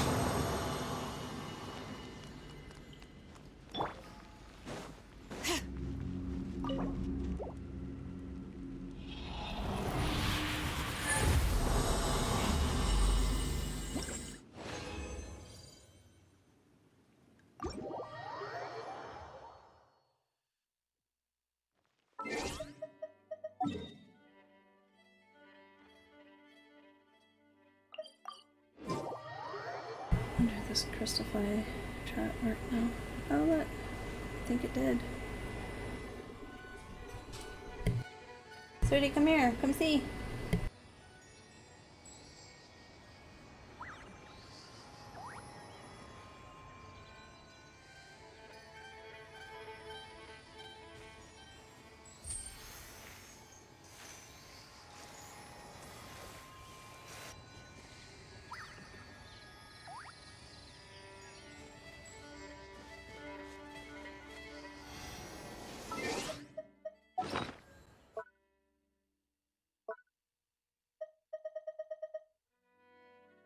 Yeah, this is the decoration I got from the event.